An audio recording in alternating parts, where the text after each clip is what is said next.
Good afternoon, everybody, and welcome to today's Planning Committee meeting here at Fenland. My name is Councillor David Connor, and I am Chairman of the Planning Committee. Welcome to all those who are members of the press and the public who join us via the live stream. Before we begin, please can I take this opportunity to remind everyone to turn their mobiles and computers to silent and ensure that when using the microphone, the red light is on and then turned off when you have finished speaking. We'll now go to agenda item number 1, and I'd like to ask member services if we have any apologies for absence. So it's Elaine this afternoon, thank you. We've had apologies from Councillors Gerstner and Amaphadon, and Councillor Murphy substituting for Councillor Amaphadon. Yeah, thank you once again for substituting Councillor Murphy. Agenda item number 2 is to confirm and sign the minutes from the meeting of the 7th of January 2026. Do I have a proposer to sign the minutes, please? Councillor French. Have I got a seconder for that? Councillor Marks is going to second it. Can I just have a show of hands for the record? That has been approved. Thank you very much. Those minutes, thank you. 3, we'll go to agenda 3, which is urgent items. There again, there are none. 4 is declarations of interest. Member services will now go to each councillor in turn, and can you please state if you've anything to declare in relation to any agenda item this afternoon. So, Elaine, once more, thank you. Before we start, and to prevent every member having to say it, I take it we're taking an en-bloc declaration that your fellow councillors of Councillor Count and Councillor Taylor, who are speaking on an agenda item number 6. Sorry, 7, my mistake. Yeah, we're all happy with that, aren't we? Yeah, okay. Thank you, Elaine. Councillor Benny. Thank you, Elaine. As always, I know Matthew Hall from Morton Hall. He has done work for me in the past, and I've also worked with him on council projects. Item 9 I will withdraw from. I was portfolio holder when the land was sold, so I'll take no part in that. And it's a bit of a distant connection, but items 14, 15 and 16, I know of the applicant. I don't know him. I used to know his parents. I went to school with them, but that's it. I don't associate with them. I've got no business dealings with them. But just for clarity, I do know them. Councillor Connor.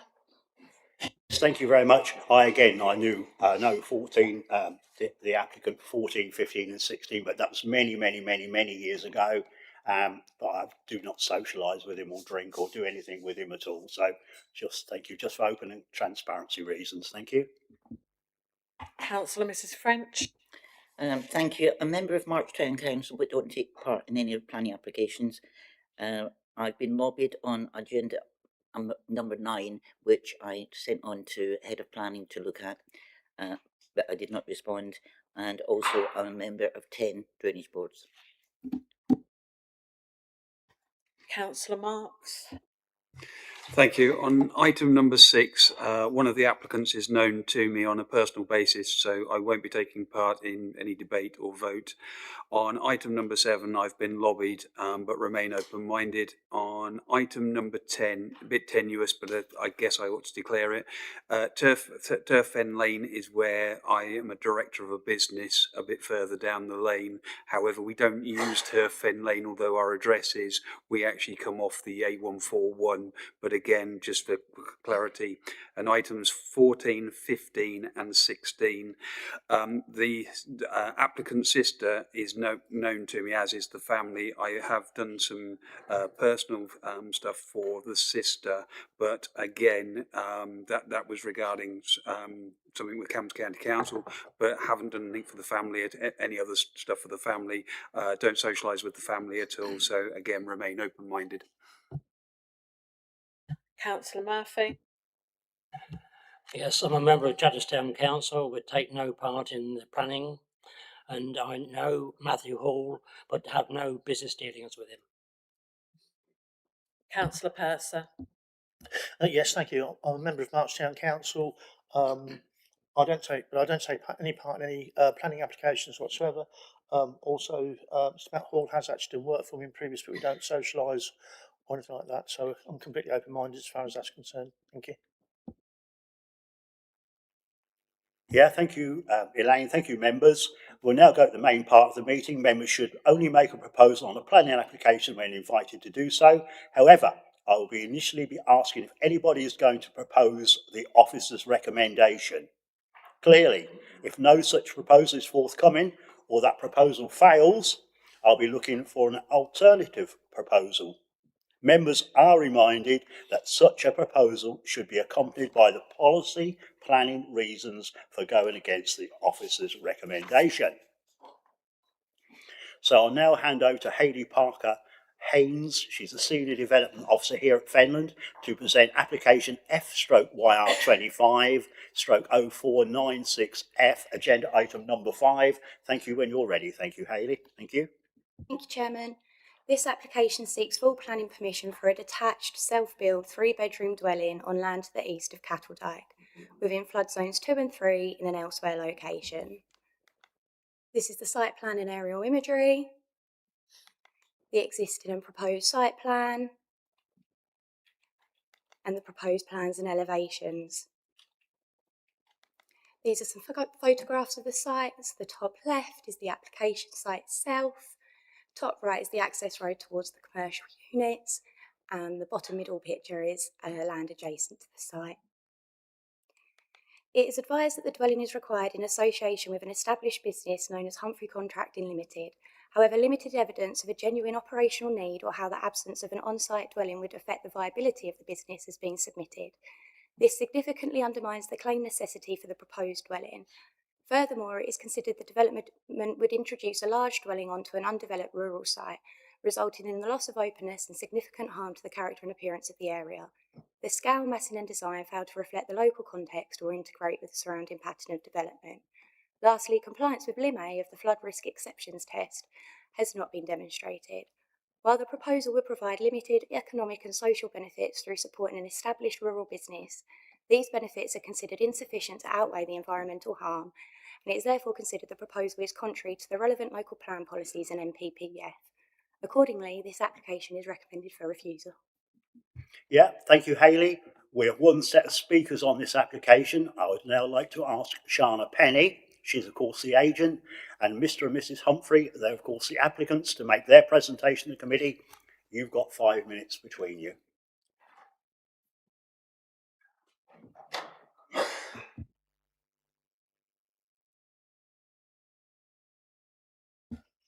Good afternoon, everyone. Thank you for allowing me the opportunity to speak in support of this application.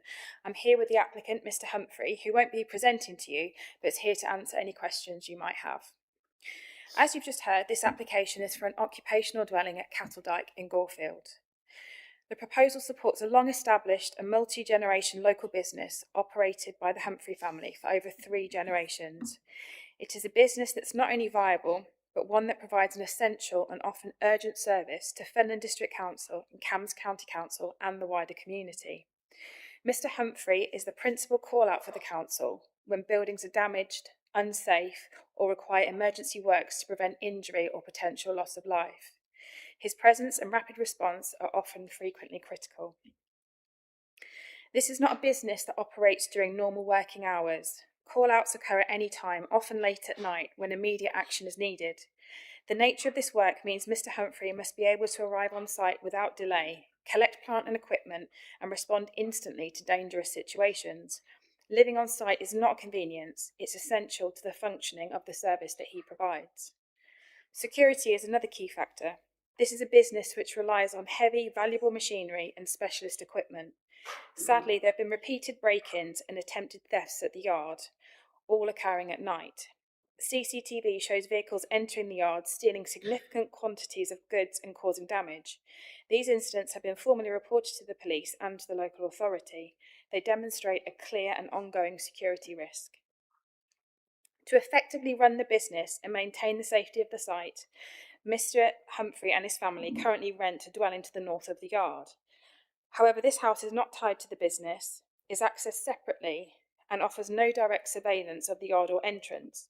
Importantly, it is rented, meaning the family has no long-term security. They cannot remain there indefinitely, and when the lease ends, their ability to run this essential service will be seriously compromised.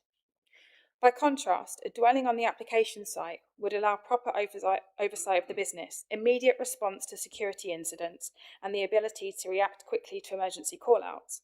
It is a practical, proportionate solution that supports community safety, reduces crime risk, and enables the business to continue operating effectively. The proposal is also entirely in line with decisions the Council has previously made. There are several clear precedents within the district for dwellings tied to essential local businesses. Examples include Sims Contract Furniture, Prospect House on Boroughmore Road, and Horse Creek Farm in Coldham. In each case, the Council recognised that certain businesses require a permanent on-site presence for operational or safety critical reasons. These circumstances align closely with those in this application. This is a genuine need from a family-run business that has served this district council for decades.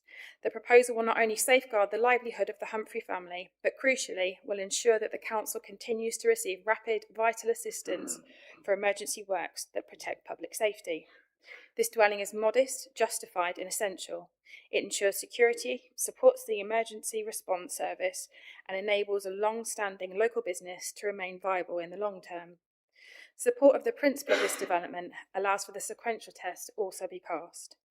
I therefore respectfully request that planning permission is granted. Thank you. Thank you very, very much. Members, questions, clarifications? I'll take Councillor French first and Councillor Marks. Thank you. Thank you. Good afternoon, Chair. Yeah, I've got two questions. I did go out on site on Sunday. I did notice there was one dwelling had one of your trucks in there, and then across the road there was another truck. So which dwelling do you actually live in? So I live in the one, the same side of the road as this this new one we're trying to get. The one over the road, it belongs to my parents. So I'm the one this side.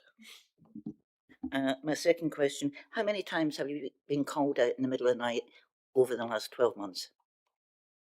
Approximately. I wouldn't have an exact figure, but we're nearly every week, possibly bi-weekly at the tops. You know, we're nearly every week at the moment because we don't just cover Fenland. We do all of Brecklands Council, we do Norfolk Council. We cover a huge area from where we are. So, thank you, Councillor Marks. No. So we've just heard that from you've just said that you live nearly opposite and your father lives just up the road. How many metres do you think it would be from the entrance, roughly, from the proposed development site? 150 metres, approximately. And you're saying that you can't get there if you've got surveillance equipment there, haven't you? Obviously. So 150 metres doesn't seem far to me, the distance where you couldn't get there very quickly. I should think you'd get there within a couple of minutes, wouldn't you? And you'd still be probably catching them in the act, I suppose, at that particular time. Would that be right? Would that be right in saying that? Yeah, you're 100% correct. I can get there at this present time very quickly.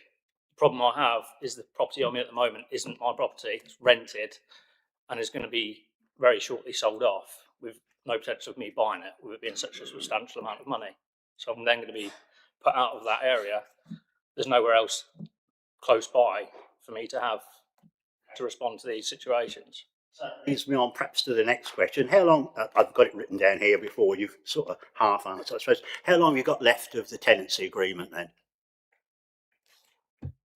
I haven't got a specific date, but they're looking within the next 6 months.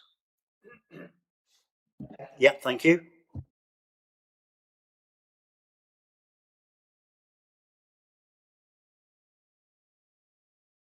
Councillor Benny, thank you. Afternoon.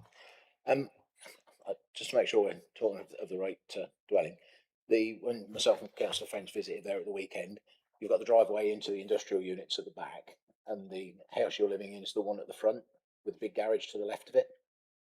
Yeah, that's correct. Yeah. Was that ever part of the estate where the industrial units were? That house, was that part of that estate? originally that house was my grandfather's. We started off as farmers. There used to be an old Nissan hut where the garages are now that you'd have seen was an old Nissan hut. Was later passed down to my father, who's built the garage there, and then he's obviously moved off and away. But that originally was just one house with one Nissan hut. We've since built 14 industrial units within that site. So originally, that house has always been. We've owned all the land around it. Yeah. So is the freehold of that property within the Humphrey family still? Yes, the Humphrey family owns that property. Yes. Councillor French? Thank you. I did notice when we were out there Sunday, looked like the garage. Are you using that for offices, or are you using it as a dwelling? Because you've got TV aerials, telephone. You've got some plants. You've got some curtains. It looks as if somebody's actually living in that part. Yeah, that's right. Yeah, it's a rented annex. It's rented by just another chap who works locally as well. So it is a rented annex. Yeah. Councillor Marks? So we've heard that the family retains some title around there. Do you have other rental properties within the local area as a family? Let's say within 2 miles. No, we have no other rental properties in the area at all. Okay, so right, Shana intimated in her report that you've had lots of break-ins. We all know that does happen in business, and I know you know too well when I had one. Do you have any crime numbers? You said you've reported them to the police. Have you got any crime numbers, and have you got them? So, any record of them? I do. I don't have them on hand with me in here today, but I do have crime reference numbers. Actually, we was broken into again Friday, just gone. So I have a fairly recent crime number again. So I do have them on file in the offices. They're not here on me today. To your best estimation, then, how many times in 12 months would you think you've called the police and got the crime numbers relevant? I would say I'm not going to hold you to it, just roughly. Yeah, I would say the last sort of 12 months, we've probably called them 4 or 5 times. We just get to the point where we sort of give up because a crime reference number is just a waste of time to us. And possibly, what sort of things do they steal? Diesel, lorries, cars, tractors, whatever? What sort of things do you find the thieves go for? So we have a range of stuff go missing. We've had batteries stolen off of vehicles. We hold an awful amount of diesel in the yard. We've had diesel go. We've had valuable scrap metals go, copper, lead. We've had valuable attachments go on the end of our demolition machines, £40,000 in value, some of them gone. We've previously, not within the last 5 or 6 years, we've had lorries go out the yard. It's just a numerous amount of things go missing is crazy.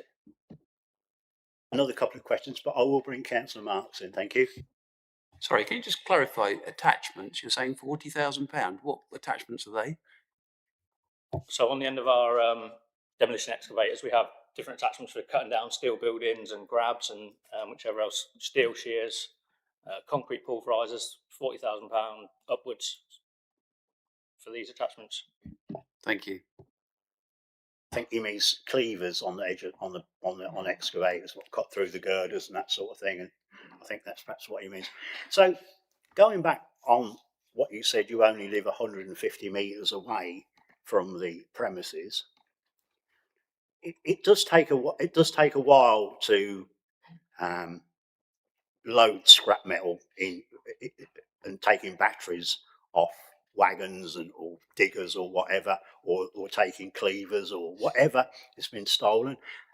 It just does concern me a bit, only living 150 metres away, why you're not there quicker. If you've got dogs, possibly, you've got surveillance equipment, possibly to your house, I should think, for that distance away. How come that you're not there to intercept them with only 150 metres? We can be there to intercept them. That is the point. We can be there to intercept them. We try, but some of these people are not the people you really want to be intercepting. We do try our hardest to stop these thefts, but being we've caught them in the act, we've caught them in the yard, but they'll push you out of the way. They'll just drive past you. They're not, and you say it takes a long time to load this stuff up. It doesn't take any time to steal something that's worth an awful amount of money. If they've got a little crane high up, they chuck that on the back of the lorry within minutes. That's gone. There's not, if you're in bed, time you've got your clothes on, that's on and gone. That's not. It's a very quick process for someone to steal a very valuable amount of a very valuable piece of equipment, or even scrap metal. You don't need a lot of scrap metal. In the likes of lead, copper is very easy to steal. A few hundred, up to £1,000 or more, very quickly. I suppose being in that trade for many years, scrap metal, and I had a couple of yards in March, I can understand how what they do. But when I had my yard, and it's not really, I just had a night watchman on site in a mobile home, which I easily got planning permission for at that particular time, and that stopped most 99% of every crime that I was seeing in the last 2 or 3 or 4 years. So, have you considered that? You only have to have them from, say, 6 o'clock or 7 o'clock or whatever till 6 or 7 o'clock in the morning, and they're sleeping most of the time, aren't they? Have you considered doing that? We've considered many options, but not. We haven't had anyone be a night watchman in that yard, but we have had night watchmen out on site. We knocked down a big place. We had a night watchman who got assaulted because he tried to stop them stealing stuff. So I don't like to go down that route of putting someone in danger's way. That's not not me personally going in danger's way. I'm putting someone else into harm. Okay, Councillor Purser, thank you for answering that. Yes, thank you, Chairman. Just expanding slightly on what Councillor Connor was actually asking there. Do you have things, or have you even thought about things like CCTV cameras, that sort of thing in the area? Yeah, so I do have CCTV across the yard. Makes very little difference at all, because all that happens is the people that are coming in to do the thefts put a balaclava on, so it makes absolutely no difference at all. Yeah, just expanding on that. I mean, I'm thinking in terms of maybe have balaclavas and what have you, but people say, "I can see the way he walks," that sort of thing, and also the recognition of registration numbers on vehicles, that sort of thing, to actually sort of home in on these people. I just wondered if that has actually been considered like that. Yeah, and again, we have ANPR. We've done checks. The last vehicle that came in was put on the check. No MOT, no insurance, not registered that vehicle. So all these things you can have as a deterrent it's just another time. It's another thing for them to get round. There's so many ways to get round the security thing is ridiculous. And if I could just add, I mean, security is just one aspect of the need. I mean, the principal thing is being able to get on site quickly, to get the machinery to get out, to do the saving of the buildings and making places safe. Yeah, okay. Councillor Benny, yeah? Thank you. If this application gets approved today, how much closer will this be than where you're living at the moment? This is within about 15 metres of my main yard entrance. So I suppose, I can't see anybody else hand up. So I suppose when you look at it, the difference will be 135 yards if that's my maths are correct. But what will the difference be? You saying you don't want to go out and tackle these people, which I can't really blame you really sometimes. But what difference will it be if you're living 135 yards closer if you're still not going to go out and challenge them? That would have been it would have been better if you'd have lived 4 miles, hypothetically 4 or 5 or 6 miles away, and then you could have said, yeah, I'd been closer, I would have gone out and challenged them. But you've just said that you wouldn't want to go out from 150 yards away. I wouldn't probably think you'd want to go out for 15 yards away, would you? Would that be true to say? So I think having an on-site presence is 24/7 on-site presence is a deterrent in its own right. But the key issue is being on site to be able to respond to these emergency services immediately. That's the key thing here. I mean, we're not having to travel, 150 metres, and that's notwithstanding that the property that he's living in at the minute is not a permanent solution because it's rented. At the moment, I'm 150 metres away. Within 6. Yep. Okay, Councillor Marks. Sorry, I may have misunderstood, but you also have a tenant who lives on site. So that's not, so is he not a deterrent because he lives on site? So that property, I don't know whether you've seen it, but the property is a house with an attached garage annex that is owned by not myself. So that is also going to go up along with the house. That will go as well. So that isn't. I don't rent that property. I don't get the gains from the rental. It's not anything to do with me. So that when this property goes, that's the whole thing will go as one unit. Okay, thank you. Okay. Any more before I let this kind gentleman go? No. Thank you very much.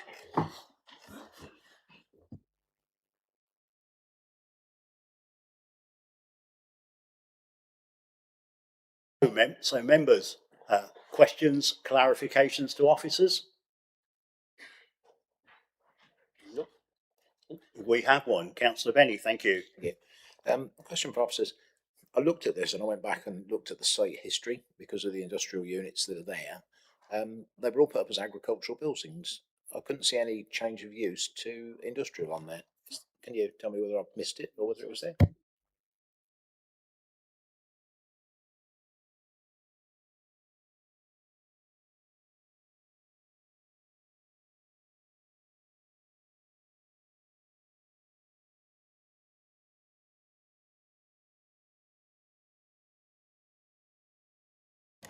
Through you, Chairman, I think yes, it's probably one of these sites that was originally perhaps sort of more agricultural in its nature, and then has kind of gradually morphed over time into something more commercial. I mean, certainly looking at it, we've got a application for certificate of lawful use back in 2001.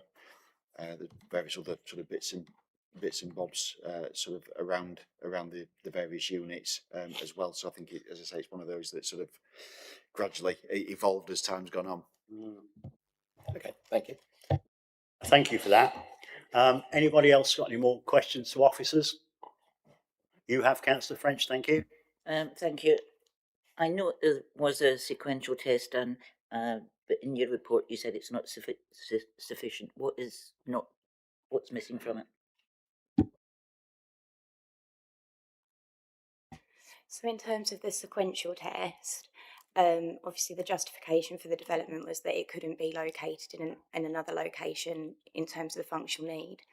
So where we've deemed that obviously that there's insufficient evidence to support that functional need, that's the sequential test, but it fails limb A of the exceptions test, which is the wider public benefits of the scheme, which is what was referenced in the report. Are you happy with that? Doesn't really cut too much ice for me, that particular comment from officers, but anything else at all?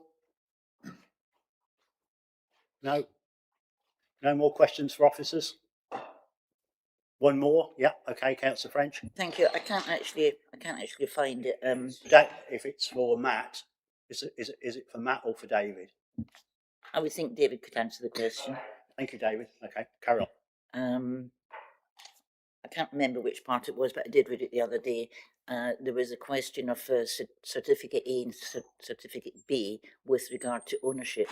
I don't understand why that was in there, because ownership of the land is not material consideration.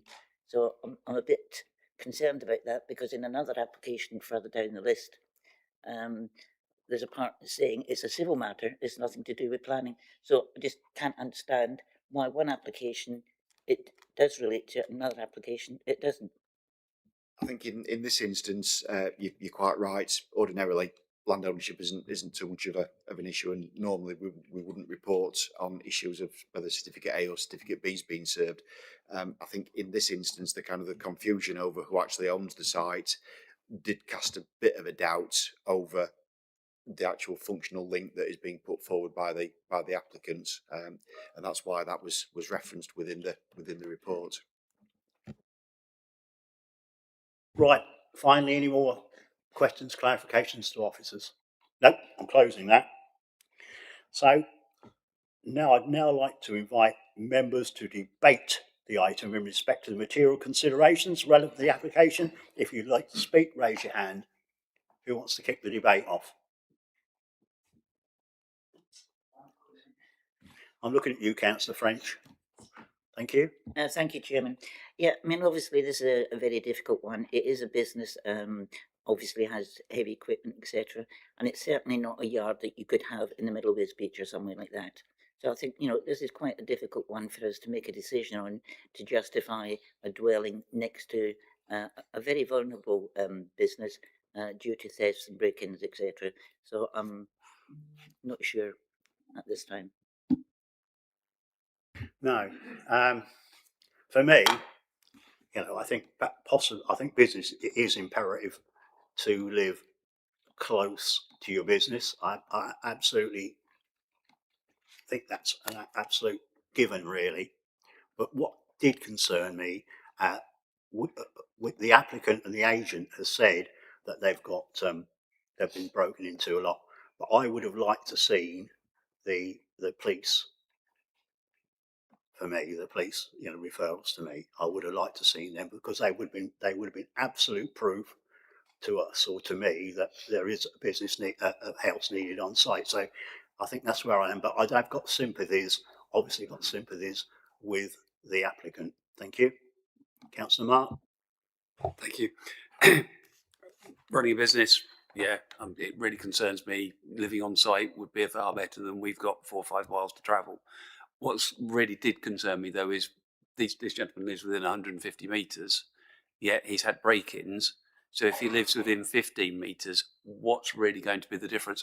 We've heard the gentleman said that he probably wouldn't go out and actually face these people anyway. And he certainly doesn't want to put a night watchman, which I really do understand, in that situation as well. Plant machinery, it doesn't get loaded in 30 seconds. You're talking about breakers and stuff like that. As we've already heard, crane, that is a 10-minute job, max, minimum, to start loading a lot of that equipment. And I understand, and I feel sorry for the gentleman that, he's losing that equipment. However, I think probably having better security, as in probably better steel doors, gates and whatever, is far better on this occasion, having heard that he won't, the likelihood is he's not going to go out to challenge, than putting a building there. So I think at the minute, I'm going to go with officers on their refusal. Okay. Councillor Benny. Mr. Chairman, I came in here with the same view as everybody else that has spoken. I'll be honest, I think that the house that he's living in belongs to his uncle, and he's just got a tenancy agreement from his uncle.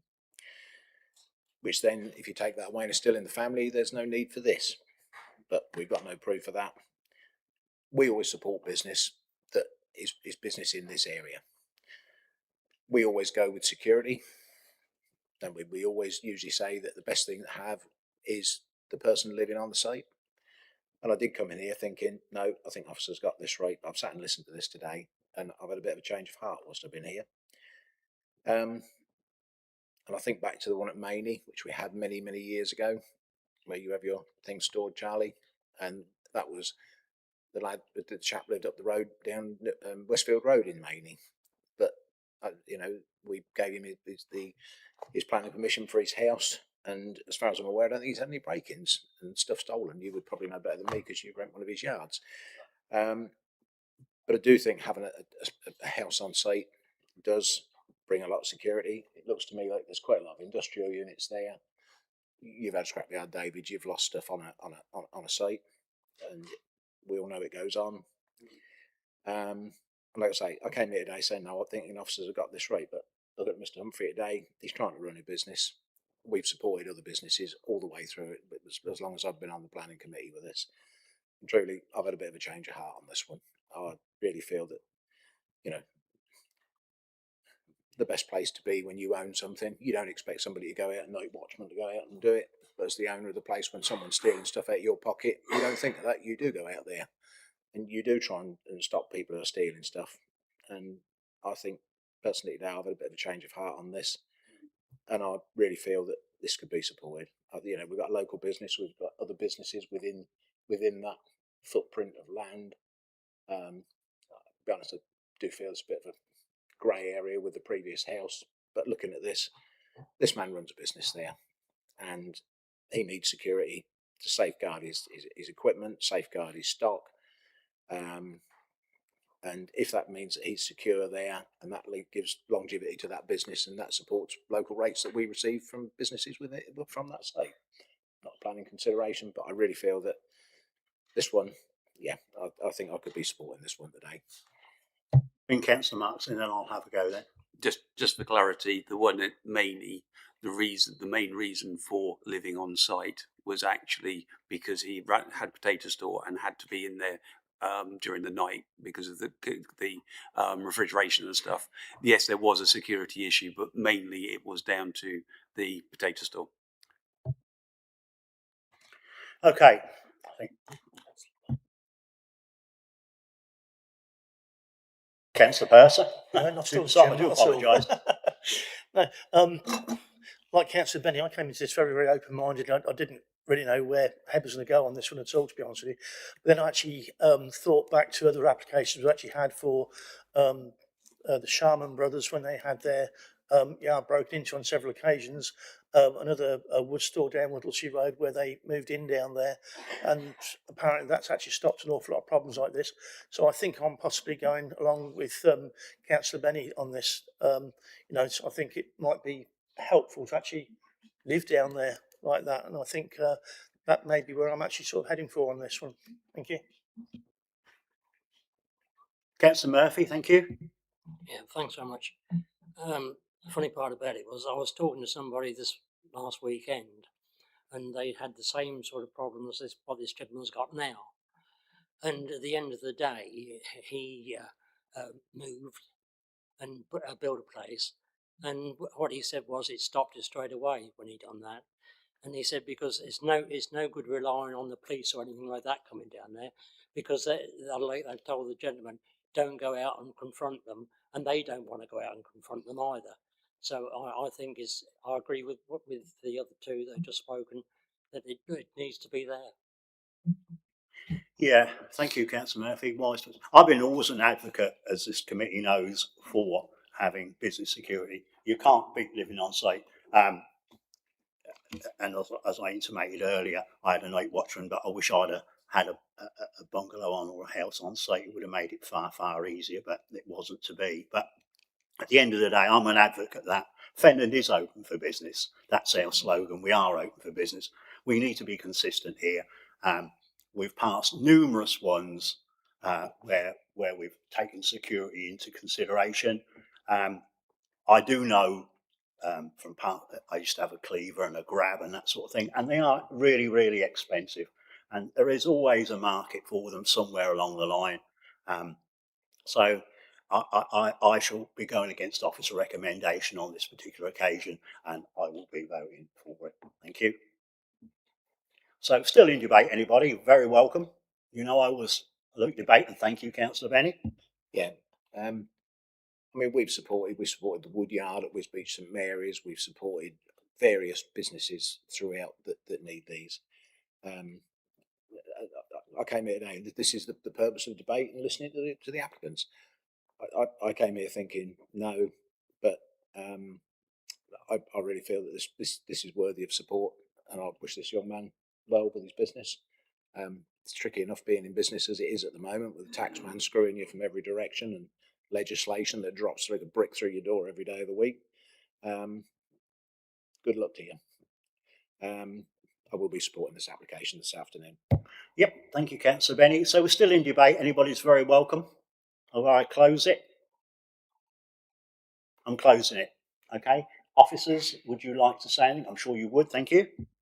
Yeah, thank you through you, Chairman. It's probably the usual caution to members that ultimately security on a site is not a is held generally to not be a significant material planning consideration. I think, as members have alluded to, there are other means of securing sites, CCTV, stronger, more effective gates, etc., etc.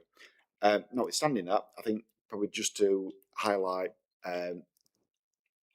a slight inconsistency, perhaps in some of the arguments being put forward by members when citing some of the other examples of similar applications that have been granted. To the best of my knowledge, most of those applications actually involved effectively a dwelling being built within the industrial unit or within the industrial curtilage, shall we say. Whereas here we've clearly got a site which is divorced from that industrial curtilage. It sits in effectively a separate parcel of land on the opposite side of the access track from the wider site, and that wider site is effectively in operation 24/7. There's no restrictions, as far as I'm aware, on the sort of independent units that are operating within that. So I think there is a significant difference between the actual site specifics of this case relative to the other examples that have been cited by members during the debate. I think over and above that, the officer report is quite clear as to what the considerations are. If members wish to go against those considerations, then that's the decision of the committee. Anything else? Any other office you want to add to it? No, I'm looking. No, okay. Oh, Councillor Marks, thank you. That's questions to officers, of course. So, just for clarity, this could be built tomorrow. If we give permission today, it could start being built within the next few months, and then gentleman builds it, stays with his business, doesn't like it for whatever reason, and it could be sold separately because it's not tied into his business at all.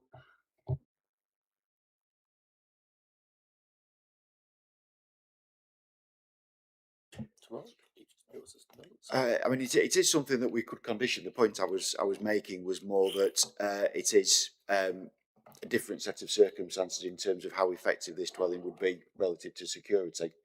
I seem to recall members talking about letting your dog out and that could disturb a burglar, for example, in discussions previously.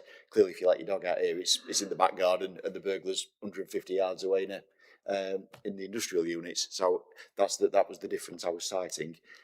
However, given that as far as I'm aware, the employment land is within land edged in blue within the application, then potentially we can look to tie the dwelling to that, albeit to the slightly further away it is. Sort of the more tenuous that argument becomes in terms of the reasonableness of the condition. But sorry, but yeah. the argument has been put forward that he needs this property for security and also quick call out for his business. So tying it into his business, because at the end of the day, he could build that and just literally he suddenly could find the money, buy the house he's already renting, and this other property could then be sold off piecemeal. And it has no tie into his present business.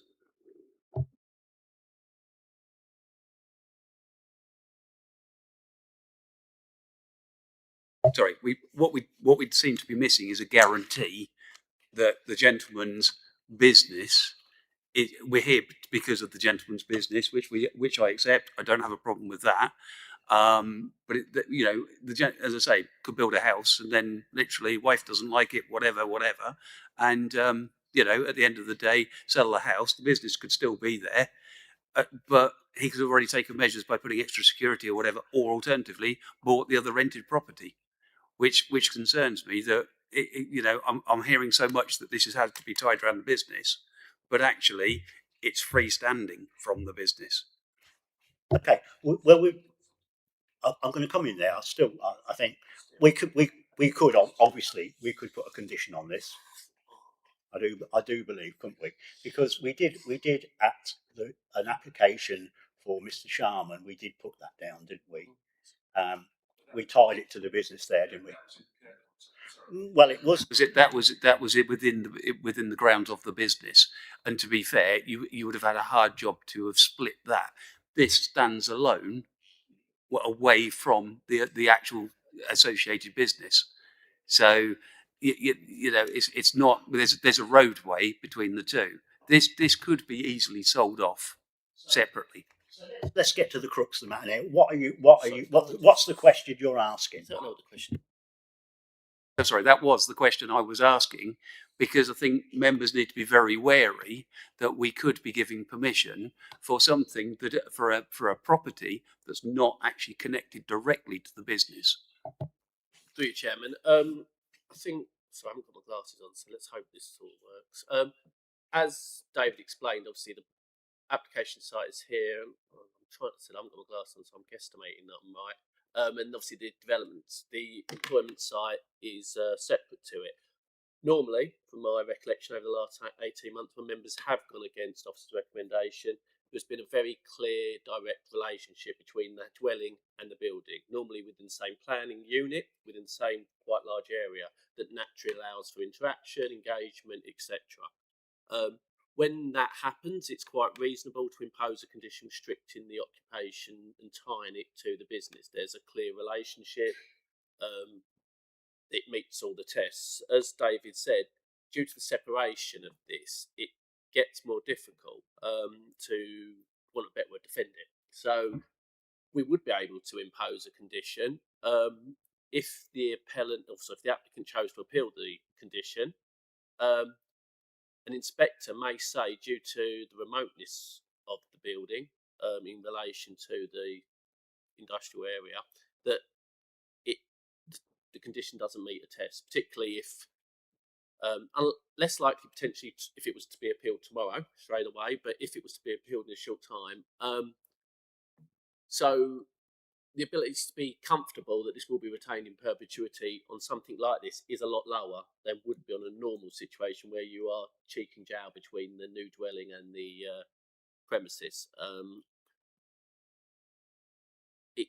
Officers are in a difficult position. We can't give you a definitive opinion because this would come down to an inspector's decision at appeal, but where often I think we'd say we'll be very comfortable we could defend an appeal to remove it.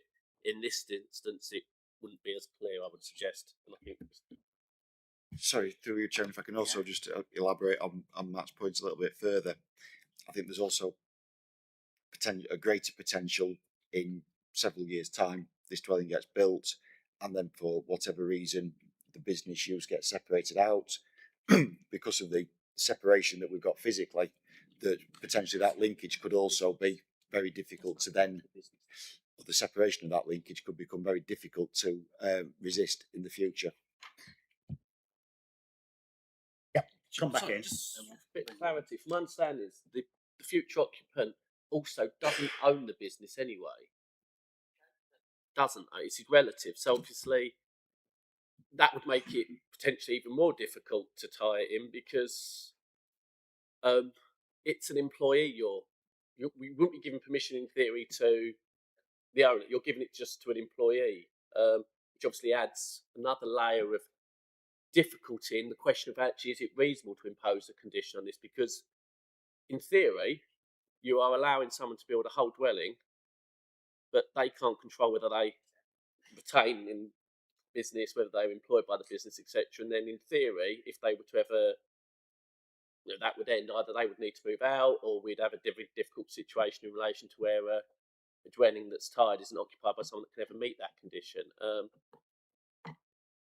And this is why generally, that's why the land issue is in the officer's report, when normally wouldn't be, because for this reason it just adds another layer of complexity and difficulty in the plan system. Because it's, and that's why the officer's report is up for refusal, because it doesn't really fit. This is how a live work or a worker's dwelling should be. Thank you, Chairman. Okay. What did you want to come back, Councillor Marks, or then I'll take? I think it's probably not more of so much of although David can probably answer it. Where we are at Charmont Drive, we had a house. We have a house, and then we have an industrial unit beside. The inspector. It used to be that you had to run a business from there. If not, you had to move.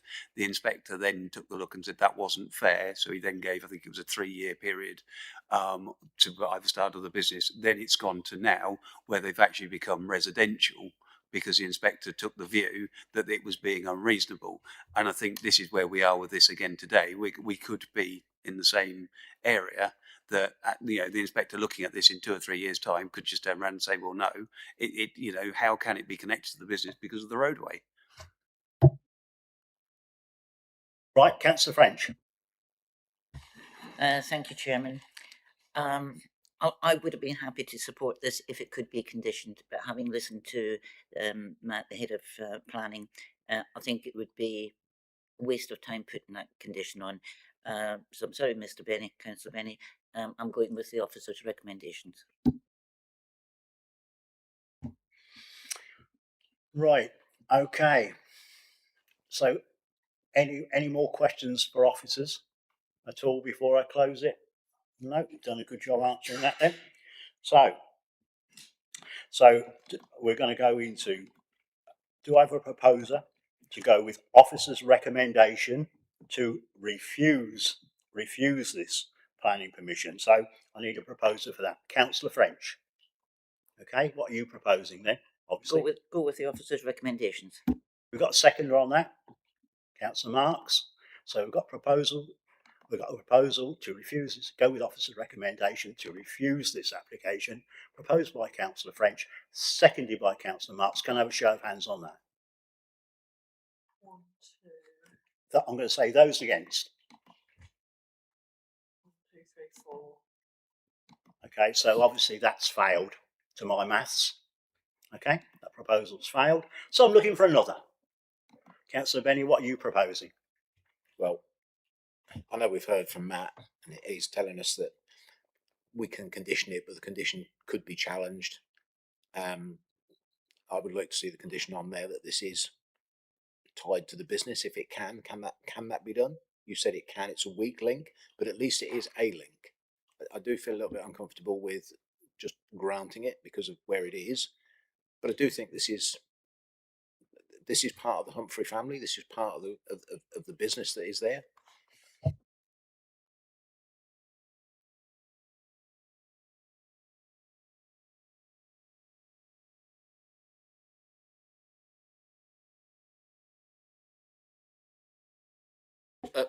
The Chairman, I've been here 18 months now, and you know I don't like to give out advice which I'm not 100% confident on, and that's what this comes down to, where, quite often, as I said, officers would be very confident saying you can impose a condition on this. We can impose it, but if it was appealed, I wouldn't want to say, we'd definitely win it, and that's why I wouldn't encourage members to go down this route, because if an inspector found that this wasn't a reasonable condition, they could appeal that tomorrow if we issued a decision, have it removed, and it's just a building plot in the rural area. But as Mr. Rowan said earlier, it's members' gift to come to decision they want to. But our advice would be that it has the potential to be challenged and to be successfully challenged. But it will come down to an inspector's decision on that. Thank you, Chairman. Could we have some legal advice, please? We could. I don't think. Yeah. Can you give some off the cuff? Yes, happy to. I second what the officers have said on this. As a matter of law, obviously, whether the condition meets the relevant tests, there's a strong element of planning judgment there.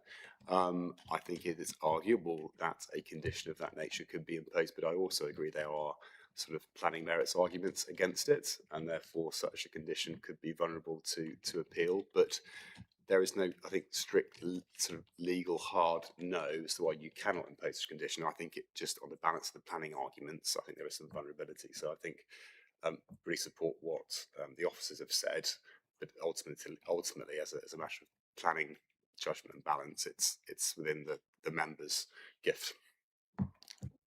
Okay, so where I think I'm from, I'm happy to second it, and the reason I'm happy to second that, but just to add a bit of thing, the firm has been going 30, 40 years or what, and this is the second or third generation. So we're all vulnerable to risks, aren't we? It may well split up, but it may well go on to this gentleman having a family, and it may go on another generation. So that's where I am. But are you going to set? You're proposing that, Councillor Benny, are you? Well, if you're and the reasons you were going to second it, but I hadn't actually proposed it yet, Mr. Chairman. Yeah, that's absolutely right. I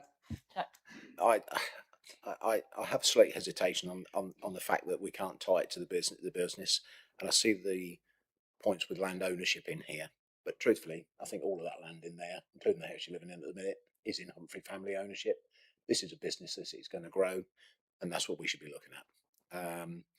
So I will be proposing that we go against officer's recommendation and approve this application. In terms of elsewhere location, this needs to be near the business because that is where the location of the business is. So we can't build it anywhere else in Fenland because of that. I don't consider that it's in any way detrimental to the area whatsoever. I think it makes good security, and truthfully, the sequential test is if we're going to pass it because of reasons of putting it with the business, and I'm fairly confident that this will be. I am quite happy to propose that we go with this because this is need for the business. It is part of the Humphrey family, and if I'm wrong, then I would apologise, but I really don't think I am. I think this is part of the business. This is part of the Humphrey family, and therefore there is need for this. And I think being on site is essential in this day and age. We have policies written by people who live in the M25, and they have no idea what it's like living in a rural area when someone's breaking into your house and there isn't a copper within 100 miles of where you are, and he doesn't want to come anyway. It is down to you. You're the only person who's going to safeguard your property, and therefore I think this is a good, solid application, and I would like to see this approved, Mr. Chairman. Yeah, and I'm happy to second it, and I'm happy with the reasons why you've done so, why you've done it. I don't think I can add to that, Councillor, and I can reiterate it. I could probably add a small one or two, but I'm not going to because I'm happy with that. So we've got a proposal from Councillor Benny to go against officer recommendation, seconded by myself. Can I have a show of hands on that, please?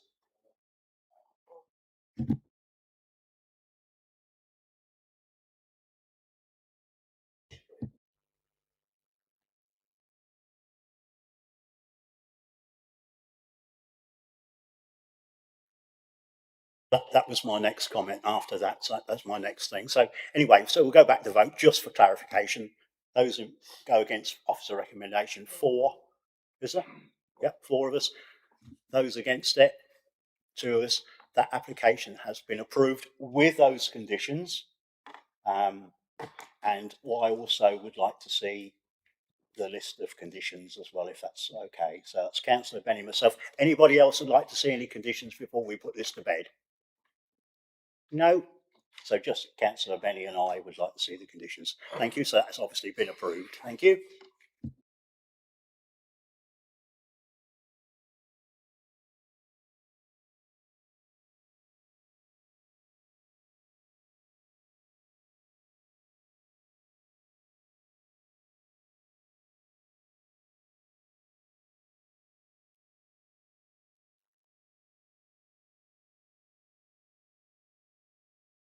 All nicely seated. Okay, so we'll now hand over to Hayley Parker Haynes once again to present application F/YR25/0843. It's a PIP application, permission in principle, agenda item number 6. So over to you, Hayley, when you're ready. Thank you. Thank you, Chairman. This application seeks permission in principle for the erection of up to 7 dwellings. This is the site plan and aerial imagery. As is shown, the site sits to the rear of Bunkers House and Mispa, located off High Road. The site comprises agricultural land situated within an elsewhere location and lies within flood zone 3. Bunkers House is a non-designated heritage asset with historic use as a workhouse from 1818, and important surviving features make it a strong candidate for the Cambridgeshire local list. The application site forms part of the agricultural setting and visual transition of the hamlet, which contributes positively to the significance of Bunkers House. This is the existing and indicative site plan for up to 7 dwellings, and some photographs of the site. The development is considered unacceptable in terms of location and heritage impact due to its unsustainable position beyond the established developed footprint of the hamlet, its encroachment into open countryside and the associated harm to the rural character, and the detrimental impact on the setting of the non-designated heritage asset. In addition, the applicant has failed to satisfactorily demonstrate compliance with the sequential test and Part A of the exception test. The application is accordingly recommended for refusal. Right, thank you very much. That's nice. Thank you, Hayley. We have one speaker on this application. I'd now like to invite Matthew Hall, of course, he's the agent, to make his presentation to the committee. You've got 5 minutes, obviously, when you're ready. Thank you.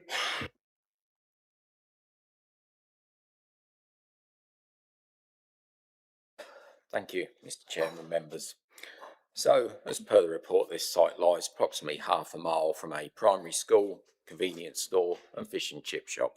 And the Environment Agency don't raise any objection to this proposal. Bunker's House, as we've just heard, there's been various comments about that. This indicative proposal shows to maintain Bunker's House, leave it with a 25 metre long, 75 foot long garden. It's not listed, it's not in the conservation area, it's never ever any proposal to demolish this. Obviously it's to keep it, and one of the applicants lives there. On the indicative proposal, we've shown to extend the existing footpath, upgrade that, which will help the properties that are at the front of this site and also the properties on this proposed site. When you read the report, I think it actually reads quite positively. 9.34, 9.35 reads positively on the amount of development proposed in relation to the surrounding area, which is a low density per hectare. Further in the report, it confirms 9.31 that proposed residential development would be compatible with the prevailing character of nearby land use and would not give rise to unacceptable impacts on surrounding occupiers. Looking at the Google map on the screen that we submitted, obviously you can see bottom left hand corner, obviously the site outlined in red, and when you look there to the northeast, there's all residential dwellings which abut this site. And you look to the south, again, there's residential dwellings. To the south, there's probably 25, 27 dwellings in that area. And this, beyond this site, it is open countryside. I agree, beyond this site, it is open countryside. But this would round off the development in that area. You can see where the red line we've drawn on there shows that. And it's not isolated at all, in our opinion. Could we have the other? I think we submitted another slide as well. Could we have that on the screen? Thank you. So this was taken with regards to Wisbech St Mary Primary School, and it's figures from Cambridgeshire County Council that are forecast, and you can see 2024/2025 school year, 175 pupils, but when you go down to 2029 to 2030, 152. That's a drop of 23. It's forecast. But as we've seen before on other applications, these figures can be affected by major changes in future house building. This site's only about half a mile from the primary school. And when you look at the indicative proposal that we've put forward, they're family homes. You'd expect there to be children in there. And the report confirms the site is compatible with the adjacent land use and prevailing character. Low density matches in with the adjacent land use. There'd be a footpath link extended, so there's a cost of a footpath to put in. I think I did see on the public access yesterday, Highways came back with no objection as well, just on the principle. This proposal is for a far lesser dense development and would round off this area of Bunkers Hill. And Bunkers House, which is one of the applicants, is not proposed to be demolished at all. It's never been put forward. Thank you. Thank you, Mr. Hall.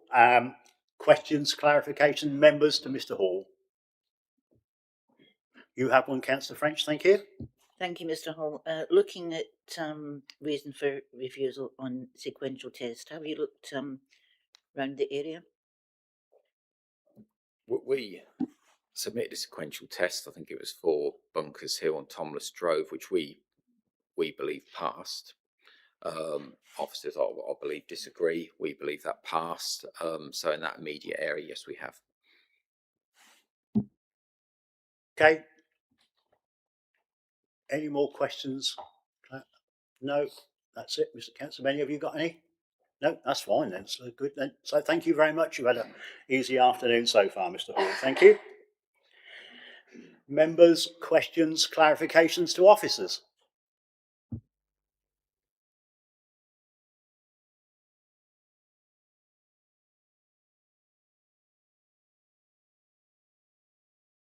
So with that, moving on, I'd like to invite members to debate the application. In respect to material considerations relevant to the application, if you'd like to speak, raise your hand. Of course, we're in debate. So anybody wants to kick this debate off? I thought so, Councillor Benny. Thank you. Short words today, Mr. Chairman. Yeah. I agree with Mr. Hull. I think this rounds this part of the of Bunkers Hill off nicely.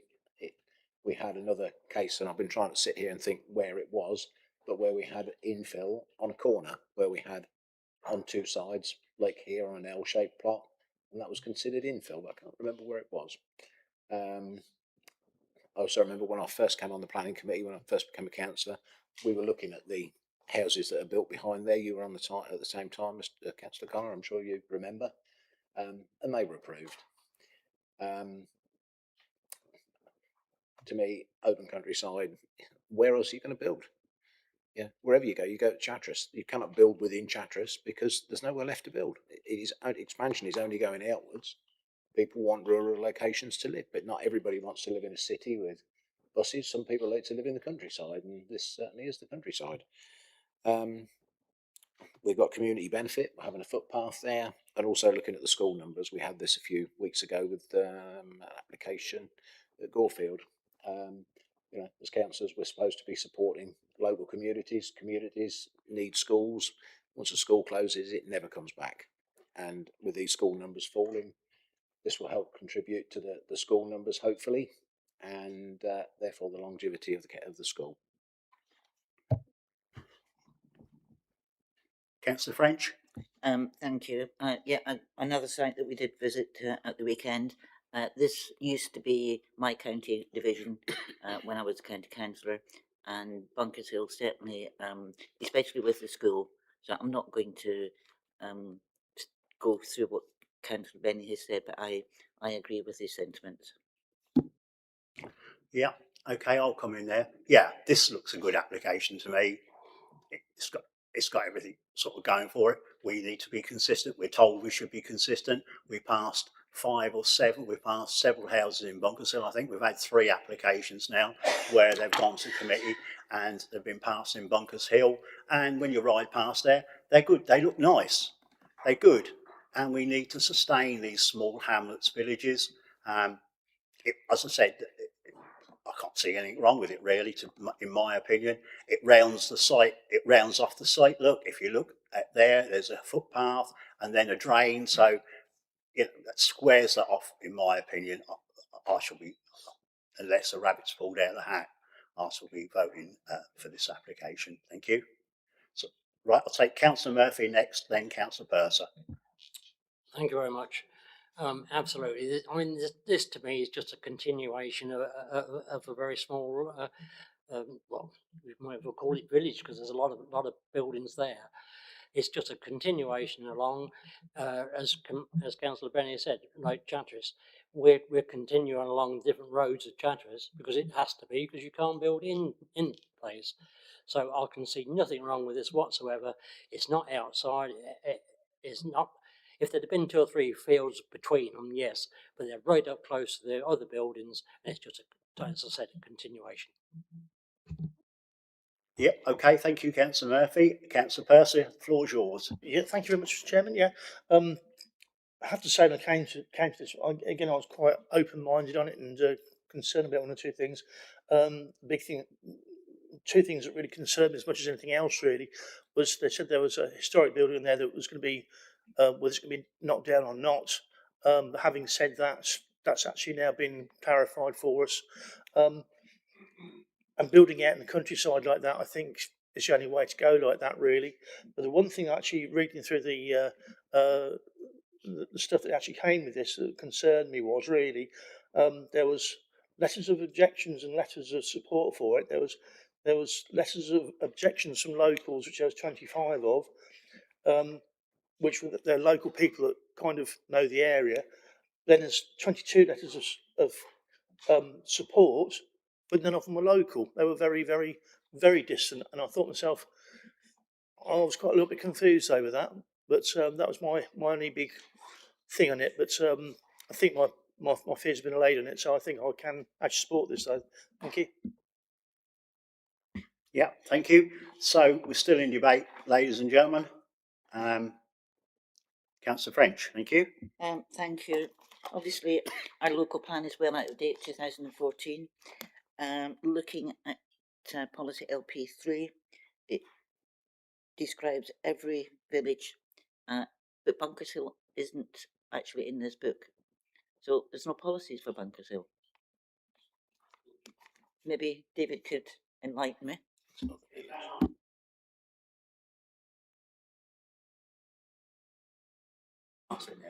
you want me to? Yeah. Sure. Go for it.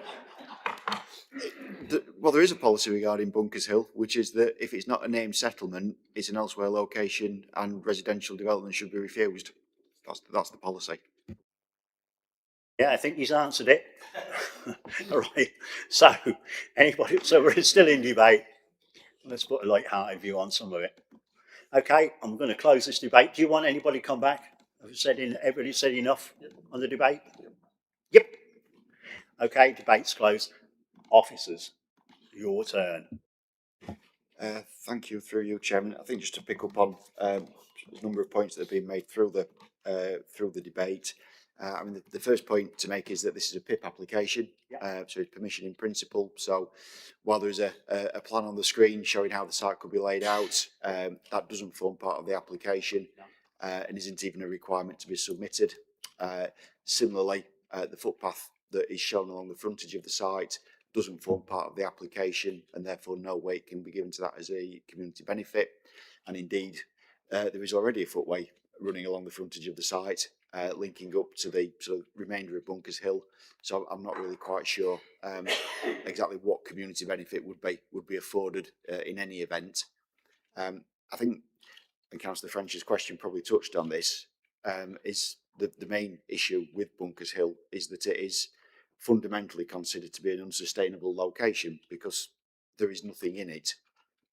That, you know, Mr. Hall's referenced that there is a school and there is a shop and a chip shop sort of 500 yards away or a quarter of a mile,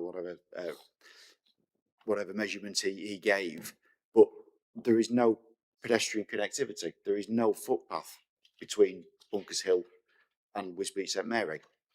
So inherently, to even go and get a pint of milk and a loaf of bread, people are going to have to get in the cars to travel. So I can see various councillors having a smirk about that, but that is the reality, and that is the way that the planning system is set up to actually locate development in sustainable settlements. Members have talked about how Chatteris is expanding out into the countryside. Chatteris is a sustainable settlement with services and facilities.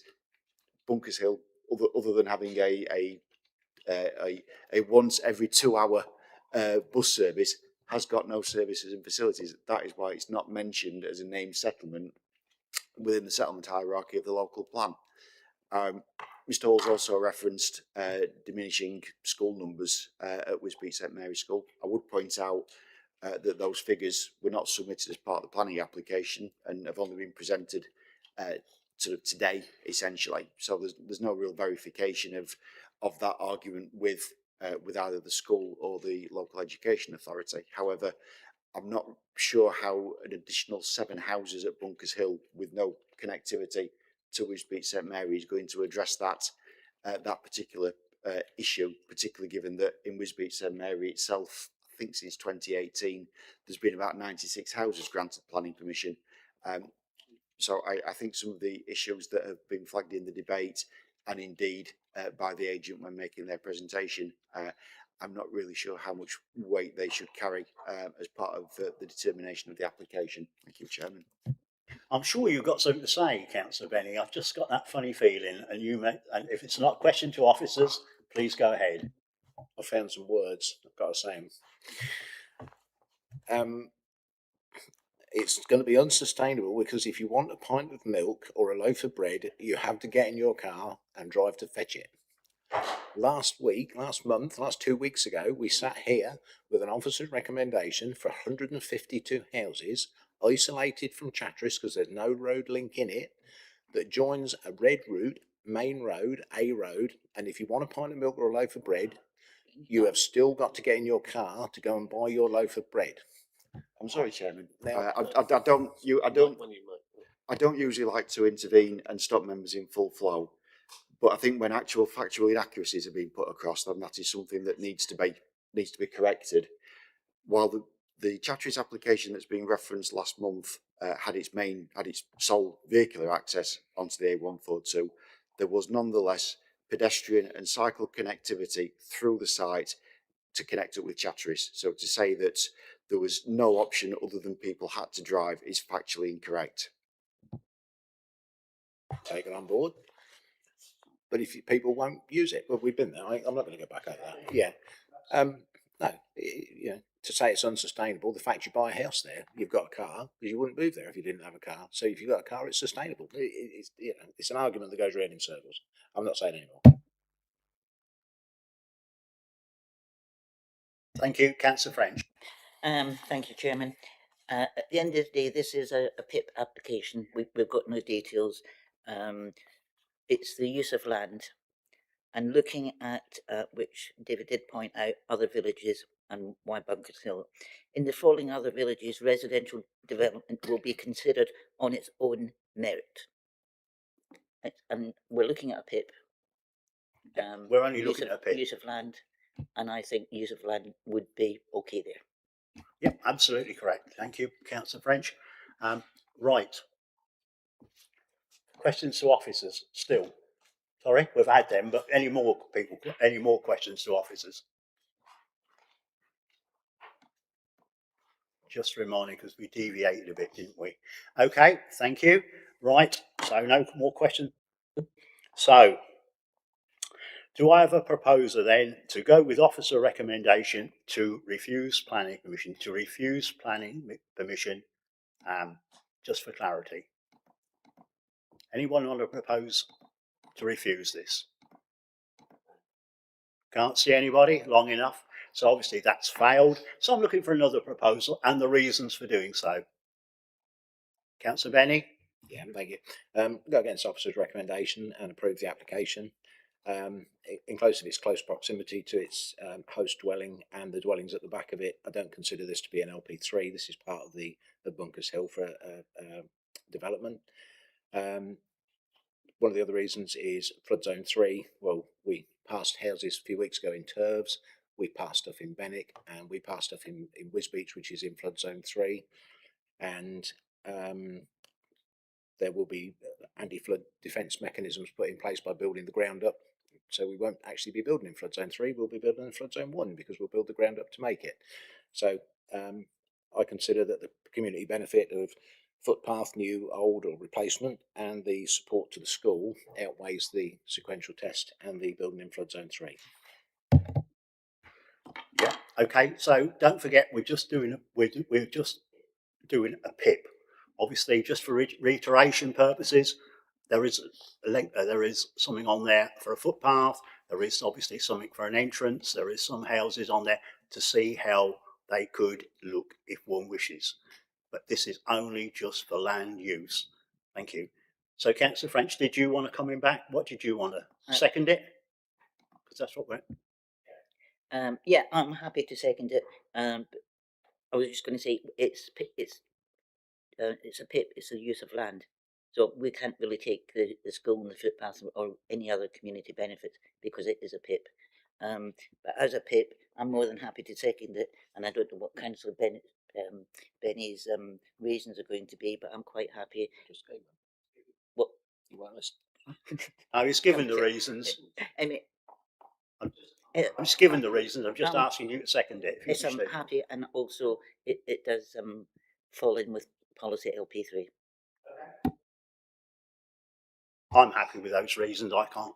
It's just a PIP, as we've all said before. We're not going to keep going on about it, but I'm happy with those reasons. So we've got a proposal to go against officers' recommendation to approve this application, proposed by Councillor Benny, seconded by Councillor French, with the reasons I'm happy with. Can I have a show of hands on that, please? Right, so through No, your I chairman, know it is, but through your chairman, it's a PIP, so there will be no sorry, conditions. But anyway, going back to it, thank you for pointing that out. That application has been approved. Thank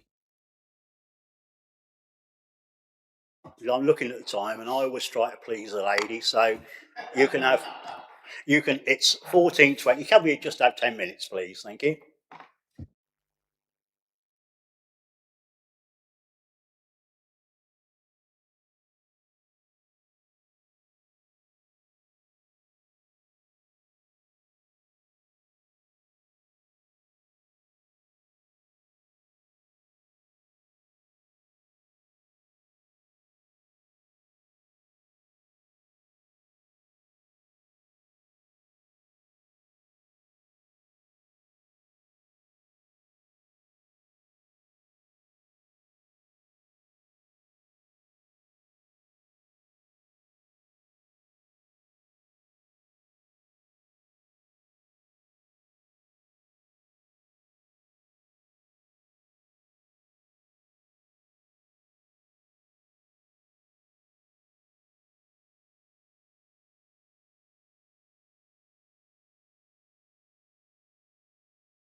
turn the thing on. Okay, thank you very much, members, for being back so quickly. I'll now hand over to Tom Donnelly. He's the Senior Development Officer to present application F/YR25/0784F. But just before he does, could members be aware that please speak clearly into the microphone. We've had a request from member services that we do so because we've had people ring in say they can't hear. So could we just speak up a little bit so we can hear for the YouTube? Thank you. Councillor French? I think you'll find, I mean, I've listened to various YouTubes. It's not so much we're not speaking up, it's the actual mics are no good, and I have repeatedly brought this up over the last 2 years. I know you're an advocate of that, but we don't seem to be getting anywhere with that, do we? Perhaps we might need to press on a little bit more with that. But you're absolutely right. So it's a bit of each. But anyway, if we can do what we can with the tools that we've got in the box. But over to you, Tom. Thank you. Thank you, Chairman. So this application seeks full planning permission for the erection of a rural worker dwelling, the erection of an agricultural building and the retention of an existing building on site at land at School Grounds Farm in March. It should also be noted that an update report has been provided by officers providing some additional clarification on the comments of the Highway Authority and in relation to the planning history of the site. So the location plan and aerial photo show the site to be in a very rural and isolated location, with the edge of the built form of March located approximately 750 metres to the south of the site. The submitted site plan shows the agricultural buildings to be located on the northern part of the site and the proposed dwelling located on a parcel of land immediately to the south of the application site. Submitted elevation plans show the dwelling to be predominantly two-storey in nature with a single-storey projection to the side of the dwelling. And the floor plans show the dwelling to be 3-bed with a ground floor office located within the single-storey projection that is stated to be used in association with the business on site. And we also have plans of the proposed storage building. The image on the right of this side shows the access road from Creek Fen that extends north towards the application site, and the image on the left showing the location of the proposed dwelling, which also highlights the isolated nature of the site. These images show the yard area on which the agricultural buildings are sited, looking towards the location of the proposed storage building and showing machinery that is stored on site. In terms of the assessment of the proposal, the application is supported by an agricultural appraisal that seeks to demonstrate an essential need for a worker to live on site. Notwithstanding the conclusions of the appraisal, the primary justification for a worker to live on site centres around security due to instances of break-ins and vandalism, although no evidence is provided to support this. Appeal decisions are also clear that security alone is not sufficient justification for a rural worker dwelling, and the appraisal also advises that the enterprise predominantly contract farms land up to 15 miles away from the application site. It has also been noted that there are presently a number of properties for sale in March with no assessment provided as to why these are not suitable to meet the need for a worker to live on site. And therefore, based on the submitted information, it's not been considered that there is an essential need for a worker to live on site, and the proposal is therefore considered unacceptable in principle. Given that the principle of development has not been accepted, the development of the site, particularly for residential purposes, would inherently result in an adverse landscape character impact. Further to this, the site is located within Flood Zone 3 and would therefore fail the sequential tests, as the search area would need to be district-wide due to the elsewhere location of the site. The application is therefore considered contrary to local and national planning policy and is accordingly recommended for refusal on this basis. Thank you. Yep, thank you very much, Tom. We have 4 speakers on this application. First, I'd like to invite Councillor Steve Count, District Councillor, to make his presentation to the committee. You've got 5 minutes, sir. Steve, thank you.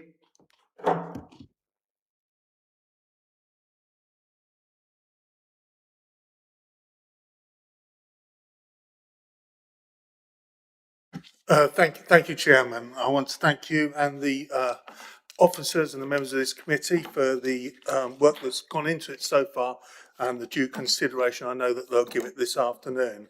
I couldn't help but notice some of the early applications today, some of the similarities and the differences. For example, on the first one where security was raised, but the nature of that business is very different to this one. And in fact, one of the main differences I see on this one when we think about security is the fact that this is at the end of a very, very long dead end.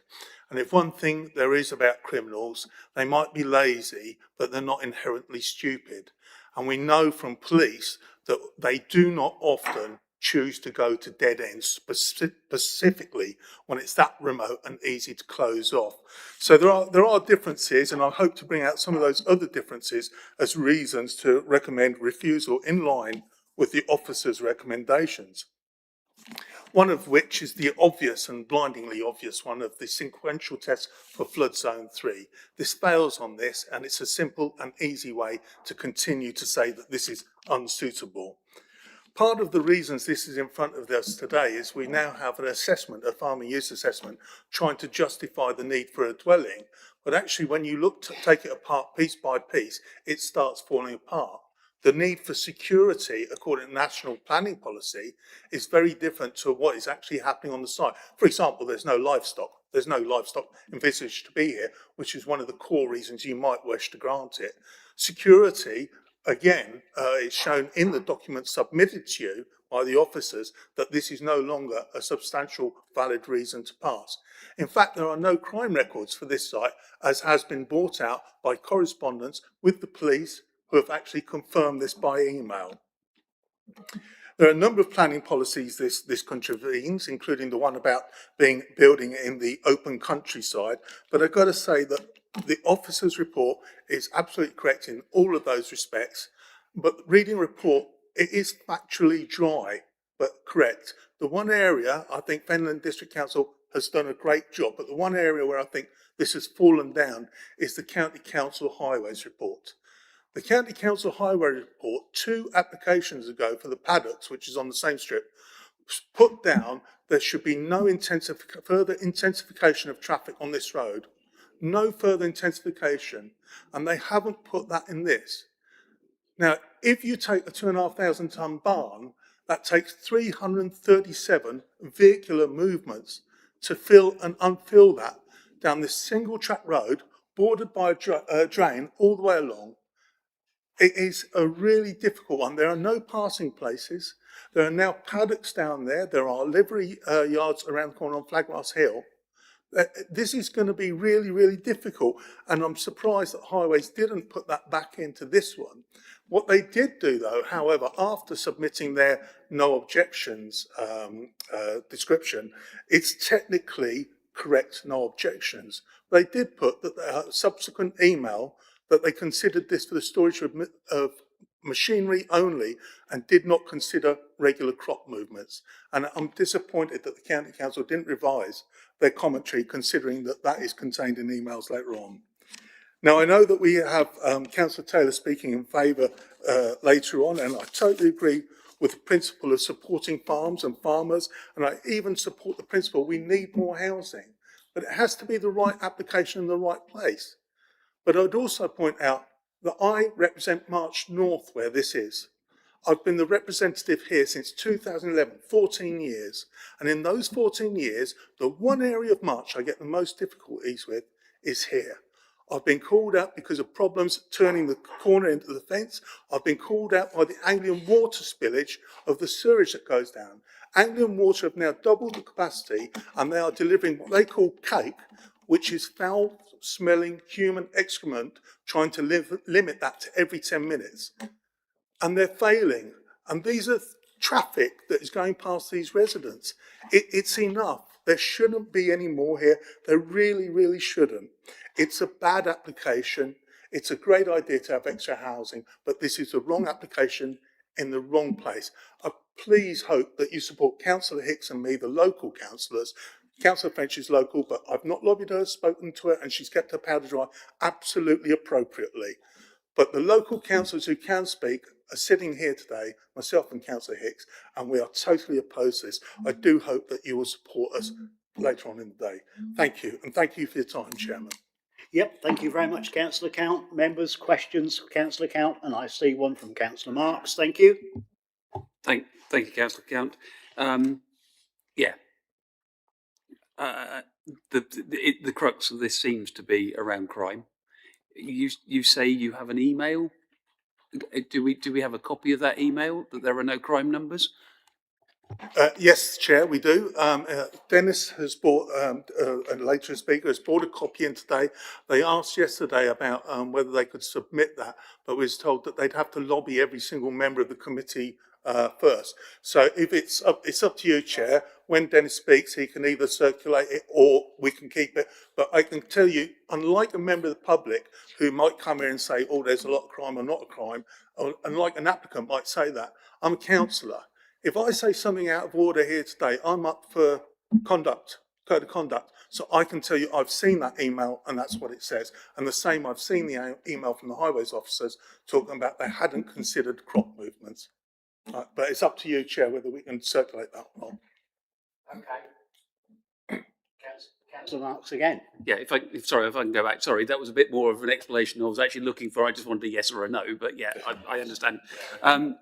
Following on from that, Anglian water movements every 10 minutes. Is that day and night or just sort of 12 hours a day, 7 days a week? I believe it's daytime, isn't it? Daytime, yeah. Weekend. Yeah, daytime and weekends. And if I could just go into some detail. When they call it cake, I mean, you've never smelt anything like it. There's the wrong word for it. This is limited to, they're supposed to, every 10 minutes, not only restricted to that, they fail on that, which is why I get involved. Up until only 4 years ago, they were delivering it in lorries without putting the curtains down at the back, the stench. People can't go out for barbecues or anything like that. It's awful. I don't want to wish anything more on these residents. I really don't. It's enough.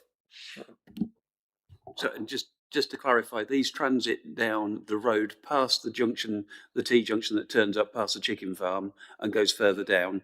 So the two lorries could meet each other quite easily, and then one has to start reversing. No. To be fair, absolutely correct. So they pass down Estover Road and Creek Fen. So Estover Road up until roughly where the turning off for the schoolhouse is predominantly two-way. But with parked cars, there's two-way, there's parked cars. Normally one would wait for the other, so there's some stopping starting. The single track road is where it turns left down to school grounds, and there are no parking places. I think in between the end of where Creek Fen starts and this turning off is, I believe that is also single track. The only passing place is in the front of somebody's household opening, and I happen to know that is unacceptable, for any lorry, not just for the Anglian water ones. Thank you. And that's just lorries, not agricultural traffic, combine, stuff like that could be met on the way. Okay, yeah, thank you. I isolated that because of the impact, but we've also got the horses with the trailers now. We've got ordinary traffic down to individual houses, and we've got agricultural traffic. Thank you. Okay. Anybody else got any? So members, I can't see anybody's hand up at the moment, so I'll take this opportunity. Do members want to see the crime report or the lack of it? Before us this lady's got this afternoon.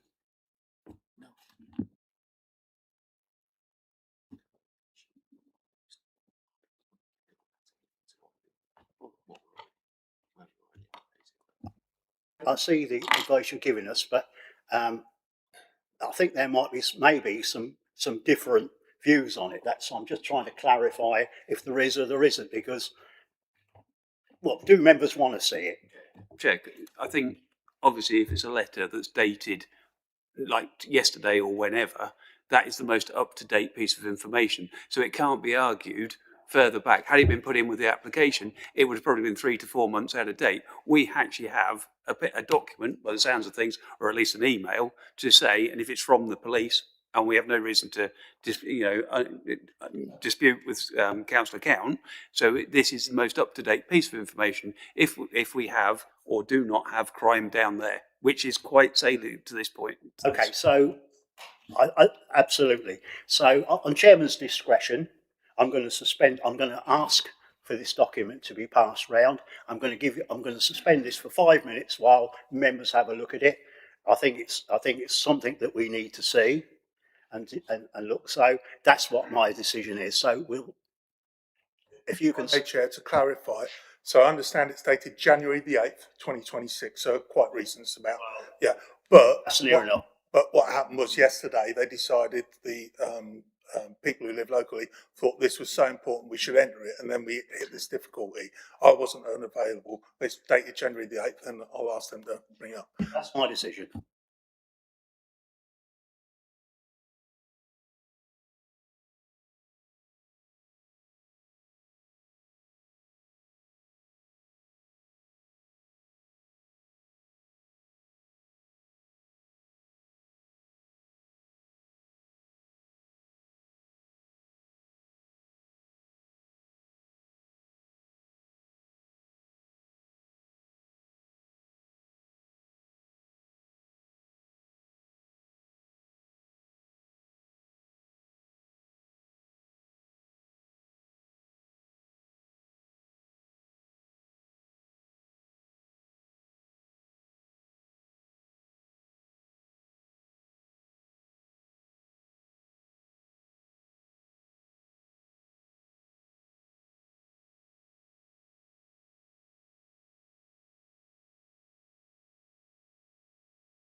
If we can just hang on a couple of more minutes while officers look at the information.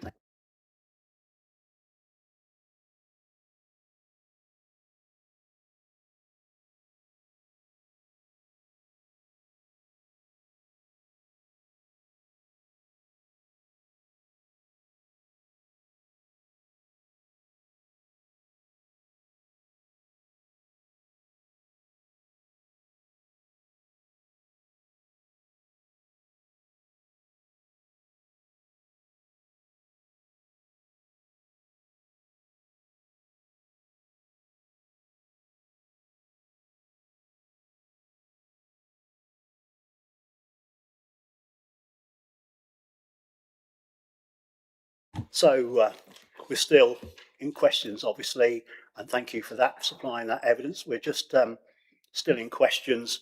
Anybody, members, questions, clarifications to still for councillor Count before we let him go? No, thank you very much for that.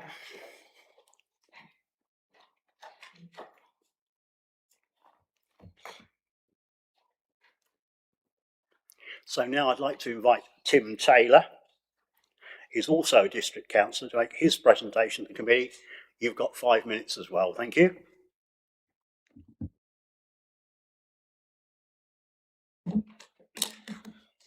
Thank you, folks. I'm not quite sure what really going on with the crime numbers because I've actually got an email here with the crime numbers on it. Will be two particular numbers and two separate dates, which is the 12th of January 24 and the 6th of September 24. And apparently both of those crime numbers total £64,000 worth of theft, but that's just the email that I received quite some time ago.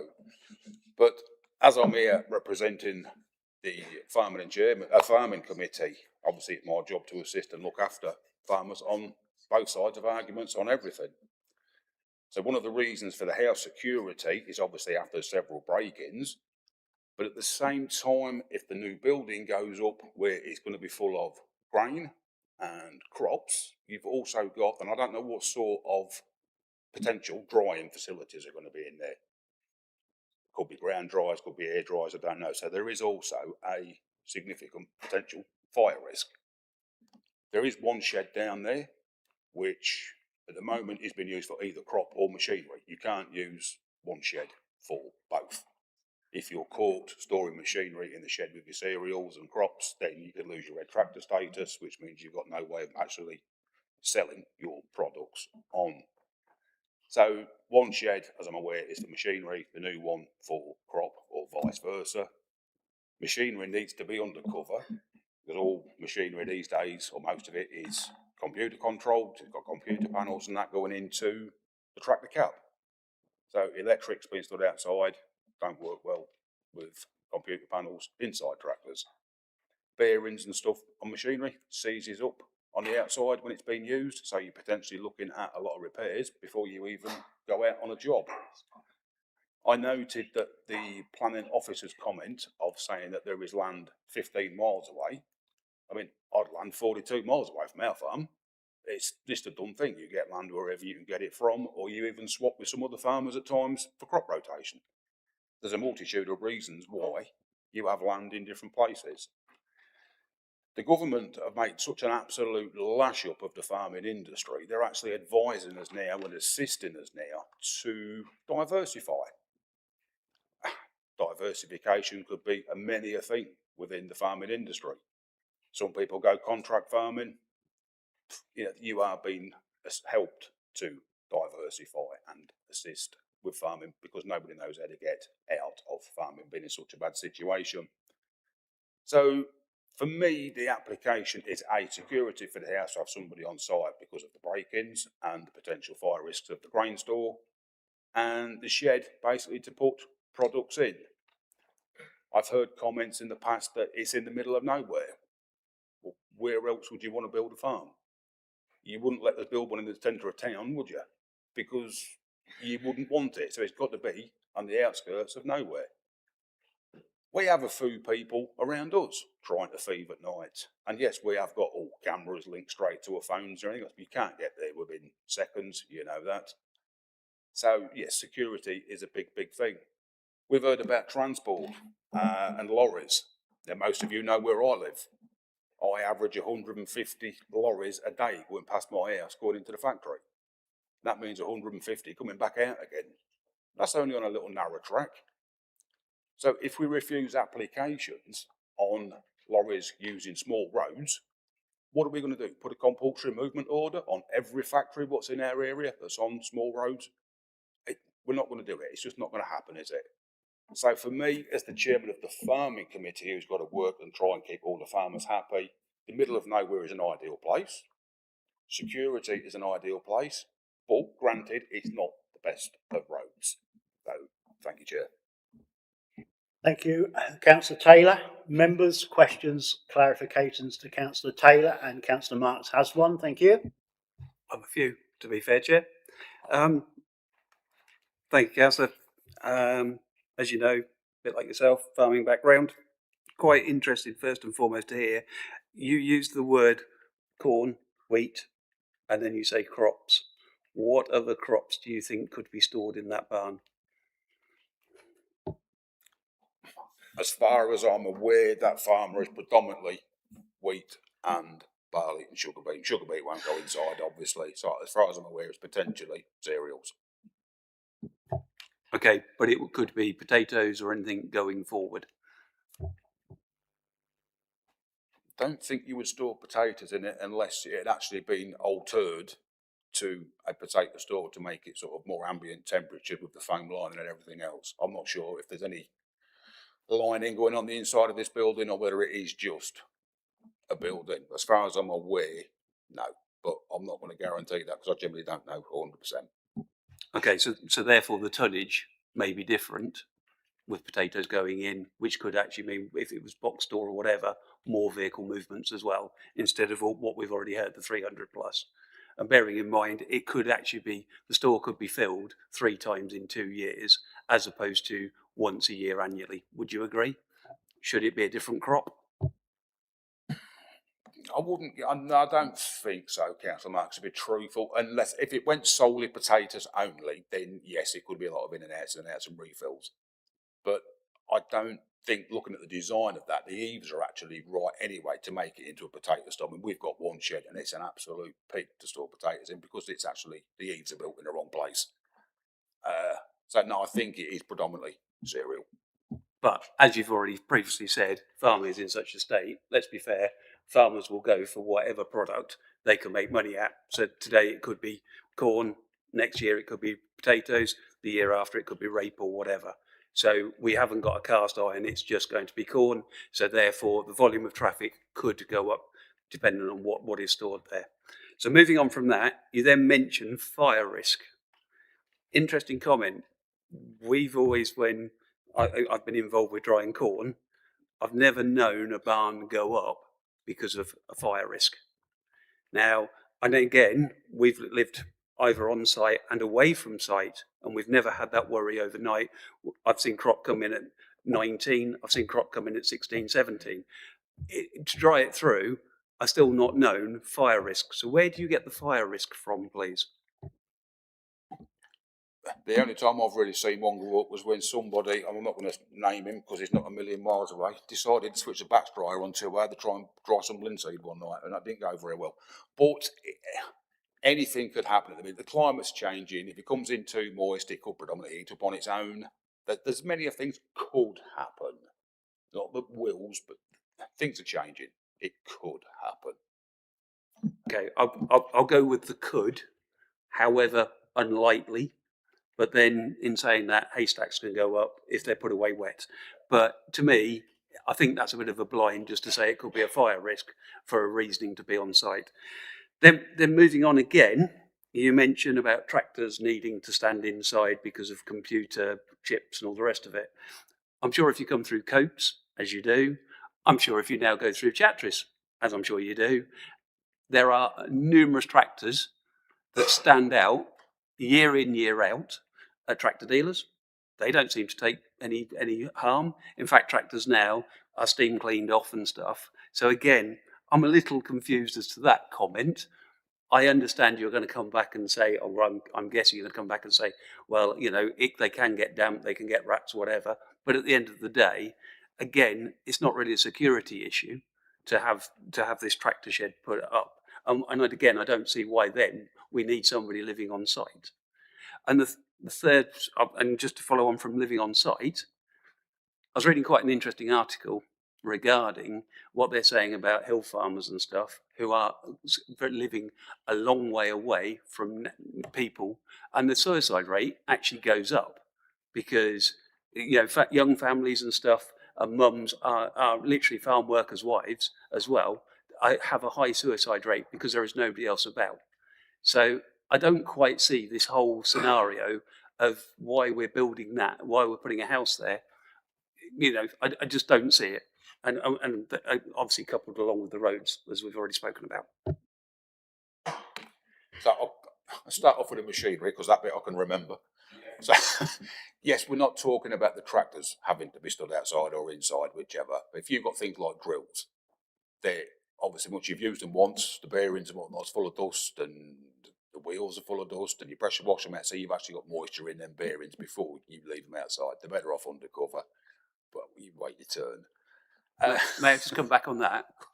I was always taught once you'd used it, you clean it, you grease it for next season. That goes for combines, that goes for drills, that goes for everything. So whether it stands inside or outside or under a lean-to, which most Fenland farms have lean-tos, that's the reasoning behind that. So I still don't buy we need a tractor shed. Okay.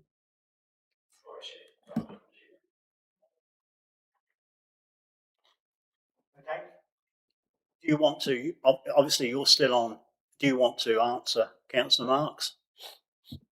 No, I'm happy at the minute, Chair. Thank you. Yeah. Right, anybody else at all? I'll come in there. Yeah, I'm a little bit disappointed. The confliction of the reports to the police. You said, well, you had 2 police complaints to the police in 2024. But we've seen, and we've all read, all members have read, and officers have read, that there's been nothing in the last couple of years to warrant any break-ins down there. Obviously, we have to take notice of that. Really, security issue is, to me, is a big issue. Living on site is. I always find it quite imperative that you do, but you have to have some evidence to back up why you need it. That's the top and bottom of it, really, as far as I'm concerned. And this doesn't give me any comfort why this should be built and we need security on site. So I suppose the next question, this comment really, you can answer that if you like. Yeah, no, I know there's been, I mean, we all know what the police are like. We don't ring in every time there's a problem because you just know a lot of it is a waste of time. So, but the 2 crime numbers, what's sat on there at the minute, are valued at approximately £64,000. And that was, did I say January and September 24 or something. Yeah. But whether there's been any more or not, I honestly don't know because I've not got the email. That was just the email that was got many months ago. Yeah. So I suppose the next question is, and I'll plough on if I may, where are the tractors stored now then? And the machinery. It's very, very valuable machinery, I will agree. So I suppose that's the next question that maybe you should try answering. Thank you. A lot of it is outside, unless obviously some of the crops have gone out of the shed, then they can go inside. But if there's still crops in the shed, then they're all stored outside. So just for clarification, stored outside on the site, on the application site? Yes. Okay. Right, thank you. I will come back to some more if I have some, but Councillor Marks, thank you. Sorry, 2 questions following on from that. They're stored outside. And does the applicant, obviously who you know, I don't know the applicant, does he have any farms elsewhere or any farm buildings? He's got land elsewhere, but no buildings that I know of. And I don't personally know him. It's purely just as a council, a representative, what I'm doing there. That's it on that one, to be fair. Thank you. Okay, so any more questions before we let Councillor Taylor go? Yes. Yeah, carry on, please. Probably seems a bit of a strange question. However, Cambridgeshire County Watch, is the farmer a member of that? Do you happen to know? Because I've never seen anything come through. Bearing in mind he says he's had break-ins, that's the quickest way for everybody within the farming fraternity to know what's been going on locally. Do you happen to know if he's a member? I couldn't honestly tell you, to be truthful. That's an honest enough answer then, isn't it? Okay, so anybody else got any questions for Councillor Taylor? No, thank you very much. Bless you, thank you.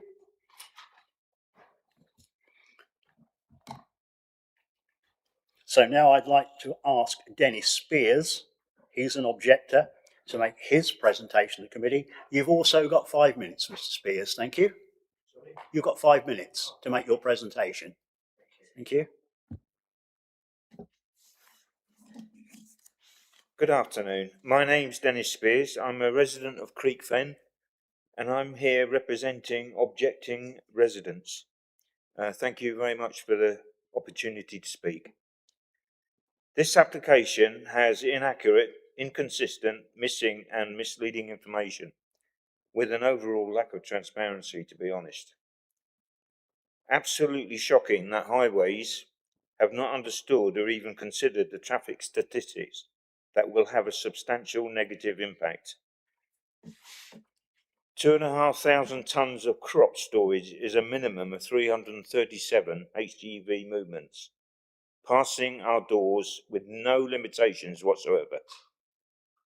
On-site crop storage will effectively double, and therefore so will heavy HGV traffic. The scale of this development is excessive compared to the actual size of the site, which is effectively just a small holding.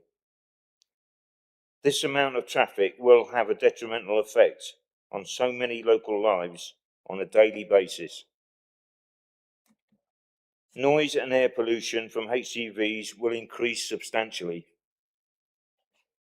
and our driveways are already being used as passing places. Creek Fen, as you know, is a single track. It has no footpaths, no passing places, no street lights, and is a no-through road. It's a dead end. Pedestrians, dog walkers, runners, horse riders from local livery yards, everyone's safety is seriously compromised. There has already been a significant increase in Anglia Water HGVs. There has also been a negative environmental impact with vehicles encroaching into natural habitat for the wildlife. And there are 2 small roundabouts to navigate, and the town's playing field is located in this area, and we should not be compromising the safety of our public spaces. Roads, verges, and dike sites are really already collapsing away with the increase of potholes. Already there has been a substantial increase in HGVs from this site, including industrial plant movements, i.e. a heavy crushing machine, and the negative impact on the highways and the environment is clear to see. We should not be bringing unnecessary and avoidable HGVs into this area. There is no real essential need to live on site. There's no livestock. There's no 24/7 critical controls, and access to the site is limited along a narrow access track situated between 2 properties with no through access. The site is gated and overall not easily accessible. Statistically, large machinery, i.e. the crusher, which is a huge machine, is not easily or generally targeted and would be difficult to remove from this site. We are a vigilant neighbourhood with members of Cambridgeshire Countryside Watch. As confirmed by the Cambridgeshire Police Crime Prevention Team, as you already know, I've shown you the email that we've received, there has no been any burglaries or break-ins in the last 12 months. Also confirming overall crime for the past 2 years appears to be very, very low. There are numerous properties for sale within 1 mile of the site, which would be much safer for a family rather than an isolated area, i.e. this site, accessed only over a large main drain and close to dikes and a river. Arable land should not be taken out of crop production for unnecessary buildings. The land is also located in flood zone 3. In summary, the existing store was built for agricultural use, and yet there is ongoing unauthorised commercial operations ongoing at the moment from this particular building. It is clear to see from public view that the site has a blended use outside of agriculture. The vast majority of objections come from local residents who know and live in this local area. Whilst we acknowledge Fenland is open for business and we appreciate the way you support farming generally, but it should be in the right place at the right time. And this application does not even service fields that are in Fenland. Thank you. Yep, thank you, Mr. Spears. You've still got your, sorry. Thank you, Mr. Spears. Questions, clarifications to Mr. Spears? Thank you, Councillor French. Thank you. Mr. Spears, you mentioned dikes. Who owns the dikes around there? Who owns the dikes? I believe it's highways. I believe they belong to highways. Next question. You said about commercial use. What commercial use is actually going on site at this time? Currently, there's unauthorised. It's the crusher. They've got a huge crusher machine which is being transported out of that site, and it's being stored in that building. It's a stone crusher. So the stone crusher is in the yard and it moves out to go somewhere else to crush. Absolutely.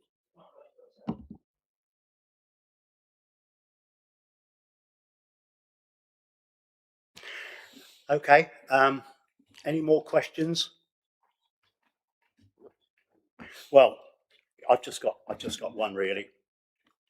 Just for clarification, in the update we had yesterday, Highways still advise there is no objection on the grounds of agriculture use. That means obviously what has got it now.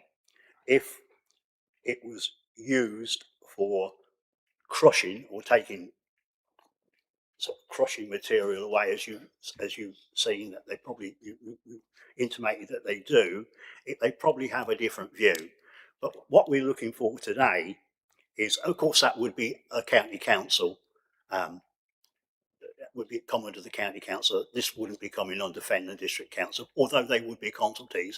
The decision would be made by county council on this one.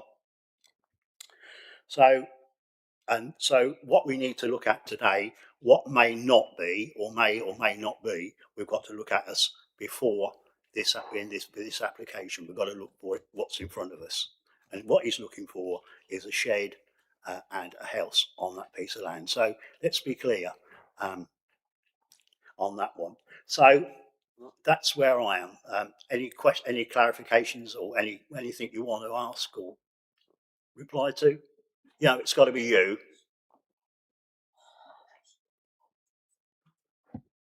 Just want to clarify that the crushing machine is actually stored in the barn. It's not actually just on the site. It's actually stored in the barn. Okay, thank you for answering that and clarifying that. Councillor Marks, thank you.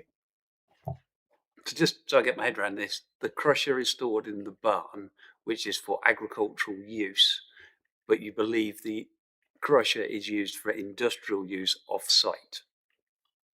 Yes, that's correct. So I suppose the next question is that conjecture?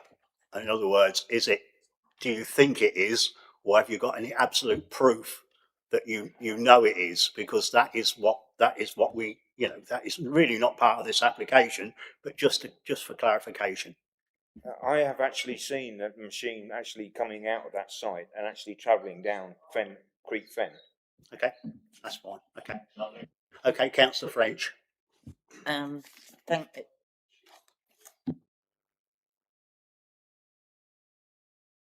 That's the count. You really can't do that, really, with respect. No worries. But anyway, Councillor French, would you like to continue? Thank you, Chairman. You say about this crushing machine, how many times would you say that goes out, weekly or monthly or whatever? I have absolutely no idea. I'm sorry.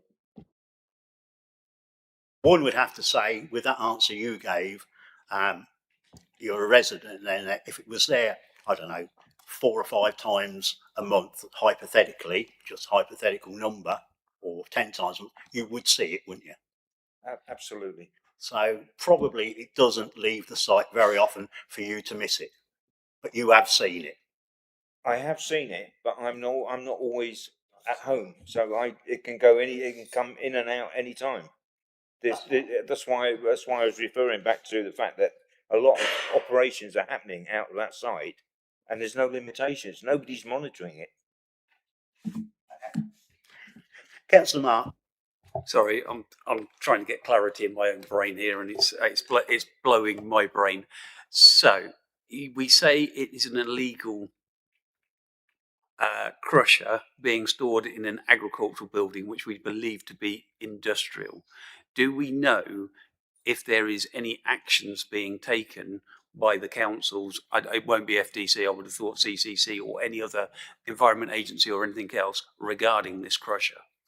Would need, just for clarification, just before Mr. Spears, it would need a planning permission for a waste site from county council. It would go before their planning committee, as I well know, and I'm not sure there's any enforcement issues at all related to the site. That's what I'm asking. Is there an enforcement issue? Not that we're aware of. They just have a free hand to do what they basically like. I think that will be a question I'll be asking officers if they are aware. Absolutely, that won't be long. So,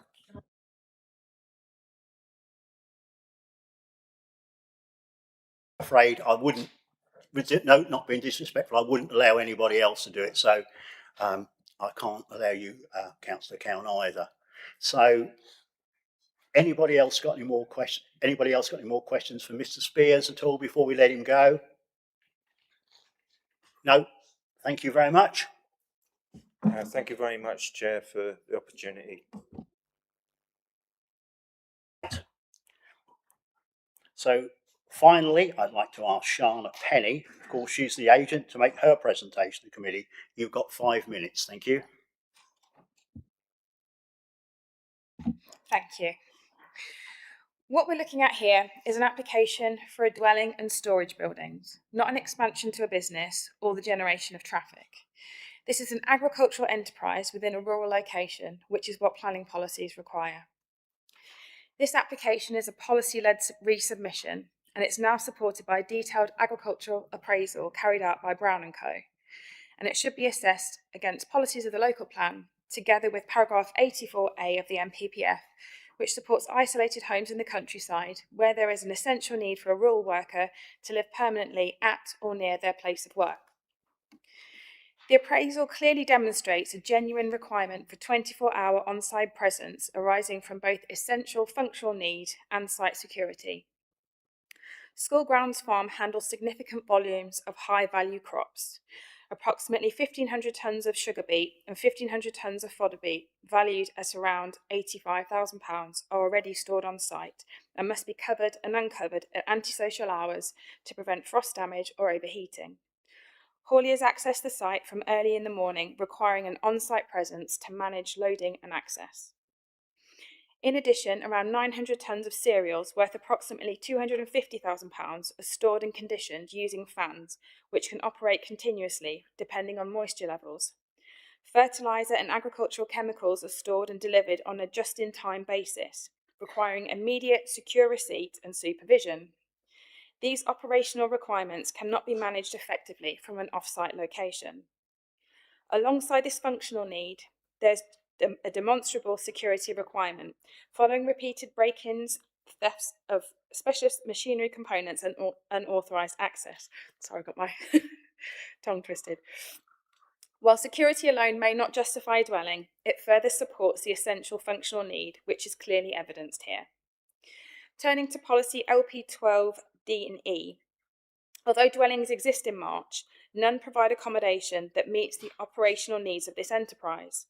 What is required is not simply a house nearby, but a family-sized dwelling with dedicated office space integrated into the farmyard, allowing a permanent 24-hour presence and immediate response.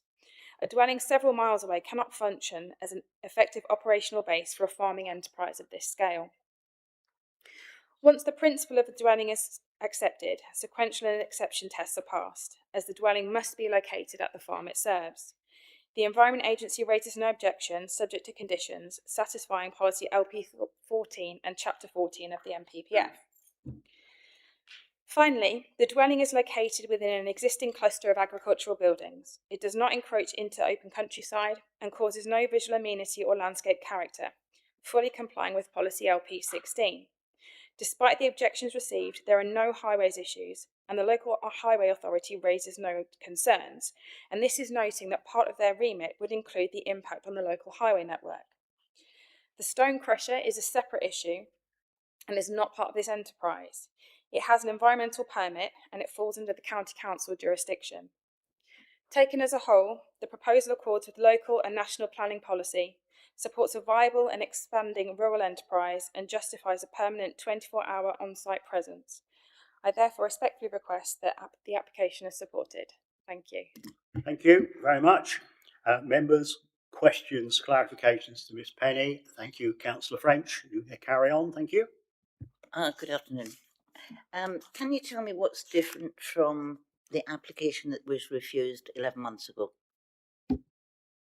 So in terms of the physicalities, it's the same. The key difference here is that because it was refused on the principle, we've now resubmitted it with an agricultural appraisal, which has come from Brown & Co.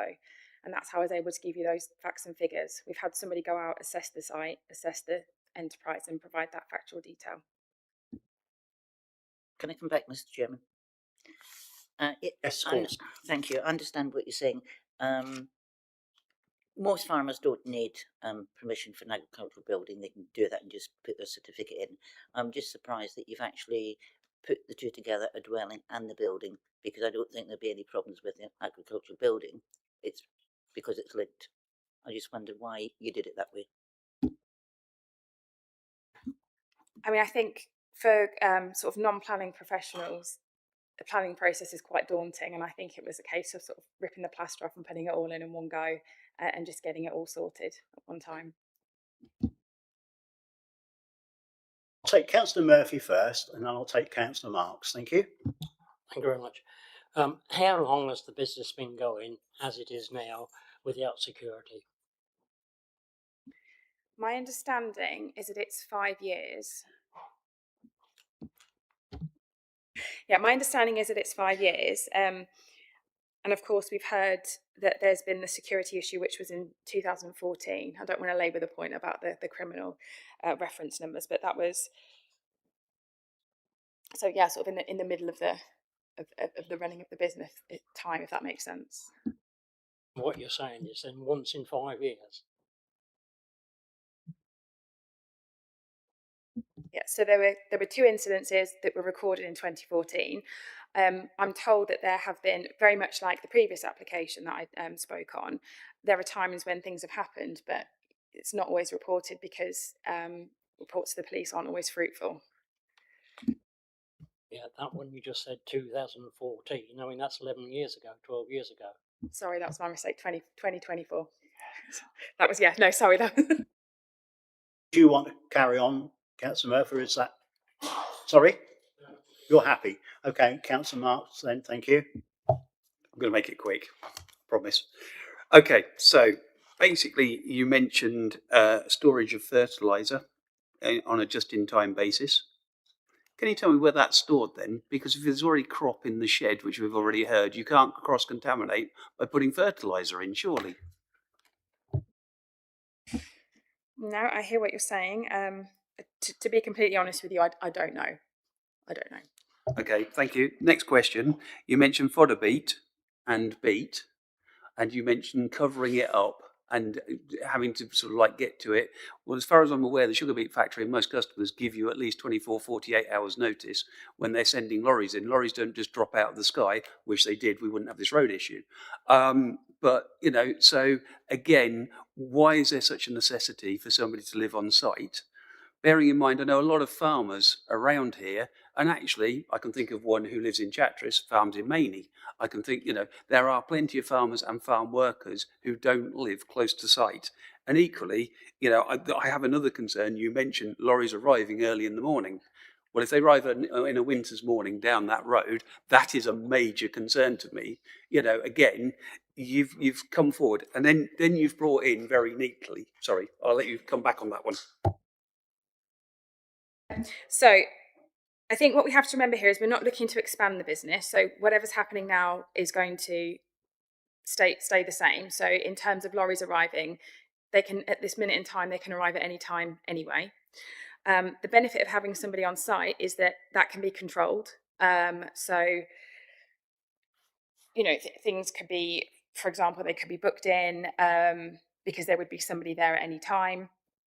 And it's not just, you know, there are a lot of things in play here which would require a person to be on site. So it's monitoring, it's being there to receive goods, it's the security issue as well. So there's lots of little things rather than just one big, you know, we need it for the sugar beet, for example. But they're already happening. You're telling us it's an ongoing business. That's already happening. So why all of a sudden is there a necessity for somebody to live on site?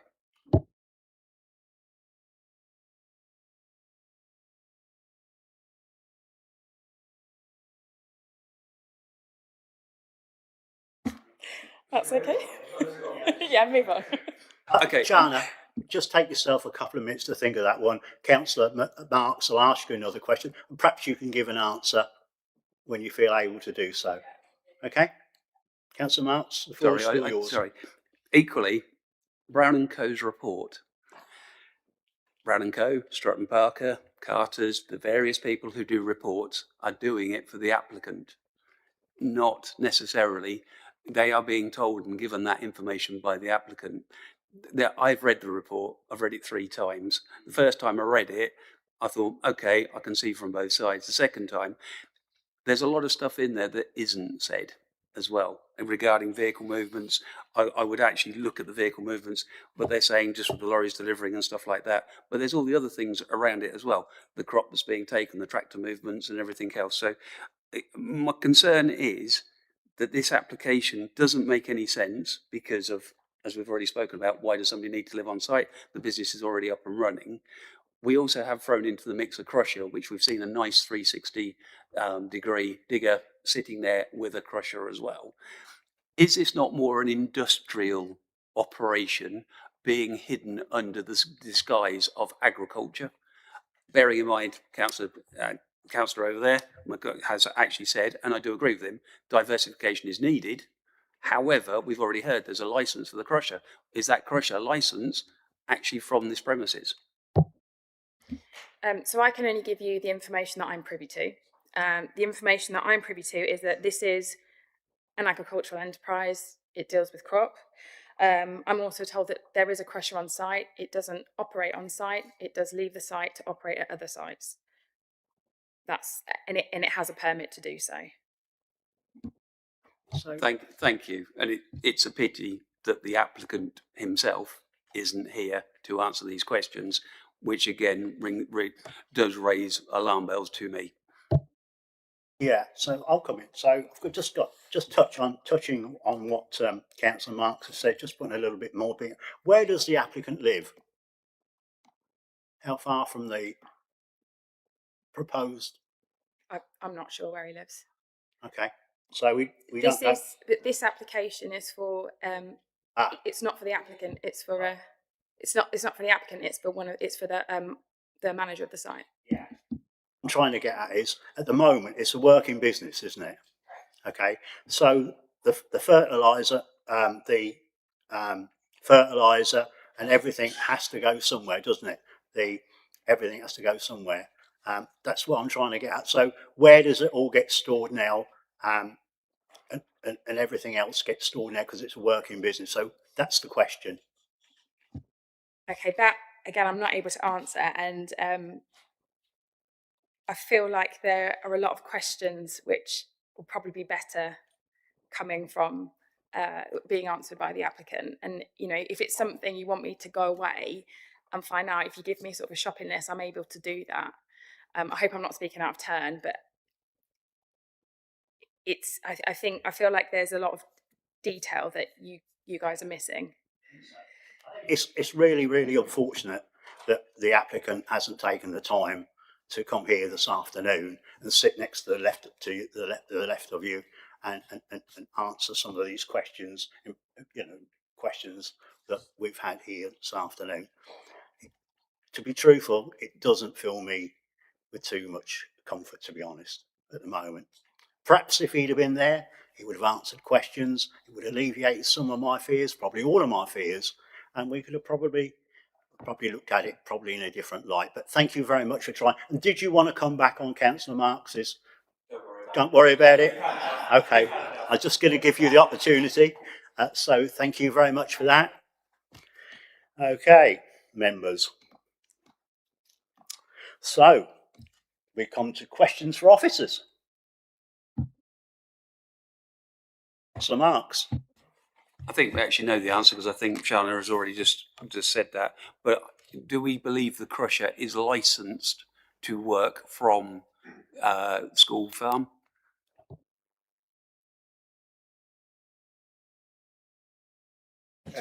Through you, Chairman, we've got nothing that indicates that that information is incorrect, and I think, as perhaps has been discussed through several of the representations, to some degree, that's not really material to the determination of this application. It's not. Sorry, can I come back on that?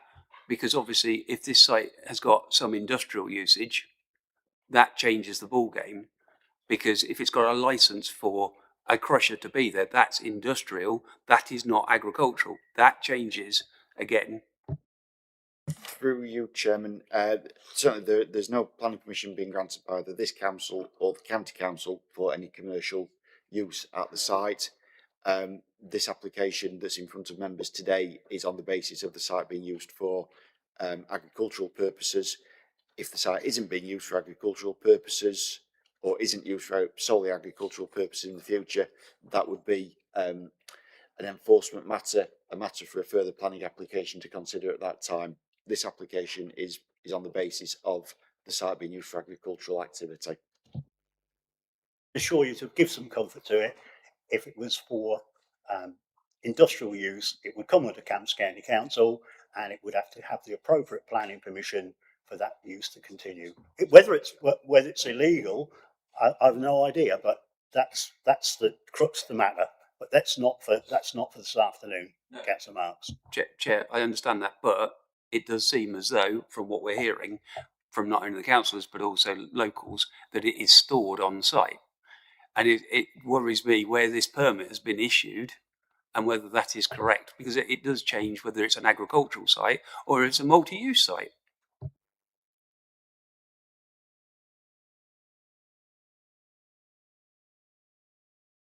I think David's answered it. I think David's answered it as best his ability. You know, he can only give you the answers that he knows, can he? And he doesn't obviously clearly know that. So I think we'll have to take that on face value as Councillor Marx. Yes, Councillor Benny. Thank you. Yeah. Question for officers. If this was just an agricultural building, could this be put up under a 28-day notice? Would that fall under the remit of that? Through Chairman, without assessing it against the regulations, I don't know off the top. Ultimately, it's not been submitted as a prior notification. It's part of the planning application. So it's a little bit of a hypothetical, I'm afraid. Yeah. Yeah, I'm afraid it is. Anyway, so before we close, any questions, clarification to officers? No, I'm finishing that then. Right, so I'm looking for a proposer to go with officers. We haven't had the debate yet. Sorry, my fault. I'm getting carried away. So members to debate the item in respect to the material considerations to the application. So sorry about that. Lost the plot in debate. Thank you. Debate, and it's Councillor Frank. Thank you, Mr. Chairman. Well, this is very interesting.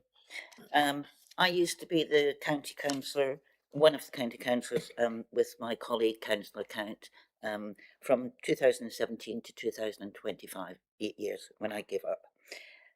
From, I believe, about 20, maybe 21, 22, I had hundreds of complaints. Dozens of complaints from people who live in Estover Road with the disgusting smell from Anglia Water. I don't know if it's got any better. It is Councillor Count's district ward. Thankfully, since I've given up my county, I don't get so many complaints, but he probably does. And again, I've had dozens of complaints. I believe it's about movement up and down that road. I did read, and I believe it was 2023-24, but I can't remember the details. There was an enforcement, but I can't remember which the enforcement was for. So there is something hanging about there. If they had put a separate application in, it is a different ballgame, but they didn't. I did ask why, what was different from last year's application. I can't really see anything different. I always support local businesses where I can, and obviously local farmers. But my concern is the residents in Creek Road, Creek Fen, and Estover are suffering absolutely horrendous. So I'm sorry, I'm not able to support this application. Councillor Murphy, thank you. Thank you very much. I'd just like to say I shall be very short on this because it's getting dark now and we're only on number 8. But I think this occasion the officers have got this exactly right. I'm just looking around. Councillor Marks, you're next. Thank you. I'll take Councillor Murphy's lead, keep it short. I think there are numerous problems with this application, which there is no way I would support this at present time. I thank my two colleagues coming and speaking, 1 for, 1 against. Farming is in a poor state. I wholeheartedly understand that, but equally, it's all very well being on the side of the farmers. We have to be on the side of the residents as well. And I'm sorry on this occasion, and I feel sorry for Shana as the agent being fielded on her own. And you know, I do apologise to her. I gave her probably a hard time, but actually the applicant should have been here and he should have taken it on the chin, not send a lady. Absolutely correct. I do. I also apologise. We put you on the spot. We now understand that it was obviously you weren't furnished with the answers that we were probably going to ask you. But I'm sorry for that. So anyway, off the track, back on the track. Still in debate?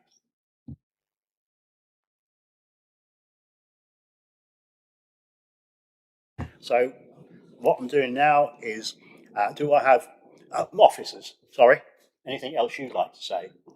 No? No, Tom? No? Okay, so do I have a proposer to go with officer recommendation to refuse this application? To refuse, to be clear.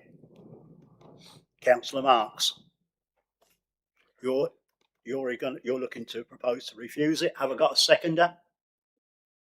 Councillor Murphy is going to second that. So we've got a proposal to refuse this application, proposed by Councillor Marks, seconded by Councillor Murphy. Can I have a show of hands on that? That application has been refused.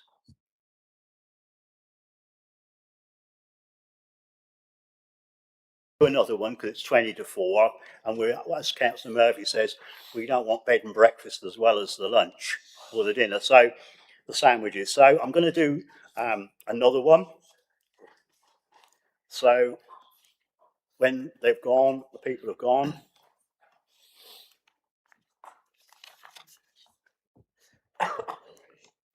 Okay, are you leaving?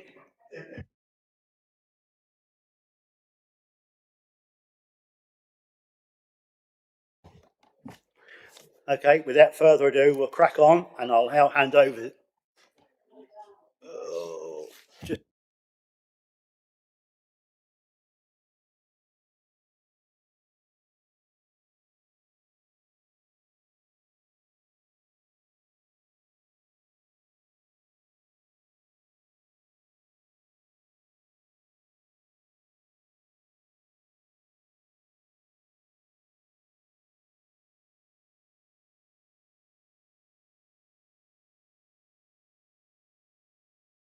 Further ado, are we ready to go now?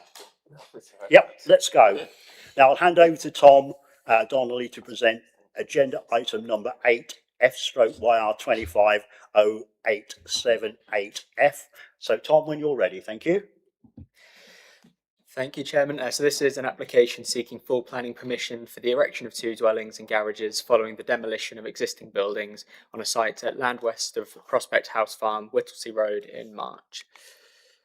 The site is located in a rural location that will constitute an elsewhere location as per policy LP3 of the Fenland local plan, approximately 230 metres from the edge of the built form of turfs to the southwest. The aerial photo shows the building on site proposed for demolition and the existing farmhouse immediately to the east of the application site. There was previously a Class Q prior approval granted on site in 2014, which allows the conversion of one of the agricultural buildings on site into 2 residential dwellings. For the information of the committee, a Class Q prior approval allows for the conversion of agricultural buildings into residential dwellings if set criteria and stipulations are met. In such instances, it would generally allow for the creation of dwellings in locations where new residential development may not generally be accepted. So for the purposes of comparison, the site plan at the top of this slide shows the site plan that was part of the Class Q approval, showing a far smaller developable area compared to the site plan submitted with this application, which is shown on the bottom of the slide. So the submitted site plan with this application shows the creation of a new access point onto the public highway to serve the westernmost plot, with the dwelling set back in the site to a similar depth as the existing farmhouse to the east. Both dwellings are proposed to be the same house type, albeit mirrored between the plots. The dwellings are 2-storey, 4-bed properties, with the developed extent of the site extending significantly further west than the built form approved under the Class Q prior approval, which is shown on this street scene drawing there. So whilst it's noted that the buildings are proposed to be demolished to accommodate the dwelling, these are a far more modest scale and appropriate vernacular for a rural and isolated location such as this. The site photos show the agricultural buildings proposed for demolition, which are considered to have a relatively low impact on the landscape character of the area. And the bottom left photo shows a relationship to the existing dwelling to the east, and the bottom right image showing the undeveloped and rural character of the surrounding area. So in respect to the assessment of the application, the site area, in respect to the assessment of the proposals, whilst there was previously a Class Q approval on site that approved the conversion of the building to residential use, it is not considered that this would represent a valid fallback position to establish the principle of development in this case. Case law on this point, as set out in the officer report, is clear that a comparison must be made between the approved and newly proposed development. In this respect, the site area has increased by approximately 2,000% from the site area of the Class Q approval, with an increased sprawl of development of large dwellings that would have a far greater impact on the landscape character of the area. Therefore, the Class Q is not considered to represent a fallback, and the elsewhere location of the site without an identified essential need for a rural worker dwelling is therefore considered to render the principle of development unacceptable. Accordingly, the landscape character impact is inherently considered to be adverse and therefore unacceptable. And finally, the site lies within flood zone 3 and fails a sequential and exception test due to the search area required to be district-wide. The proposal is therefore considered unacceptable in planning terms and is accordingly recommended for refusal. Thank you. Thank you once again. We have one speaker on this application. Now I'd like to ask Shana Penny. She's the agent to make her presentation to the committee. You've got 5 minutes. Thank you. Thank you. I speak in support of this application, which I believe represents a sustainable and appropriate form of development contrary to the officer recommendation. The site benefits from extant Class Q prior approval for the conversion of an agricultural building into 2 dwellings. This establishes a clear fallback position. Contrary to the officer's view, this fallback is directly relevant, as the current proposal also delivers 2 dwellings, effectively achieving the same outcome. The principle of residential development is therefore already established, and this proposal provides a high-quality replacement for the existing disused buildings. In terms of visual amenity and landscape impact, the dwellings are well designed using timber cladding and slate roofs to respond to local distinctiveness. They are spaced thoughtfully with substantial separation to minimise visual impact and allow for wider views of the countryside beyond. And this respects the aims of policies LP12 and LP16, which seek to protect character of the countryside and provide high quality development. By replacing redundant structures, the development enhances the site setting without suburbanising the open countryside. It's also important to note that there have been other residential approvals immediately to the south of the site, demonstrating that development in this general location is considered acceptable and consistent with planning precedent. Finally, the scheme passes a sequential test, as it is effectively for replacement dwellings, so no alternative sites need to be considered. The exception test can be passed by ensuring that the development is carried out to high levels of sustainable construction credentials. In summary, the proposal makes positive use of the site, delivers high-quality homes, respects the rural character, and is fully supported by the fallback position and local precedent. On this basis, the application should be approved. Thank you. Thank you very much. Members, questions, clarifications? To Shana, Councillor French, thank you. Thank you, Shana. Looking at the history of this, there's 4 applications that have been approved. Why haven't they already built these? Sorry, why haven't they built the previous approvals? Yeah. I think it's a timing issue, and now's the time to do it. Oh, right. Oh dear, Shana. Anybody else at all? That was a rather strange answer to a relevant question there, I think. But anyway, never mind, Shana. Anybody else? No? We'll alleviate your suffering. and thank you very much for that. So, after that, questions to officers' members.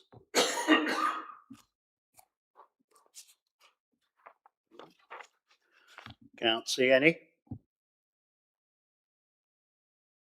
I'd like you to invite members to debate the item with respect to material planning considerations.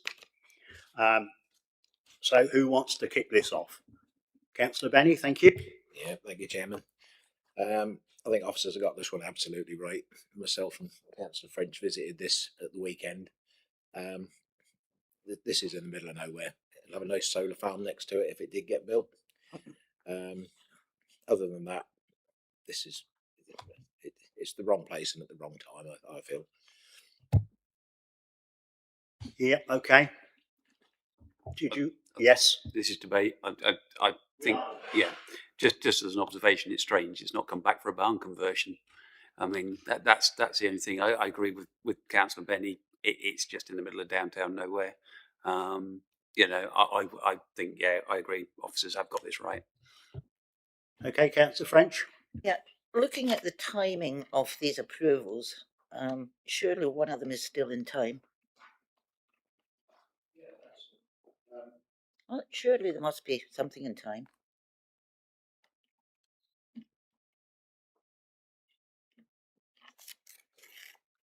I mean, we're looking at 18th of September 2024. They're still in time then. So they can go ahead and build. They don't need this. No, to be clear, they can do the conversion, and they've got 5 or 6 months, 7 months, 6 or 7 months to start, and they haven't done, and they've had 2 and a bit years to do it, haven't they? I think that sums it all up in a nutshell. Still in debate, anybody? That's it. No, the debate has finished. Questions to officers, members? No. Okay. So I'm looking for a proposer to go with officer recommendation to refuse planning permission. So who wants to? Councillor French. Thank you. Who's going to want to second it? Councillor Murphy. So we've got a proposal to go with officer's recommendation to refuse planning permission, proposed by Councillor French, seconded by Councillor Murphy. Can I have a show of hands on that? Right, look, I'm proposing to do, and I hope members are in order with this. We'll do one more, and then we're sort of broken half of the back of it, then, haven't we? So, members, are you happy at doing one more? Yeah. Yes. Okay.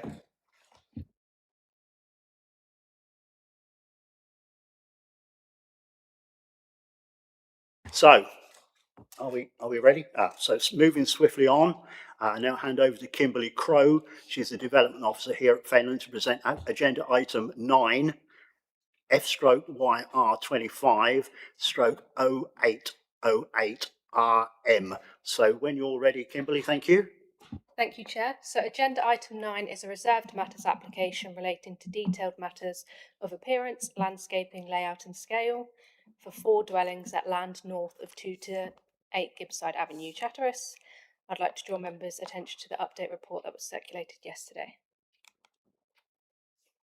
So the application site is outlined in red on the location plan and aerial photo on screen, and access to the site from Gibbside Avenue was committed to outline. So the proposed site plan is shown on screen with the row of terrace dwellings situated fairly centrally within the site, and then there are 22 parking spaces identified on the site plan, 8 of which have been allocated for the proposed dwellings. So those are the proposed elevations on screen, and the floor plans as well, and a street scene.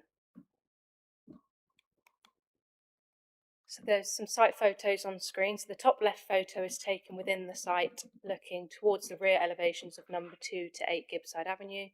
The top right and bottom left photo are taken within the application site, and the bottom right photo is of the access into the site from Gibbside Avenue. So this application is a reserved matters application, all of which are considered to be acceptable. Objections have been received from neighbouring properties, primarily relating to land ownership, site access, parking arrangements, neighbouring amenity and drainage. These concerns have been addressed within the committee report, and therefore the application is recommended for approval. Yep, thank you very much, Kimberly. We have one speaker on this application, and I'd like to invite Mr. Hall, Matthew Hall, to make his presentation to the committee. You've got 5 minutes, Mr. Hall. Thank you.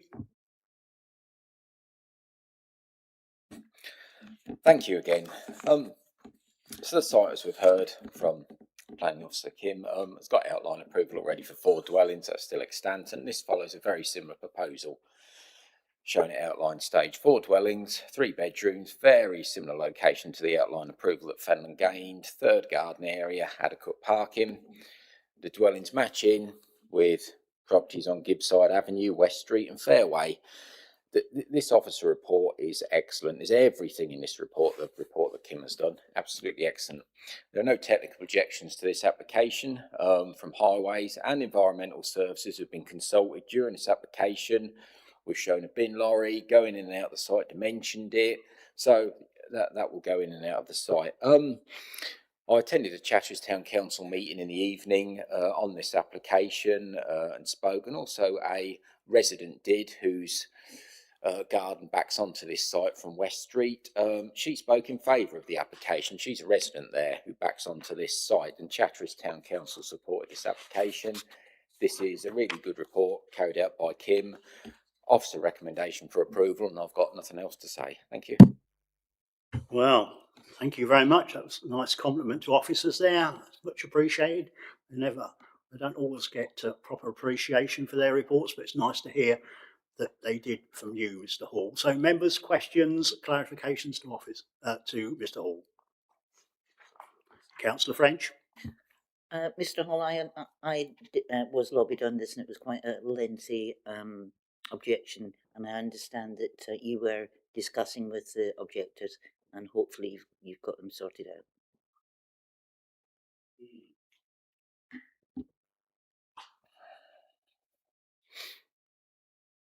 Just say yes or no.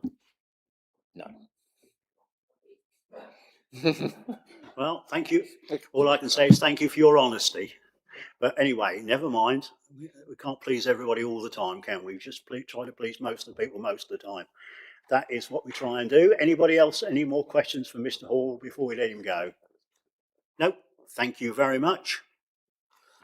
Members, quickly moving on. Questions to officers? No? Okay. So I'm going to invite members to debate the item in respect to material considerations relevant to the application. If you'd like to, okay, Councillor Murphy's quick on the ball. Thank you. Well, I think you've only just got to look at it. I mean, it's so, to be honest, it's so perfect. It fills in the gap. It's all built up round it. It was always going to be built on, and now we're actually come to the fruition it is going to be built on. So I totally agree with what the officers have done there. Thank you very much for that, Councillor Murphy. Councillor Purser, then I'll take Councillor Marks. Okay, that's fine. We're told that we're here to discuss land usage. Surely that makes the best of land usage. It's derelict at the present time. It seems, it's stood derelict. It certainly is going to provide good homes for young families, I would hope. So personally, I'm very, very happy to support this.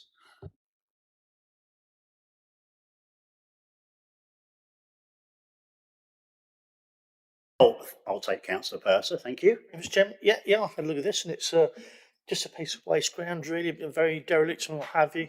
We're all saying we need new homes, new houses. It's an ideal place, an ideal thing. Fills in a gap and tidies it up really quite nicely, and I think it should be supported by us. Thank you. So I've got a funny feeling I know where this is going. Does anybody else want to add to the debate? No, I'm not even going to bother saying it. So here we go. So I'm going to close the debate now. Officers, have you got anything to say? Okay, so we're just looking. Do I have a proposer to go with officer recommendation to grant planning permission? And I'm obviously going to take Councillor Murphy. So what's your proposal, Councillor Murphy?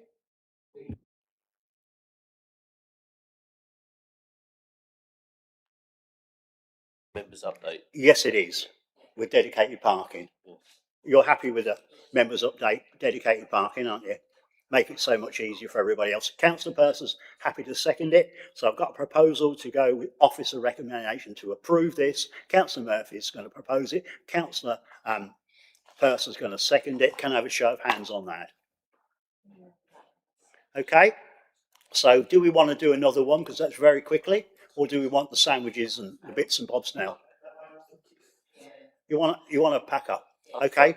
So we'll stop for whatever we've got. And thank you very much for everybody for doing it for us. And we'll be back hopefully. What time is it now? It's nearly 4 o'clock. So we say try and be back for 4:20. 20 minutes will be enough, won't it?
Right, thank you members for being back on time.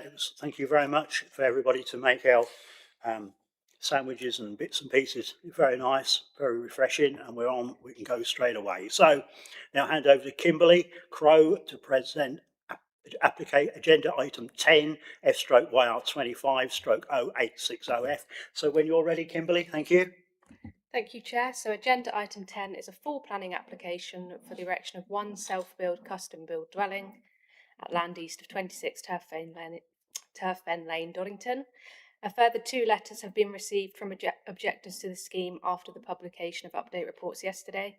These letters reiterated comments relating to the existing road surface, noise pollution, street lights, bin collection and the scale of development. It is considered that these concerns have been addressed within the committee report and through the recommended conditions.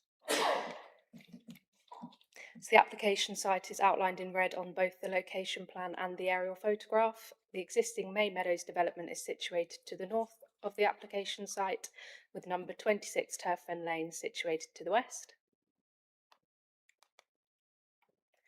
The proposed site plan is shown on screen, detailing the location of the proposed dwelling with parking spaces situated to the front.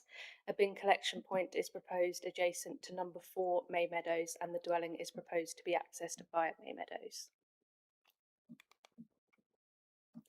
So this slide shows a site plan of a previous outline application for 2 dwellings, which was refused and subsequently dismissed at appeal.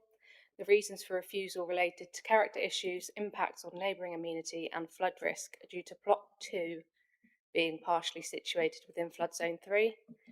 The inspector dismissed the appeal on residential amenity and flood risk reasons only. The inspector did not consider that the site was backland and that the development of the site would comply with policies LP12 and LP16D of the Fenland local plan. The current proposal has reduced the site area and is now situated entirely within flood zone 1. A greater clearance has also been provided between the proposed dwellings and the neighbouring property at number 4 May Meadows.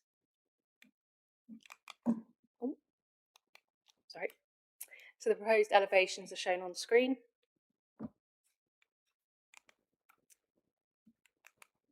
Why does that keep happening? Sorry. There you go. Proposed floor plans as well. And some site photographs. So the top left photo is taken from May Meadows, where the proposed access would be. And then the top right photo is taken from within the site, looking back towards May Meadows. So that's number 4 and 5 either side. The bottom left photo is taken from the rear of number 26, looking towards the May Meadows development, and then the bottom right photo shows number 26 Turf Fen Lane in the distance, taken from where the proposed access drive would be. So the proposed development has reduced the quantum of development in comparison to the previously refused application. The repositioning of the dwelling and reduction in the red line boundary of the site has overcome the residential amenity and the flood risk reasons for refusal. The proposed development is therefore considered to comply with the relevant policies of the local plan and is recommended for approval subject to the completion of a legal agreement securing the self-build and custom nature of development. Thank you very much, Kimberly. We have 2 sets of speakers on this application. First, I'd like to ask Ashley Savage, he's an objector, to make his presentation to the committee. When you're nicely seated, you've got 5 minutes. Thank you.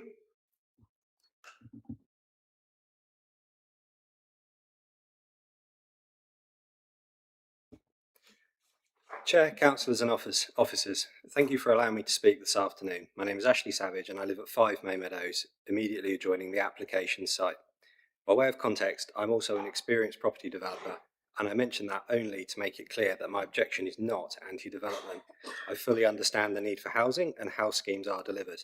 My concern this afternoon is whether the proposal represents appropriate development in this location when judged against policy, evidence, and the site's physical constraints. I acknowledge that this application has been amended following the dismissal of the previous appeal. The proposal has been reduced to 1 dwelling and repositioned within the site.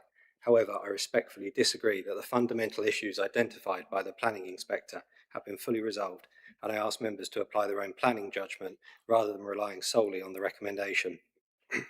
Firstly, I would like to address residential amenity, which remains a key concern. The planning inspector concluded that the previous proposal would result in an overbearing impact on number 4 May Meadows, and crucially stated that even a single-storey dwelling in close proximity could give rise to unacceptable harm.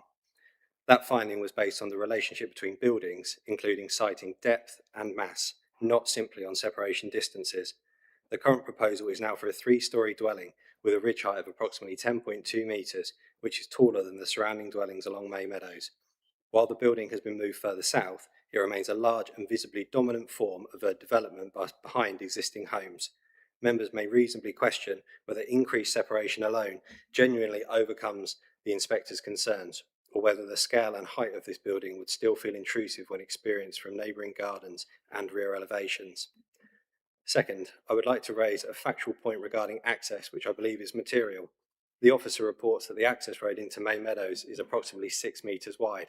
I have personally measured Turf Fen Lane, which is the sole vehicular access to May Meadows, and the surface width is approximately 3.57 metres. Even allowing for minor variation, this is a significant difference. In practice, this road functions as a single track access, not a two-way carriageway. This is relevant when considering everyday use, construction traffic, service vehicles, refuse collection and emergency access. My intention is not to challenge the Highway Authority, but simply to ensure that members are making their decision based on an accurate understanding of the physical constraints residents experience daily. In that context, I would also ask members to consider the cumulative intensity of development served by this access. All of the existing dwellings along May Meadows and those on the Oaks immediately beyond are large family homes, typically 5, 6 or 7 bedroom properties. These are not low occupancy dwellings and they generate a high level of daily vehicular movement, visitors and servicing. When combined with a constrained access of approximately 3.57 metres, the addition of a large dwelling cannot reasonably be described as negligible. Third, I would like to clarify a point regarding refuse collection. The application states that bin lorries travel down May Meadows. This is incorrect. In practice, refuge vehicles do not enter May Meadows.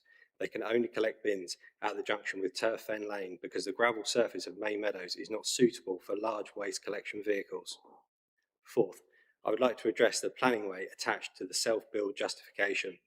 The officer reports that Fenland currently has no unmet need for self-build plots, and therefore the self-build aspect of this proposal carries very limited weight.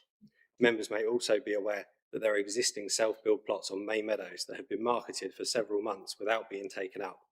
I do not raise this as a marketing argument, but as a further local context reinforcing the conclusion that there is no pressing demand for additional self-build housing in this location. Finally, I ask members to consider precedent. Approval for a substantial dwelling on this site would make it increasingly difficult to resist future applications on adjacent land, particularly where that land lies beyond the established pattern of development and closer to open countryside. Planning decisions are very rarely viewed in isolation, and members are entitled to consider whether approval here would weaken the council's ability to control the incremental expansion of development along this sensitive edge of the village. In conclusion, while this proposal has been amended, I respectfully submit that the previous concerns have not been fully or convincingly resolved. The benefits are limited, the impacts are permanent, and approval would be irreversible. For those reasons, I ask the committee to apply planning judgment and refuse this application if you are not satisfied that it represents the right development in the right place. Thank you for your time and consideration. Yeah, thank you very much. Excellent presentation anyway. Members, questions to Mr. Savage? And you've got one, Councillor Murphy, thank you. Yes, I certainly have. What you're saying about the distance of the width of the entry, yes. Why do you think there's such a big difference of what we say and what you say? Well, the report from the officers said that it's a 6 metre wide access road that vehicles can pass in parallel, whereas actually in a real life circumstances, this is a 3.57 wide metre access road. It's single access. Cars can't pass either side of each other, and actually Turf Fen Lane is quite a long road. So if there's cars approaching each other on either side, they can't pass each other. There is, in theory, a pedestrian walkway on Turf Fen Lane, but there isn't actually a raised pathway. There's only a discrepancy in the colouring between the road and the pathway. There's no street lighting, and actually it then suddenly becomes a very difficult road to sort of access up and down. Okay, any more questions? You've got your light on, sorry. Okay, anybody else at all? Anybody else got any questions for Mr. Savage? Before we let him go? No? Thank you very much. Thank you very much. So, now I'd like to invite Ricky Glowacki, the applicant, to make his presentation to the committee. You've also got 5 minutes.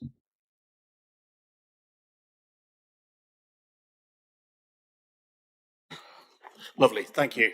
Firstly, I did put a presentation in, but I'm not going to be using the presentation, so you can all be quite thankful that I'm going to make this really short and really quick. From what I was going to say, I'm just going to go back onto just some of the objections there that have sort of surfaced themselves as new today. Firstly, the application, should not be gone against the planning officer's recommendation based on any future development. I think it's something that's part of the agenda of this committee meeting and before coming here, so I would ask that you disregard that. The proposal says it's not appropriate. That's an opinion. It doesn't form any basis under national planning policy. When we look at amenity and overbearing, I believe that has been already discussed and it's already been attended to. So there's currently 40 metres from 26 Turfen Lane to the new proposed dwelling. And from number 4 through to the new proposal dwelling, we're talking approximately 20 metres.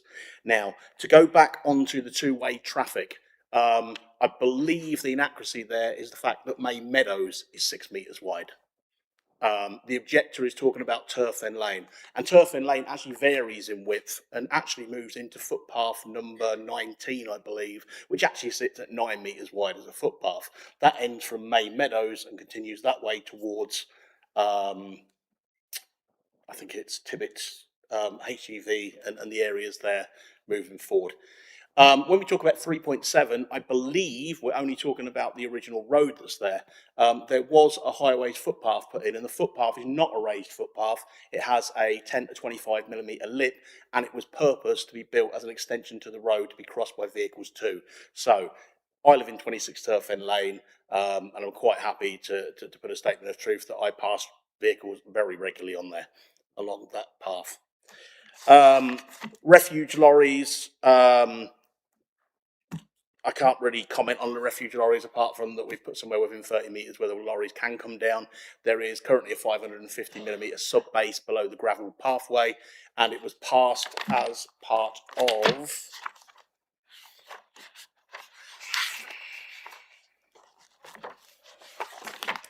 FYR 170048/F.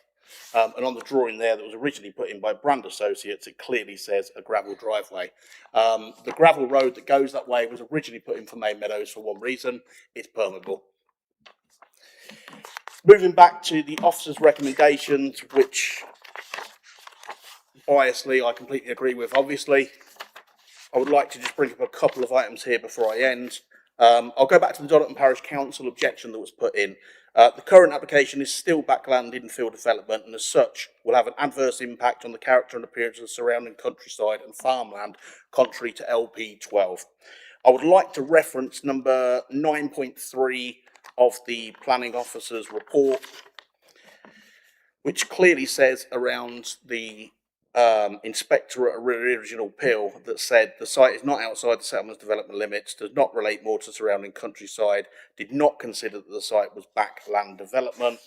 And then I'd like to refer back to 10.7 and 10.10, where it ends: the development is therefore considered compliant with policy LP 12 and LP 16 in this regard. The flood risk has been assessed.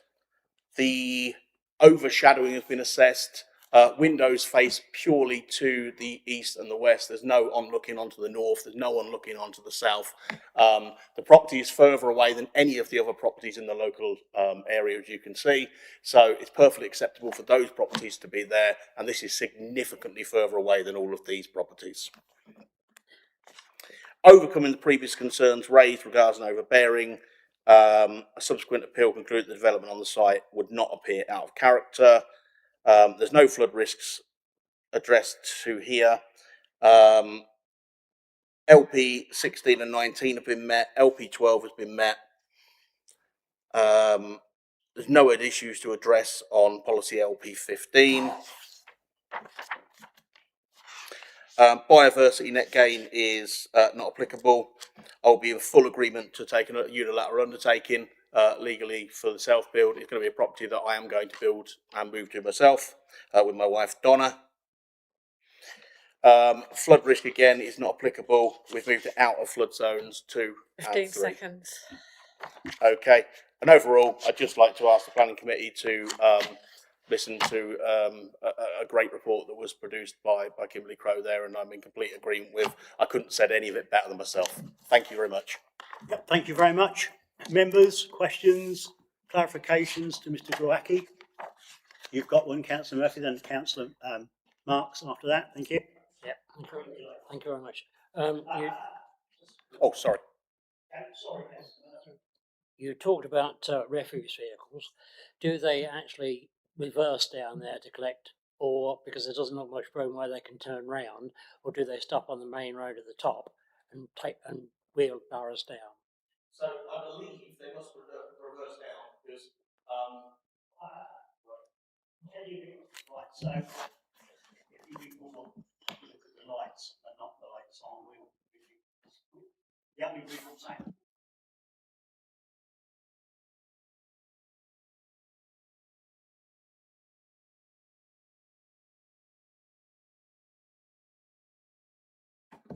Okay. I'm not aware. I leave about 5 o'clock in the morning every morning and get back about 8 o'clock at night, so I don't see the refuge wagons come down.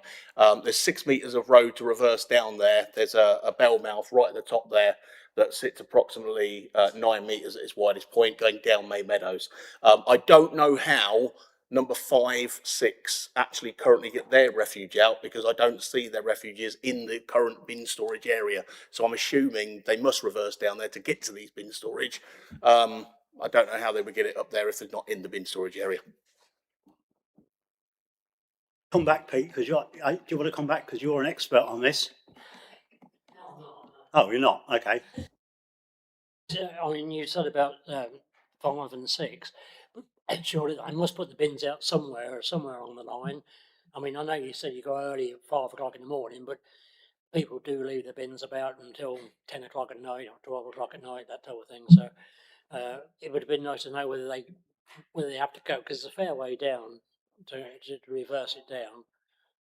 That's all I wanted to know. Thank you.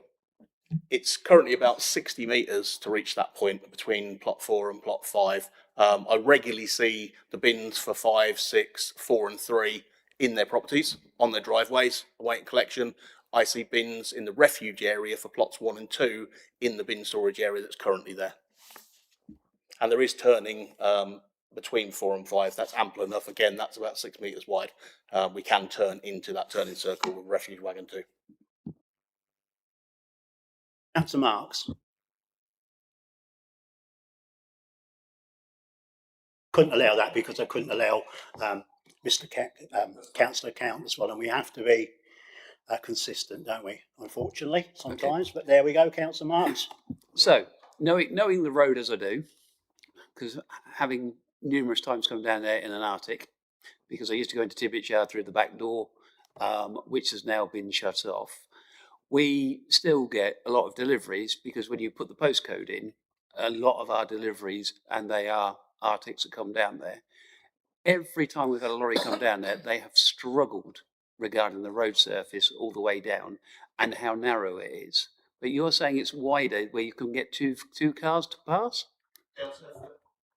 Turf Fen. Sorry, to clarify, Turf Fen. Yeah, Turf Fen, you can pass with 2 cars in Turf Fen Lane. Okay, you surprised me because when I've been down there, we used to use it all the time to going into the back road of Doddington. Yeah, there are places along there you cannot pass 2 vehicles.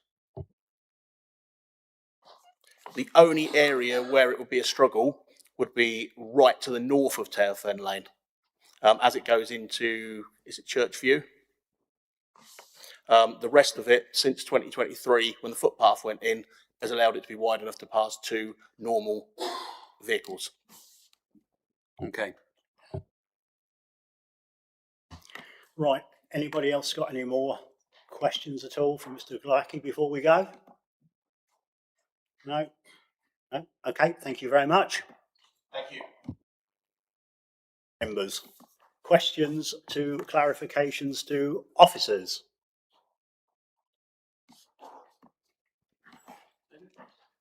Oh, yeah, sorry. Please, Councillor Marks, carry on. I'm hearing, and I'm really surprised, the inspector has made the comment that he doesn't believe that is back garden development. I would say, where did he actually come out and have a look at what would he have just done when he did his report? Would he have just done literally a desktop survey at that point? Through you, Chairman. As far as I'm aware, all inspectors do a site visit as part of their determination of appeals. So the inspector will have visited the site. Thank you. Okay. Any more questions to officers?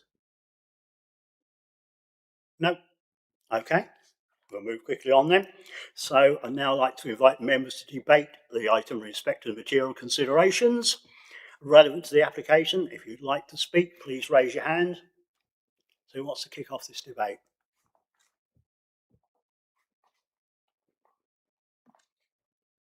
Right, somebody's got to, haven't they? And I'll carry on after somebody has. I see it for Grant. I am really surprised because I think the access alone, we've heard about the dust cart, and to me, that still looks like backland development. The fields, there are 3 fields, and when I stand in the yard further down, you look up, I can't see how you cannot say that is backland development. Yes, 26 is there, but the rest of that, that's just opening that whole section up all the way along that field. We're going to get hit straight away with more and more along there. And as I say, I have concerns regarding the road and especially like the dust cart as well. Yeah, I know. I'll come in then. I know this obviously site very, very, very, very well. I'm a councillor for Doddington and Wilmington and surrounding districts, and I've been up there numerous times. And I'm really surprised that you can get 2 cars down there. And also, I had a sign put up to say no lorries down there because several of them used to go in the dike down there, but bordering on Mason's Field down there in the first instance. And that is why I got the sign down there. I know the road has been upgraded, so to speak. There is still no street lighting down there. In my opinion, and it is backland development, make no mistake about that. I mean, we've gone down from 2 to 1, and I'm clear with that. But certainly, in my opinion, it is backland development. And as the dust carts, they have to back down there. It's a heck of a long way to back down there. I fear that having another house on there wouldn't, it wouldn't help at all, would it? It would just be another 4 or 5 cars down there, construction traffic going down there, and that sort of thing. So I'm happy to listen to what anybody else says, but I'm far from convinced that this is the right application for me to support at the moment. We're in debate still? No? No, nobody's going to say anything. That's fine. So I'm going to close the debate now. Officers, have you got anything to say? Through you, Chairman. I mean, clearly, as officers, we considered that the site was backland, and that was one of the reasons for refusal of the previous application. However, it has been to an inspector who came to a different conclusion. If the council was minded to refuse the application on the basis of the site being backland, any subsequent appeal against that decision, the starting point for a new inspector would be effectively what the previous inspector said, and would effectively sort of build on the conclusions of the previous inspector. As such, I think any reason for refusal on the basis of the site being backland would be very difficult to defend at appeal, and no members won't like me using the C word, but it may well actually result in the award of costs against us for not for sort of ignoring an inspector's decision. In terms of the issues of sort of road safety, how wide turf and lane is, etc., the Highway Authority have raised no objections in that regard. The previous application for 2 dwellings wasn't refused on that basis. So again, I would caution against that being used as a reason for refusal. I think to a degree, as the report sort of sets out, we're sort of a little bit guided by what the previous inspector said, and the fact that some of the other reasons for refusal have been overcome by the reduction of the scheme down from 2 dwellings to 1 dwelling, the repositioning of that building within the plot, etc. So if members are minded to refuse the application, I would sort of caution against it, I suppose is my main message.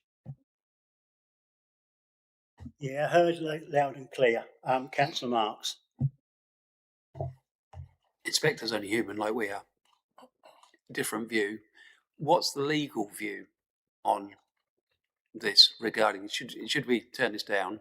What, and you've heard what David said, but obviously what is the legal view? Okay. That's fine. Now,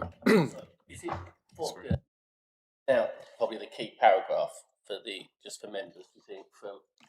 Hang on a minute. Do you just mind hanging on there until. Might help you. Step in.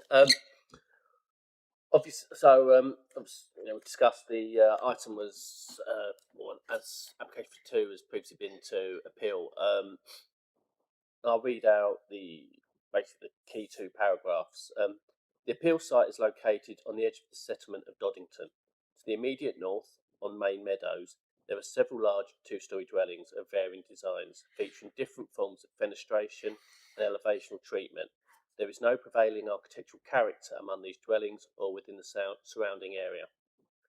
The proposal is for 2 large dwellings, which would be in keeping with the general scale and character of the development in the area.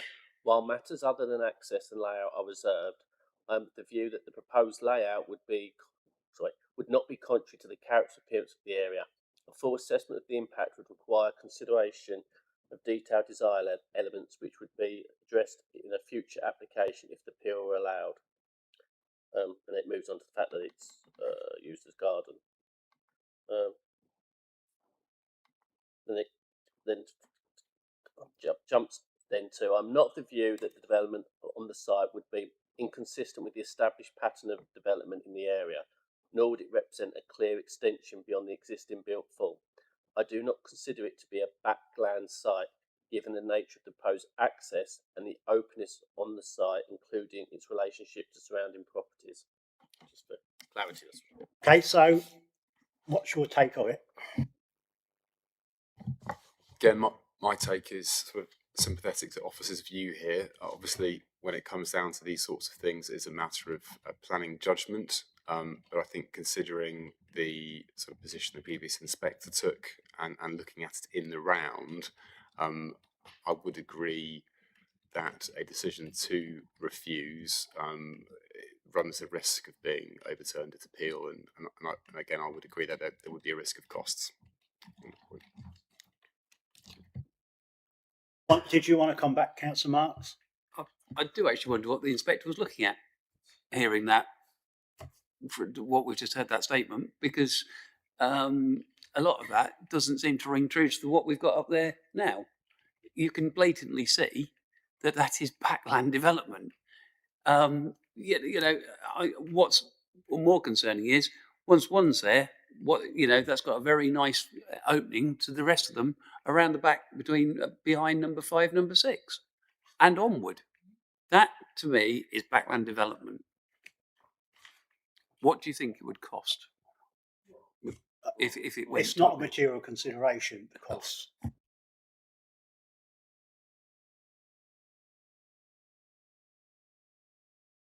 She didn't want to answer that one. But what I will do, have you finished at the moment? Councillor Venny then. Yeah, thanks, Chairman.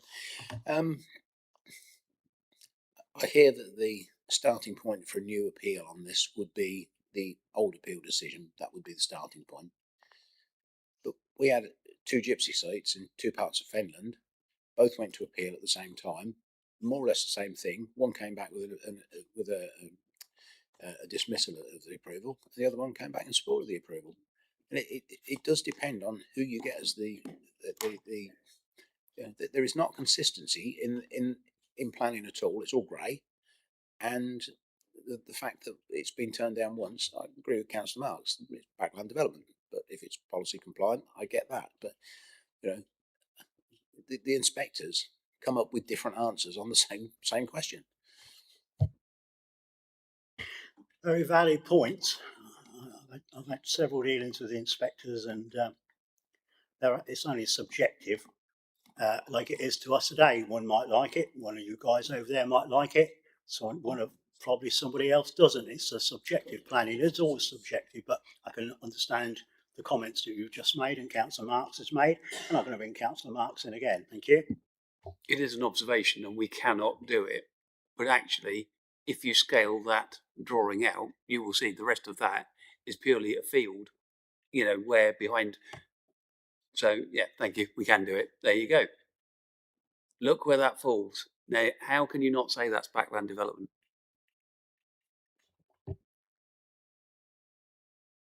It's backland on two, if not three sides, isn't it? Okay, so still in debate. So that's probably a question one can ask to officers after this debate's finished, really, because they can make their views on that slide, can't they? But it's a relevant point what you said. Yeah. No, we're not. We're still in debate, aren't we? Hey? We're in debate.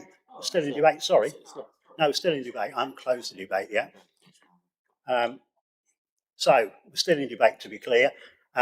Does anybody else want to add to the debate? No? Looking? Did you want to have another? No? Okay, that's fine. So I will now close the debate. Now I'll open up questions to officers. No, we normally have questions.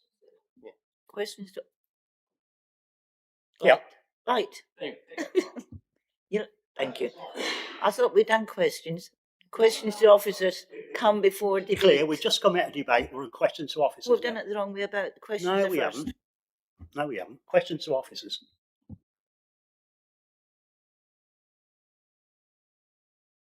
At least somebody's with it. Councillor Murphy. Yeah, I'd just like to ask the officers, when you look at the drawing on here, that's a very large field. Have you taken in consideration that, I know we say about it, but that could be another roadway in there and that field opened up, all coming out the same way? Has that been taken into consideration? Yeah, but we've only got, that may well be the case. It may not well be the case, Councillor Murphy, but the thing is, we're looking at one dwelling in front of us. We can't look what may or may not have been, unfortunately. We haven't got crystal balls. They may decide that they're going to develop it. They may think, we're not going to develop anymore. But we're looking at the one dwelling that's on the agenda item today. But I do see the relevance of your statement, but it's not for today. So we're still in debate. No, I'm going to close the debate now. Questions to what? Any clarifications? Would you like to say anything? Through Chairman, can I just say something quite generic about decision making? Development planning, development management, etc., is quite clear that plan applications must be determined in accordance with the development plan unless material considerations indicate otherwise. This application site, or the vast majority of this application site, has had an application for two dwellings previously refused for a number of reasons, and then an appeal subsequently dismissed. I would suggest that appeal is a material consideration of significant weight. I would suggest any future inspector would give it significant weight. It's not going to be a case of flip a coin kind of thing. They will give it significant weight and the starting point on the assessment of any appeal, just like correctly we have as the LPA. What I would always say to any scheme when there is a previous decision, whether that's an approval or refusal, so if an application has been refused and another one comes in, or an application has been approved and another one comes in, is to consider what new material considerations there are. So are there any new policies? Has anything changed? Which I would suggest in this case there is not. And then in other instances, you look at what the differences are for the development. So obviously the location of the site hasn't changed, but members may wish to look at things such as the fact that the quantum's gone down, the site's got smaller.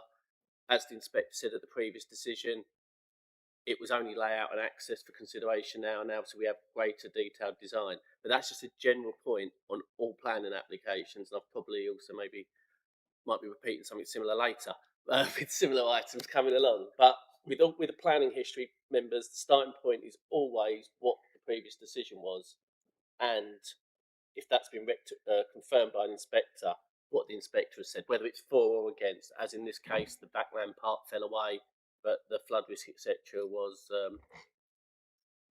affirmed. Thank you, Chairman. Okay, anybody, Councillor Benny, thank you. Yeah, Mr. Chairman, I think the committee doesn't like it. Truthfully, I don't think the committee likes this. I don't think the committee agrees with the appeal decision previously. It does look like backland to me, but we're working within a legal framework and it's policy compliant. If we turn it down, or if it gets to the point where it has a vote and it gets turned down, this will go to appeal, and I should imagine we will lose. How long do we debate something that's theory? What do we hang our hat on if we want to turn it down? It's policy compliant. Right. Okay. That's right. Just to add one further observation in terms of comments around subjectivity and inspectors taking different views on things. The point of case law is the importance of consistency in decision making. It's already been alluded to that inspectors' decisions are material considerations. And so when a previous decision has already sort of given a view on something, there is sort of weight behind that consistent view being carried forward by future decision making by the inspector. So I do appreciate there is an element of planning judgment here, and yes, inspectors do take different views, but I think it's the precedent point here that I think gives particular sort of a cause for concern, and that is something I'd just like to stress. Okay.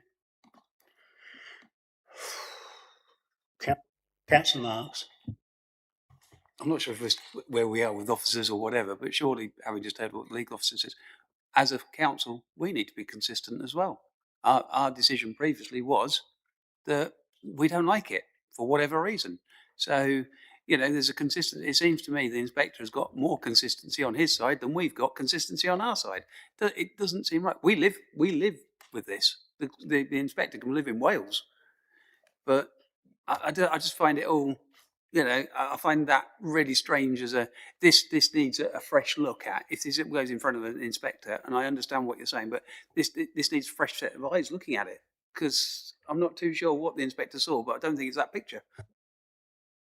No, I tend to agree with you, Councillor Marks, but we are where we are, so let's go back. Let's wind this question to officers. Yeah, okay. Did it the wrong way around. It's questions and then debate, but never mind. I totally agree with what Councillor Mark said, but we're going round in circles, so let's make a decision and be done with it. So, nothing else to add, officers? No? Okay, so we'll move on then. Do I have a proposer to go with officers' recommendation to grant planning permission? So I've got a proposer for it. Councillor French, you're proposing to go with officer recommendation. Have you got a seconder on that? Councillor Benny? Those against? Sorry, those four. That's two.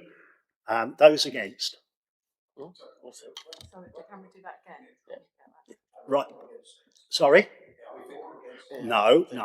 We've got a proposal from Councillor French to go with officers to approve this application, haven't we, to be clear? Okay. Have we got a second again? Okay. So I've got a proposal by Councillor French and Councillor Benny seconds it to go with officer recommendation to approve it. Can I have a show of hands on that? 3.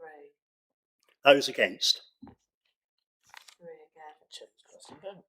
That's a casting vote, isn't it? Right. I'll listen to it. And I know the area quite well. Well, obviously very well. Costs, as we've just been told, it may come.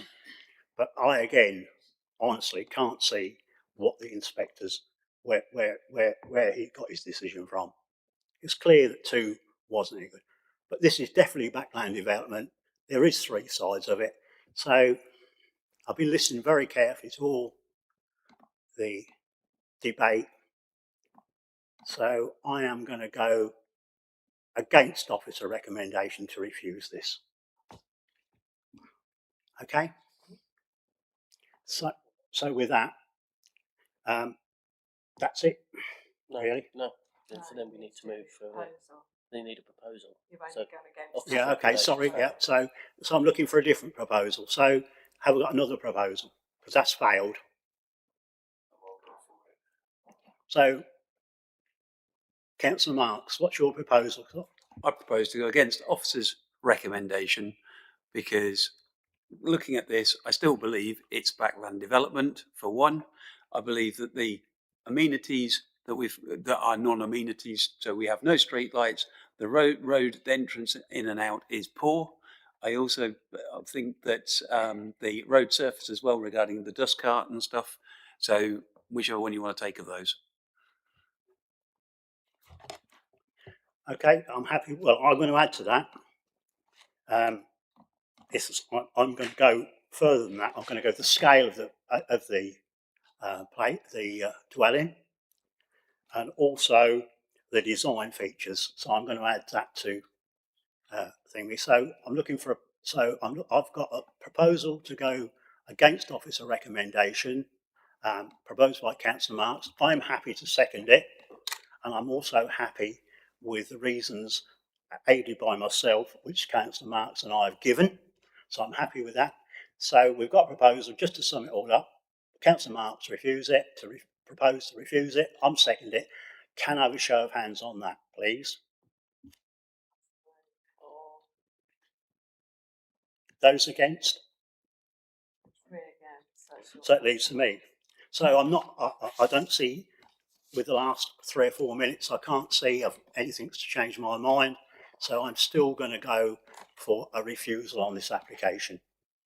So this application, bearing in mind, that has been refused. Thank you.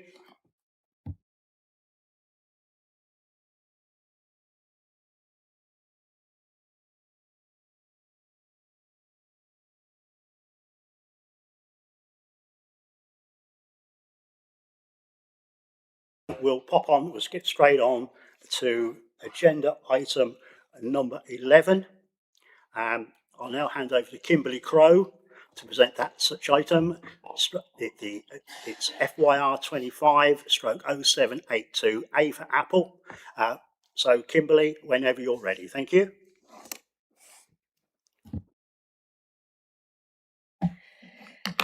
Mr. Chairman, I'm going to step back from both applications on Broad Street.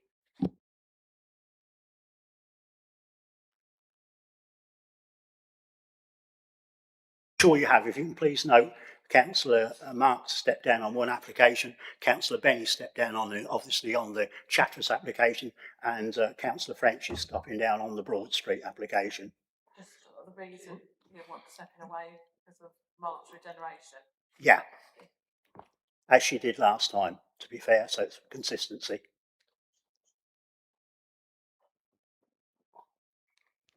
Okay.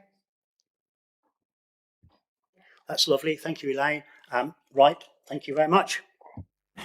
So agenda item 11 is a retrospective advertisement consent application for the display of one internally illuminated fascia sign at 18 Broad Street, March.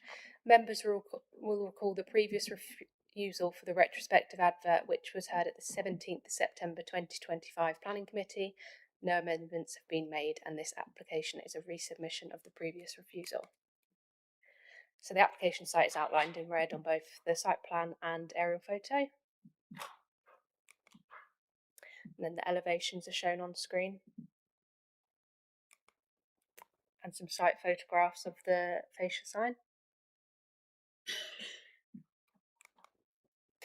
And this slide shows the previous NatWest signage, which does not conceal the architectural features upon the principal elevation of the building. So as per the previous refusal, officers consider that the fascia sign appears dominant upon the principal elevation of the building, concealing the existing ionic columns that form the termination of the pilasters and keystones to the centre of the window arches, which are considered important architectural features. The scale and size of the fascia sign, in combination with other adverts upon the principal elevation, results in a cluttered frontage which fails to make a positive contribution, adversely impacting on the street scene and character of the area, and fails to protect and enhance heritage assets. No amendments have been made to the signage, and therefore the advert remains contrary to paragraphs 141 of the MPPF and policies LP16 and LP18 of the Fenland Local Plan, and is therefore recommended for refusal. Thanks very much. We have no speakers on this application. Now I'd like to invite members to debate the item with respect to material considerations relevant to the application. If you'd like to speak, raise your hand. So we're straight in debate, and Councillor Marks. Thank you. Could we just go back to the last slide, please? That one, thank you. Sorry. Oh. Okay, we'll go questions to officers. I don't think there will be any. There wasn't any, was there? I didn't think there would be, to be fair. But anyway, so sorry about that, Kimberly, but I didn't think there would be. So, Councillor Marks, would you like to continue? Thank you. So, impacting the street scene and character of the area and fails to protect and enhance heritage assets. Now, do I take that as it's the building front, which is by this board being put over it, having looked at it, it's actually protecting heritage asset, which is the tops of the windows and everything else. So I think where I was with this last time, I'm still now. In fact, I'm probably more now because things since September have changed in the town centre. We've had Barclays Bank now being taken down. We have the toilets now are on full display, as opposed to, and I know Matt and I had a conversation about it yesterday, but the hoarding has been taken down, so we can now see the impact that has as well on the rest of the March Centre. And also, we have also given permission, I know it was there before, but we've also given permission to a barber's pole as well, which is illuminated. So we've got an illuminated sign we've given permission to, which is since the this one came. So we've got various things that have gone on within March Town Centre that, to be fair, I believe have changed the heritage within the centre. Okay, so if I can come back in there. You didn't want to speak, Councillor Percy, did you? Oh, you're just scratching your neck. Okay, that's fine. So can we go back to a slide, the slide before your presentation? No, back one. No, next one. Now, we look at the Turkish, don't we? We can see that in front of us. Look further away from you. And what do you see? Further away. Farthest down. You see another, you see it. And illuminate signs again, don't you? Yeah? Sorry, Chair, but I would say both ways. Yeah, you do. That's what I'm saying. Is it not USA chicken? You see that, and you see the barber's pole further down, don't you? In blue again, don't you? Domino's hasn't got an illuminated sign, but I think there is something further along. I can't remember what shop it is, but there is an illuminated sign along there as well. So both directions there are illuminated signs. So, going on from my conversation, it's clear to see, in my view, that since we last debated the application, although the application in itself hasn't changed, the surroundings most definitely have. We can see that. USA chicken is all lit up in darkness. The barber's pole that we went against officer's recommendation, that's all lit up in darkness. And this obviously is lit up in darkness. We can see that by the left and the right hand bottom pictures. So I agree with Councillor Marks on this. The vista of has most definitely changed. So, but I'm quite happy to listen to what anybody else says. But at the minute, I do side with Councillor Marx's comments. In fact, I endorse them. Anybody else at all? Councillor Benny. Thank you. Thank you, Chairman. I fully supported this last time. I was amazed it was turned down. You know, March High Street has changed. The fountain's been moved. Barclays Bank has disappeared. As you said, the barbers have popped back up with the illuminated sign. I see nothing wrong with this whatsoever. March High Street's changes. Nothing is cast in stone. Everything changes. If you come back here in 50 years, this sign won't be up there. There'll be something else. We're not damaging the structure of the building. We're not taking the feature away. It's covered and partially covered. As Councillor Mark said, it's protected it. I supported this before, and I will be supporting this application today. Okay. Councillor Marks once again. I think thinking about it as well, the bakers, since this has been done, so this is organic. The high street changes almost monthly. The bakers has moved down to, I believe, what used to be Boots.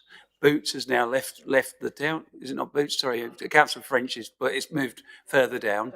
W.H. Smith. Sorry, W.H. Smith. So again, if you drove through March 3 months ago, you've got a difference already as 3 months ago. Honestly, I just don't see what is wrong with this sign. Yes, we're told it's we've got to keep heritage and stuff like that, but heritage changes as well. Things do change with heritage.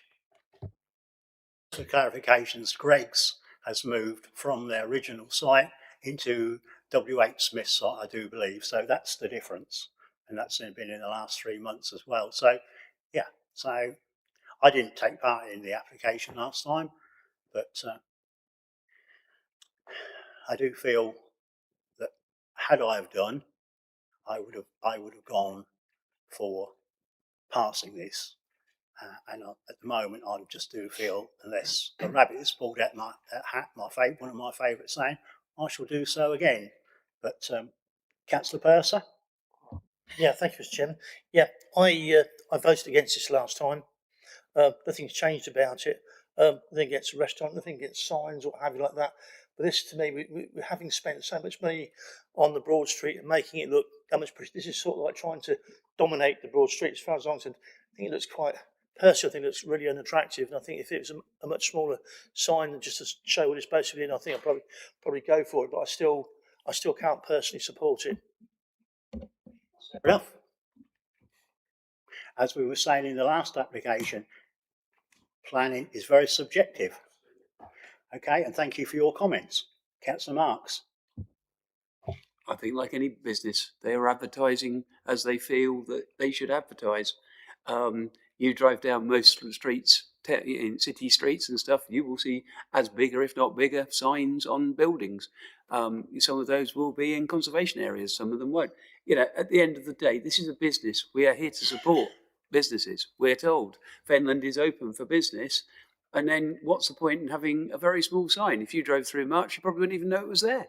So, they are only making use of what they've got out the front. If the restaurant was half the size, the sign would be half the length. And, so again, they are just making use, and I think good use personally. Got a bit of to put some more meat on Councillor Marx's comments. My wife and I were driving to Wendover in Buckinghamshire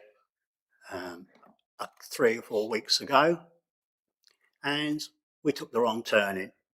So we finished up right through the middle of Dunstable. The town might be a bit bigger than March, who knows, but it's certainly a town. We went through there. It was dark, about 4 or 5 o'clock time. Everywhere was lit up, obviously, as it would have been 3 or 4 weeks ago. It would have been dark. And there were so many signs. Most businesses had signs equal to that or lit up somehow along the line. goodness knows what their policy is. They perhaps got a more pro policy of keeping the high street, making it more viable than perhaps we might have. But I just feel this application really cries out to be approved, and I shall be approving against officer recommendation on this. Thank you. I think one of the things to mention is I saw the other day, I think it was over the weekend, the Diane is now up for sale. That could be yet another business that, you know, they're obviously selling. They're not selling because they're making a fortune. You know, I am sure, you know, they are probably a business that are struggling as well. This is a business that you know, has come in, is paying rates to us as FDC as well, you know, and they need to promote. Okay, Councillor Benny, thank you.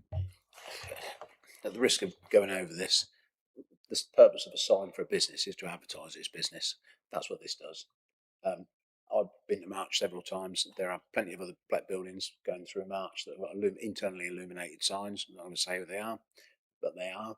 I've been looking out for these since the last application. And when you get to the centre of March, this brightens the place up.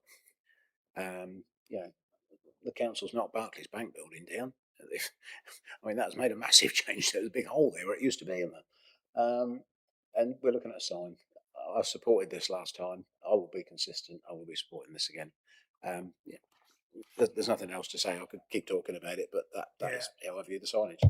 Yeah, I think now I'm gonna. I don't think anybody. Hold on a minute. That's right. Just want to make members aware of a couple of points before you need to make any decision, and that is the code of conduct and what the case law against around consistency of decision making. Appreciate everything you've just said. I think we're in a slightly different territory here, based on the fact that in exactly the same application was previously refused by the council, and in those circumstances, you know, unless there has been a significant change in planning circumstances, there is a risk of sort of legal challenge and ombudsman complaint, unless sort of very good reasons are given, sort of reflecting a change of circumstances. And I appreciate that the reasons being given are because there's been a change in the high street in terms of signage in other areas. I do think because of there hasn't been any change to this building, the fact that there have been some other signs elsewhere on the street, I think is slightly tenuous in terms of sort of that being a significant change here. But I mean, ultimately, there is again a measure of planning judgment here. But I do want to just bring that to your attention and make clear that there is a risk because this was previously refused, exactly the same application. Councillor Markson, I'll come in. Thanks. Thank you for that. I understand exactly what you said. The application itself has not changed. However, we are being told it's because it's in a conservation area but the conservation area has changed. So you can't have it both ways. Something either has changed, and I was just looking here, and we are being consistent. I've just pulled up what consistency means because I thought I'd better check it out before I spoke.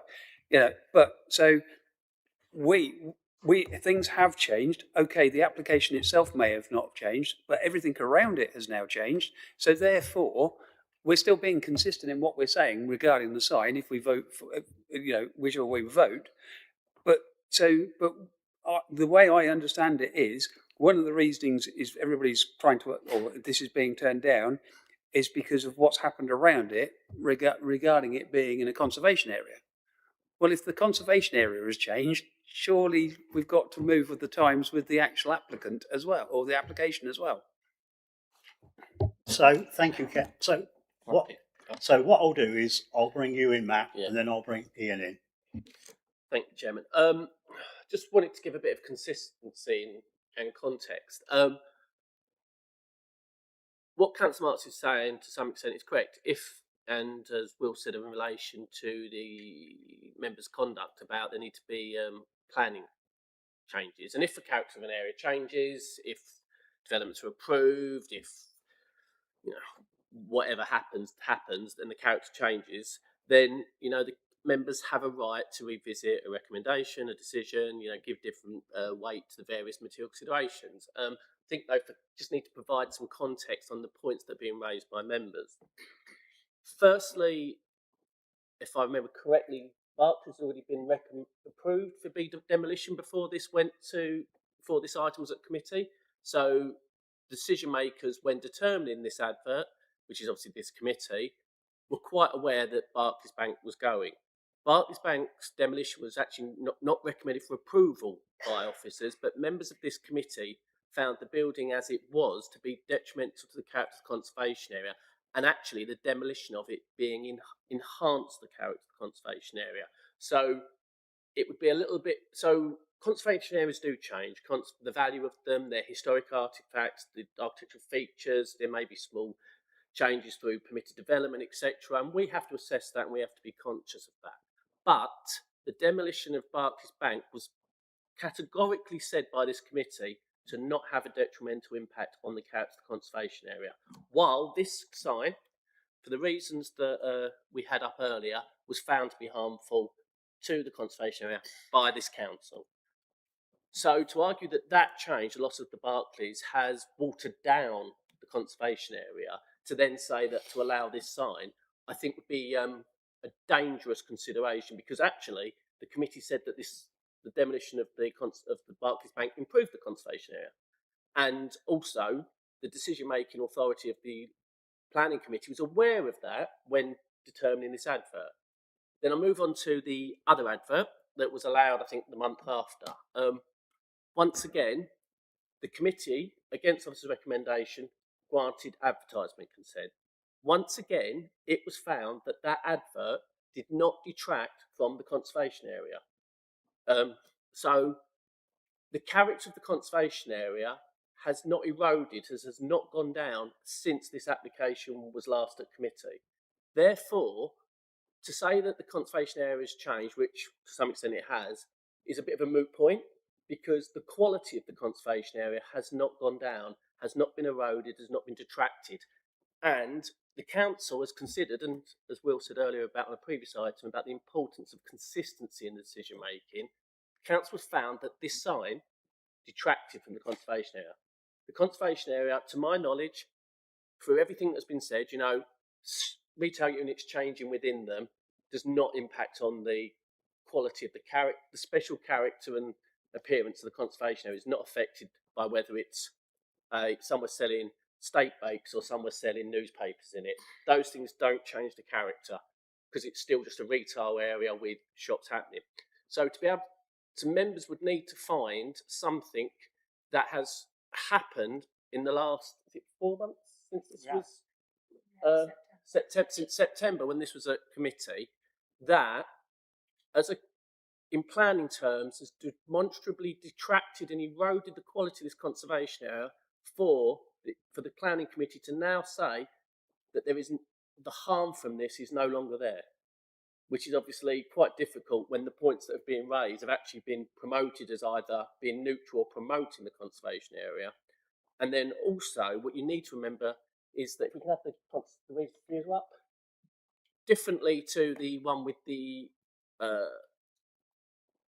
the barber's sign, this application, as we say, talks about the loss of the ability to see the architectural features, the quality of the building within the street scene.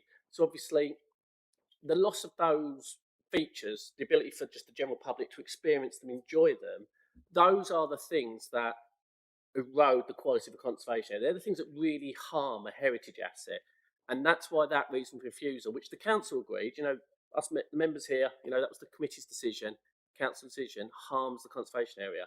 And that is obviously very different to within October, November time, when the barber sign was found to be acceptable by the committee.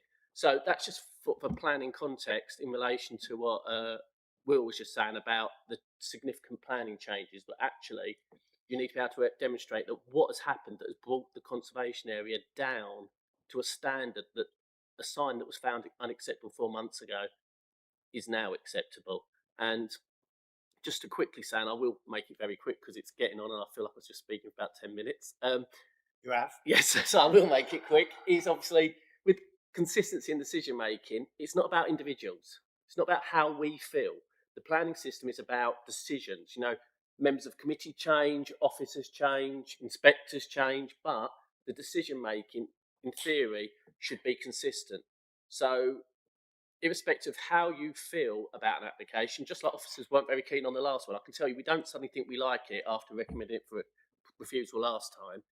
But you have to acknowledge what the decision of the council was, and that's your starting point for consideration of this application. And I will shut up now. I don't know if Will's got anything else to add. Thank you, Chairman. Strangely, did you want to come back in?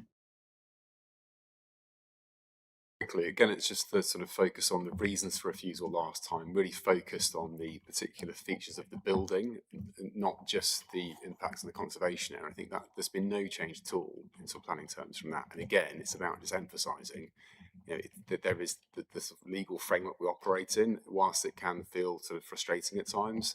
You just have to recognise that there is this guidance, there is the case law, and I think, even this to approve this does, in my view, legal view, depart from that slightly. So I think just as long as members are fully aware of that risk, then that's fine.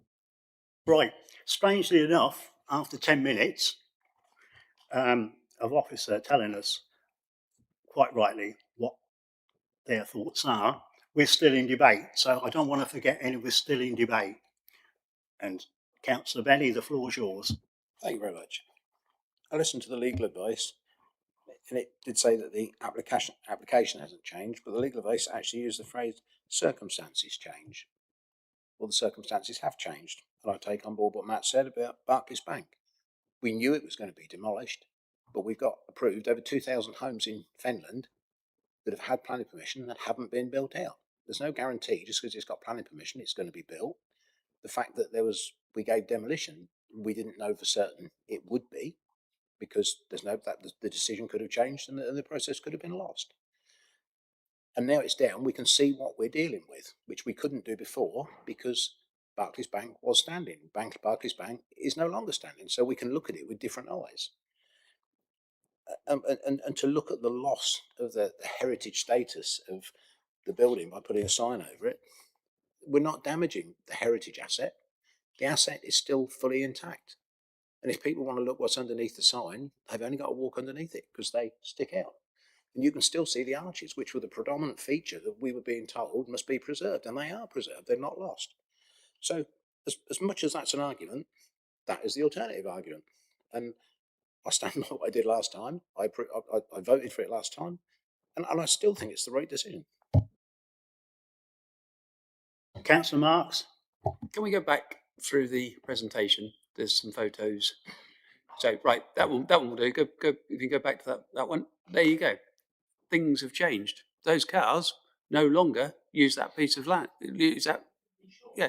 So that has changed. The NatWest has changed. That's gone.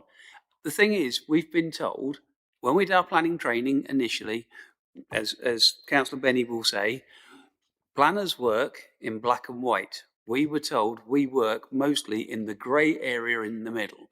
Now, if you stand by the toilets that are now on show and look down Broad Street, that has changed because Barclays Bank that was there at the last planning committee meeting when this was done has now gone.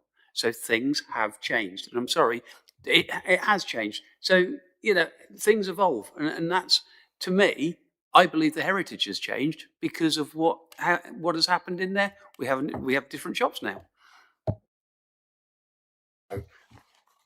We certainly don't want this to happen. But if the Turkish restaurant, for some unknown reason, felt they couldn't make any money or just felt that they didn't want to do it anymore, those signs would be taken down, and the heritage asset, so to speak, would be there for everybody to see. Sindai. So the old saying, it's not cast in stone that they're going to be there 2 years, 3 years. So it's not lost forever, is it? Sorry? No. In fact, protected. Yeah, protected from the elements. So, right. So with that, I think we've done this debate to death. Really, I don't think anybody else can add to it. So, officers, would you like to come in, please? Chairman, I although don't think may there's I remind anything- you, you have. I don't think I've got anything to add to my earlier comment. Right. Okay. So we're going to go to the vote. Do I have a proposer to go with officer recommendation to refuse planning permission? Councillor Purser, well done. I don't know whether you're going to get a seconder. Have you got one? You're a lone warrior. You're a lone warrior, Councillor Purser. Not a nice place to be, but you are there. So that's obviously failed. You haven't. I stand by my convictions. Absolutely, and so you should, to be applauded. So you haven't got a seconder, so obviously that fails. So I'm looking for another proposal. Councillor Benny, what's your proposal? I propose we go against officer's recommendation and approve the application. On the advice from the legal officer, it says that the circumstances change. The circumstances has changed. And as I said, when we looked at it before, Barclays Bank was there. The fact it had a demolition permission on it doesn't mean it was ever going to happen. It now has. That's changed it. And we've got no loss of heritage asset, and therefore there's nothing to lose. That is still there, still protected, still sitting there, waiting for when the sign comes down eventually. And I supported it last time, and I still support it this time. I think it's a good application. Yeah, I mean, absolutely they're my reasons. I'm glad I put in it's not lost forever, because it certainly won't be. They'll not be there in 20 or 30 years' time, and it will be back, most certainly in its entirety as it was when NatWest Bank had it. So have I got a seconder on that? Councillor Marks. So we've got a proposal to go with against officer recommendation to approve this application, proposed by Councillor Benny, seconded by Councillor Marks. Can I have a show of hands on that? Conditions imposed, Yeah, conditions imposed, but I would like to see the conditions. Could we all see the conditions? Yeah, the standard advert conditions set by the legislation. Okay, and also There's nothing onerous in there, like they can't have flat, no, but we'll still see them. Imposed by the legislation.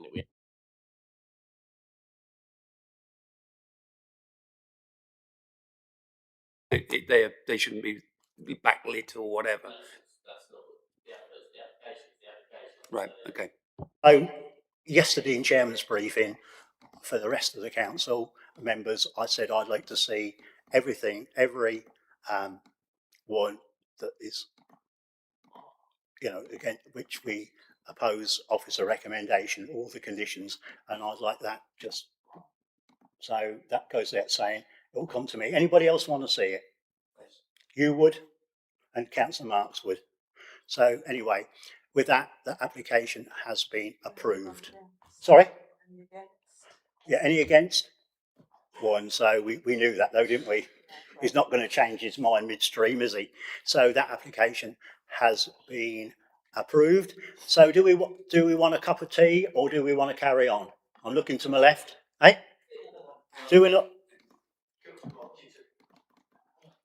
You'd like to leave the room?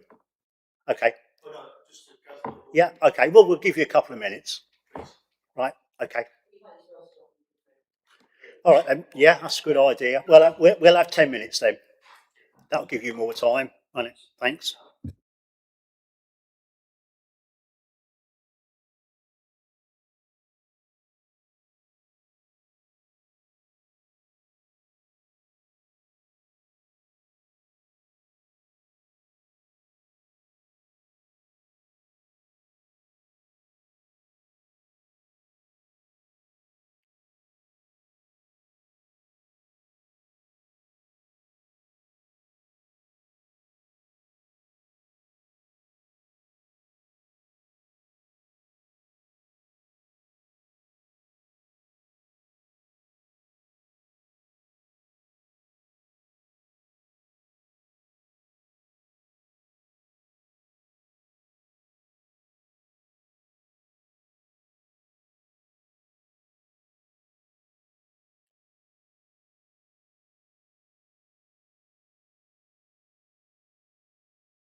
just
Yeah, I was just going to say, I mean, not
Right, now, thank you for members.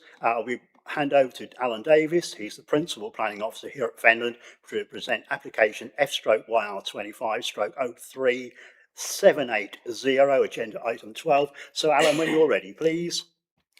Thank you, Chairman. Agenda item 12 is for the erection of 9 dwellings involving the demolition of the existing agricultural buildings on site at Cherry Holt Farm, Lewis Close, March, Cambridgeshire, and it's submitted by Swan Edwards on behalf of Mr. A. Love. On the screen above, on the left-hand side, is the location plan of the site, which you can see is immediately west of the cul-de-sac of Lewis Close. The aerial view on the right shows the existing site, the dwelling to the immediate southeast of the site, which is not shown within the red line, and the existing agricultural buildings, which are proposed to be demolished to facilitate the development. The surrounding countryside, which is all agricultural land at present, is part of the West March strategic allocation. The plan on the screen now is the proposed access drawn into the site. The application is for outline plan permission with all matters reserved, including access. The plan on the screen is upside down in that the south is to the top of the drawing and north is at the bottom. The plan demonstrates that the carriageway would have to turn to an oblique angle to avoid the existing dwelling, which is outside of the red line of the application site and is proposed to be retained. The plan also shows the existing footpath from Lewis Close. It is unknown at present, as this application is solely outlined with all matters reserved. It's unknown whether this would be connected to a footpath inside the development. As I say, this would be considered a reserved matters stage. Cambridgeshire Highways have objected to the scheme on the basis that there is insufficient details for them to determine whether the proposal would have an acceptable impact on the existing highway network in terms of safety. The plan on the screen now shows the proposed indicative layout. Again, this is indicative only. The application is accompanied by the site layout plan and design access statement. The layout shows that the site could potentially accommodate 9 dwellings with a mixture of house types, including detached, semi-detached and terraced dwellings, fronting onto a private access road, access from Lewis Close. The site is adjacent to the Cherry Holt farmhouse, which is outside the red line, and the rest of the farm buildings are proposed to be demolished. An indicative site layout has been provided with the application, which shows the carriageway of Lewis Close continuing into the proposed development. No continuation of the footway is confirmed at this stage. The slide above shows some images from site. The first one on the left is the front of the existing farmhouse, Cherry Holt Farm. The second photo is the farmhouse buildings to be demolished. Third photo is to the south of Lewis Close, fronting towards what is the agricultural fields to the south of the site, which are shown in photograph 4. So, in conclusion, the application seeks outline permission for up to 9 dwellings on land that is identified as part of the West March strategic allocation and will be accessed from Lewis Close, a cul-de-sac to the east of the application site. The existing farmhouse is outside of the site and does not form part of the application. The principle of developing the site for residential purposes is firmly established by policies LP 3, 7 and 9 of the Fenland Local Plan, and the proposal would not conflict with the approved West March Broad Concept Plan. However, the application includes insufficient information to determine whether the proposed development can be accessed in an acceptable, safe manner to prevent a detrimental impact upon highway safety or to demonstrate that accessing the site would not result in a detrimental impact upon the amenity of the occupants of Cherry Holt Farmhouse. As such, the proposal is considered to be contrary to paragraph 116 of the MPPF, and it's also contrary to policies LP 15 and 16 of the adopted Fenland Local Plan in terms of highway safety. Thank you, Chair. Thank you very much, Alan. Now we have one speaker on this application. Now I'd like to ask Shana Penny. Of course, she's the agent to make her presentation to the committee. You've got 5 minutes. Thank you. When you're ready. Thank you. So I'd like to address the access issue first. And if I can refer you to paragraph 5.5 of your committee reports, please. Shows that the local highway authority has not objected to the proposal. The local highway authority has confirmed that this is an outline application with all matters reserved, so access is not for approval at this stage. They've also noted that the current drawings do not provide detailed information on access, but crucially, they've confirmed that these matters will be fully considered at the reserved matters stage. This alludes to the fact that they raise no objection in principle and confirms that any potential concerns can and will be resolved later on. So this should not prevent the committee from supporting the principle of development today. The site is currently a working farm, generating movements of vehicles of all sizes and at any time. The retained farmhouse already accommodates this, and it's submitted that the introduction of 9 dwellings would not harmfully increase traffic over and above the existing situation, and this further reinforces the acceptability of the access arrangements. From a locational perspective, the site is adjacent to the built-up area of March, a market town under policy LP3, and it falls within the West March strategic allocation. This has an approved broad concept plan. The site is self-contained, identified for residential development, and its development would not affect the wider allocation. The principle of development is therefore fully acceptable, supported by policies LP3, LP7 and LP9. Nearby approvals to the south further demonstrate that residential development in this location is suitable and well established. Finally, design, layout and scale will be considered at reserve matter stage to ensure full compliance with policies LP12 and LP16, protecting visual amenity and the character of the area. The submitted drawings show how this can easily be accommodated within the land. In summary, this is a suitable, well-located and sustainable residential development with access matters entirely resolvable at the next stage. There are no objections from technical consultees, and I therefore respectfully request the Planning Committee to support this outline application. Thank you. Yep, thank you very much, Shana. Members, questions to Shana, and Councillor French has one. I have 3. Carry on. Sorry. It's your fault. Be nice. Shanna, will this proposed site, be connected to main sewage? My understanding is yes, but that's up for debate at this stage. Next question. There's a drain running along there. I did see in the report that you have contacted the drainage board, but you haven't had a response, which is normal because they're not a statutory consultee. As you know, I sit on several drainage boards, and I can't remember which one that is, March 6th or whatever one it is.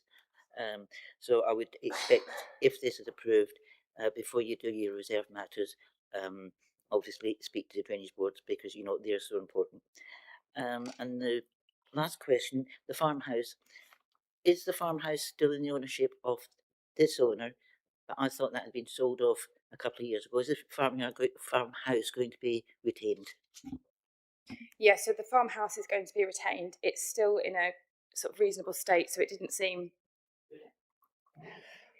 Well, it didn't seem worth demolishing it, is what I'm being told. But it's all within the applicant's ownership, yes. Well. Councillor Purser, thank you. Yeah, thank you, Mr. Chairman. Yeah, a little bit of a curious question. I had to wander down there the other day. I mean, I'd even forgotten where Cherry Holt Farm actually was until I wandered down there and made sure. That you said that the farmhouse is actually still owned by somebody. Is actually anybody actually still live in it? It didn't look to me like it just looked derelict to me, and I just thought, no, surely nobody actually lives in that. Been lived in for... No, I think it's empty. It's empty, but it's still a dwelling house. Yeah. Did you want to carry on or no? Okay. Okay, that's fine. Lovely. That's good. Anybody else want to ask Shana any more questions? Nope. Done. Thank you very much. Okay.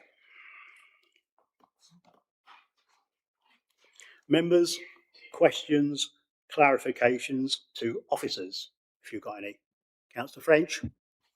Yeah. The farm, Cherry Holt Farm, is a listed building, and it sits on the Buildings at Risk Register, which was drawn up in 2011. I moved here in 1984, and that house had not been lived in prior to that. So it's well over 40 years. I do believe it was sold off a couple of years ago, but I'm not sure on that. But anyway, I did read somewhere that it might actually take the character away from the listed building. My question is, why have the conservation officer and enforcement not looked at that before? I mean, it is, you can see it's in an absolutely dreadful state, and I'm sure you've all got a copy of the at-risk register. So the question is, I would like some kind of input from either the listed building officer, conservation officer, about the state of this. I actually think building some houses there will actually enhance the outlook of that site. Well, please. Good Chairman, I think there's a bit of confusion here as to, I think there's effectively two Cherry Halts. So this is Cherry Holt, which is at the end of Lewis Close. I think Councillor French might be referring to Cherry Holt, which fronts onto Boroughmore Road near the junction with the bypass. But these are basically two separate buildings. So the building that you're referencing is not the one that's been referenced as part of this application. So that one actually was sold off. The actual listed building was sold off a couple of years ago. I think you're correct on that from memory, yes. Okay, so that's clarified that in Councillor French. Anybody else at all? Questions to officers? No? Okay, thank you very much, members. So, now I'd like to invite members to debate the item in respect of material planning considerations relevant to the application. If you'd like to speak, raise your hand. So we're in debate. Who wants to kick the debate off? Councillor French? Thank you, Mr. Chair. Yeah, Shannon did actually bring up the question that I was going to ask about highways in 5.5. I'm actually surprised what they've actually written there, because normally they want the access outline, but in paragraph 5.5 they're saying it can be done afterwards. I'm a bit confused at that, because we've always been told access should be done at outline. Apart from that, I have no objections. I think actually it will enhance, and it's the likes of small builders, you know, the 5s and 9s that actually build houses out. You know, when you get the big ones, you know, it takes years and years. So I fully support this. Yeah, very relevant point there. 5s and 9s, a little fish is sweet, as they say years ago. Anyway, who wants to add to the debate? No? No, this is unusual. Councillor Purser, thank you. Yeah, thank you very much. Yeah, I just basically want to reiterate what Councillor French has said. I fully support it. I looked down there, I think it enhanced the area, and houses that are actually very, very, very much needed.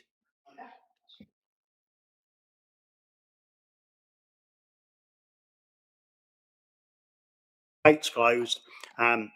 Officers, have you got any thing you like? Thank you, through you, Chairman. The comments of Councillor French and Councillor Purser in terms of the desirability of redeveloping the site for residential, and I think clearly there's no real issue with that in principle. The issue is that the application has failed to demonstrate that at a more detailed stage of reserve matters that the site can actually be accessed in an acceptable manner. I think you've only got to look at that the plan that's on the screen to see the fairly obvious issue in terms of how close that that access road is going to have to be to the front of Cherry Holt farmhouse.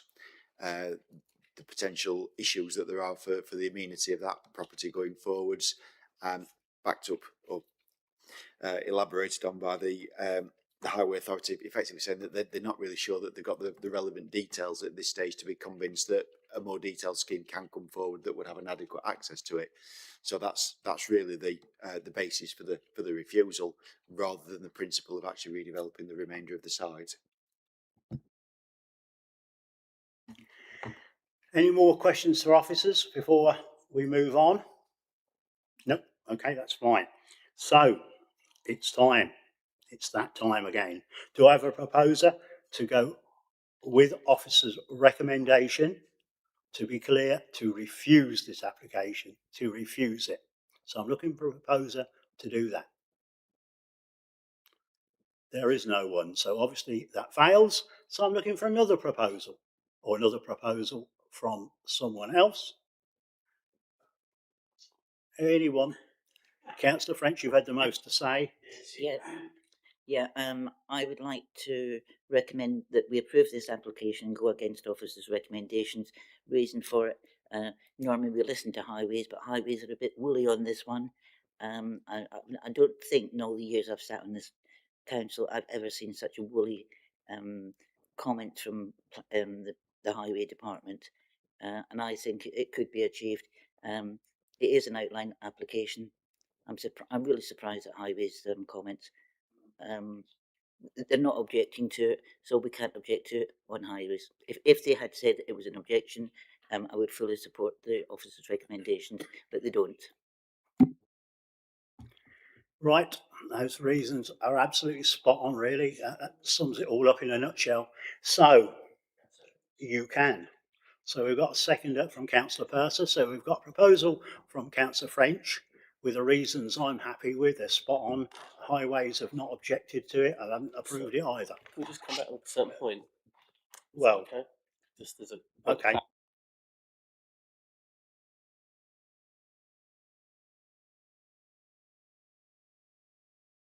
Oh, okay, I'm making a point.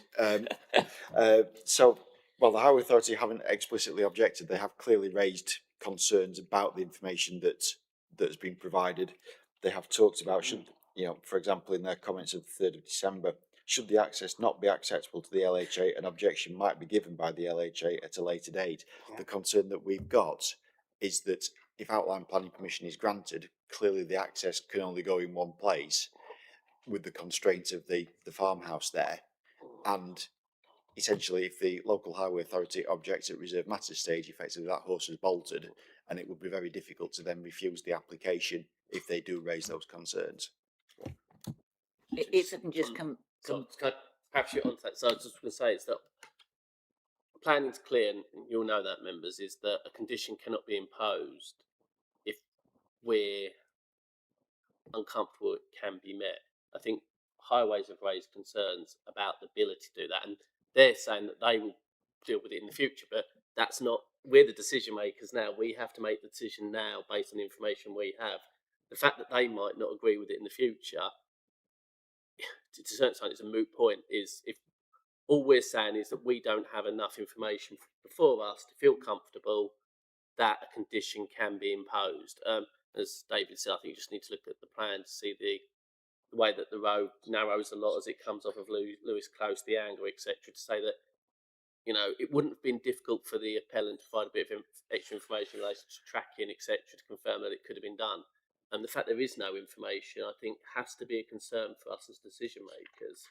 And the ability to impose a condition when there is obvious concerns is something we need to be very conscious of. Thank you, Chairman. Okay, so you can. Then I'm going to go back to proposal wise. Yeah, thanks, Chairman. As I said a few minutes ago, I have never seen a comment like that from highways. It's always done at outline position. I mean, having been on the county council for several years, as I say, I have really great respect for the highway officers, but this one is absolutely bonkers.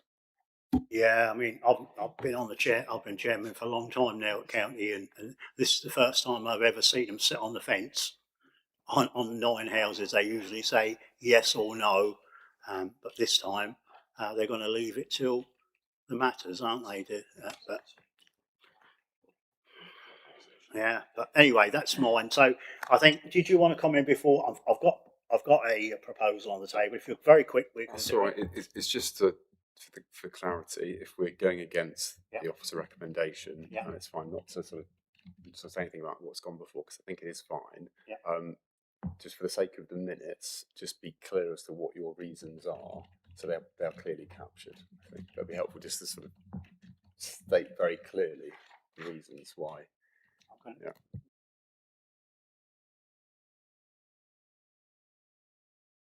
What I'm going to do is go back.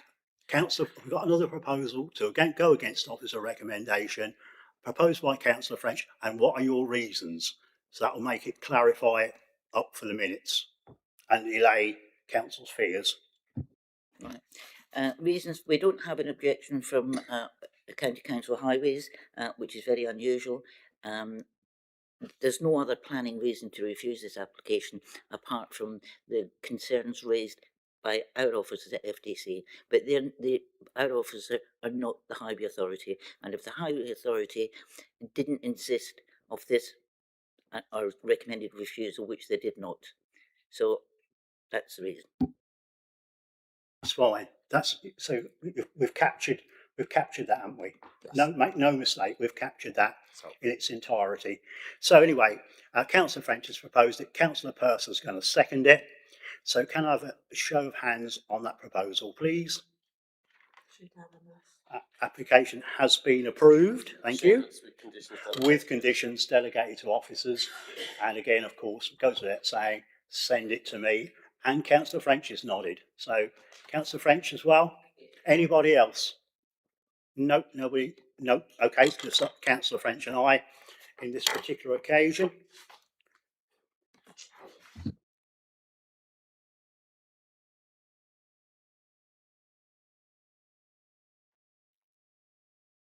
We'll crack on.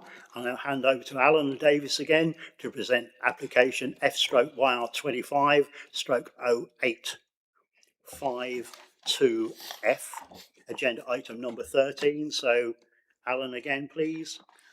Thank you, Chairman.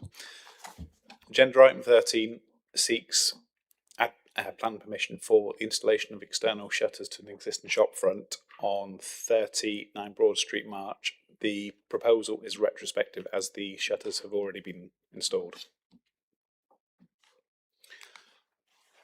The plans on the screen show on the left hand side the location of the shop, and on the right hand side the aerial view of the area.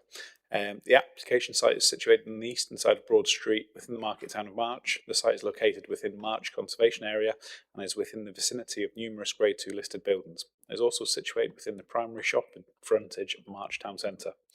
The building is single storey and currently occupied by Chloe's Jewellery, which is a double fronted shop unit with a central entrance door. The shop sits within a row of other units with a mixture of retail uses.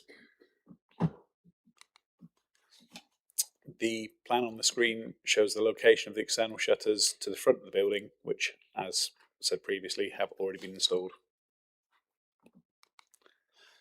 The street scene drawing identifies the building. Chloe's in the middle there, which has the parapet above the fascia. Note the two-storey buildings to either side of the building. Building on site is currently occupied by Chloe's. The single-storey building has a traditionally proportioned shop front with a central entrance door, large display windows either side, which are flanked by timber pilasters. Above the fascia sign is a large parapet giving additional prominence to what is a single-storey building, and the shop sits within a row of other units with a mixture of retail uses and varying architectural styles. Some photos of the shop front. The one on the left is the shop front during the day with the shutter up, and the one on the right is obviously the shutter when it's down. So, in summary, this application seeks full plan permission for the installation of external shutters to the existing shop front. The proposal was retrospective. External shutters are not supported in conservation areas owing to the deleterious impact on the character and appearance of the conservation area. Shutters create perception of crime, create dead street scenes, and set a dangerous precedent, creating a blank elevation within the street scene. Whilst there are examples of shutters in close proximity to the site, it is important to consider that these have been in situ for many years and long prior to the adoption of March Conservation Area Appraisal and the Management Plan, which was adopted in 2008, and also the shopfront advertisement supplementary plan and document. As such, these should not be considered to be a precedent in this instant or to contribute or to influence the decision here. The proposed external shutters present a visually unattractive area, creating an unwelcoming and fortified appearance to the character of the conservation area, and therefore the proposal is contrary to LP 16 and 18 Fenland Local Plan and the March Neighbourhood Plan to 2017. The application is therefore recommended for refusal. Yep, thank you very much once again, Alan. We have one speaker on this application. I'd now like to invite Matthew Hall, of course, is the agent once again, to make his presentation to the committee. You've got 5 minutes.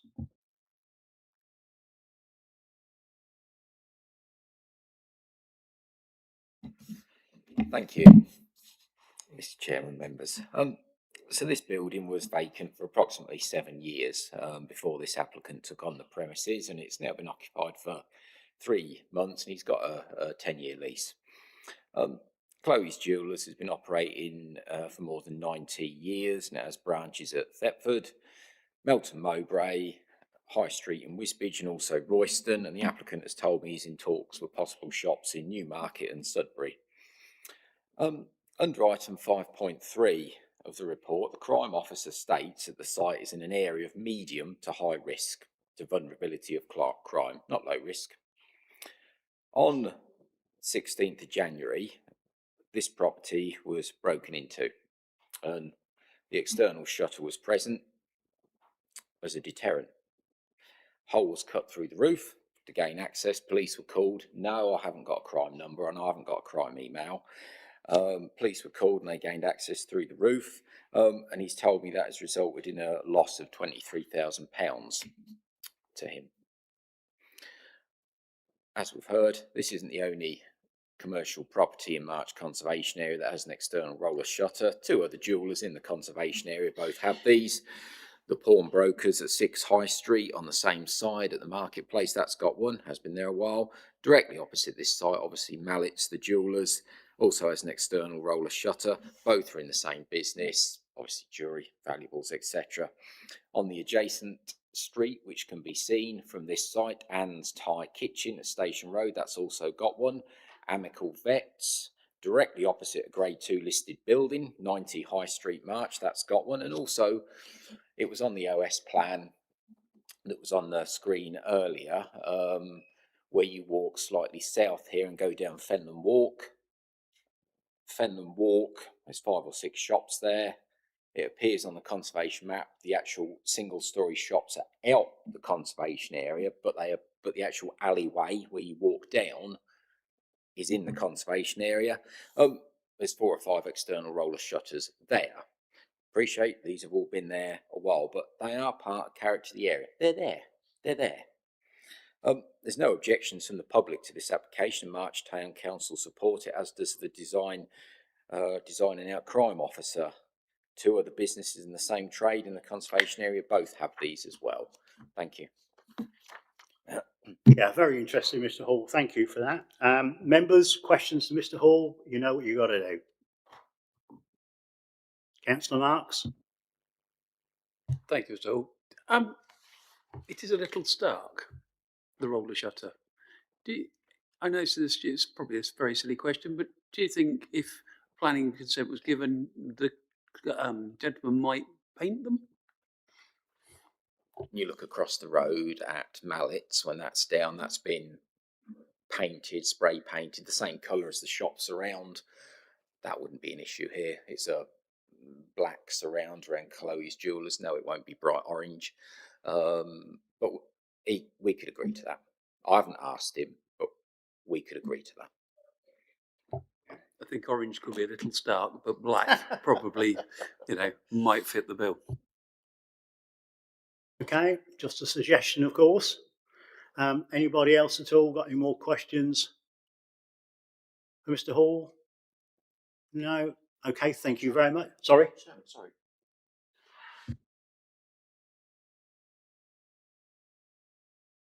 If it's got a bearing on that, it's... Yeah, thank you, Chairman. Sorry, I appreciate it's very unusual for an office to ask a question.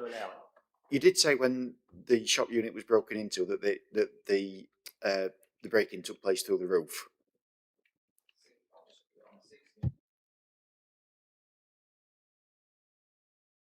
Sorry.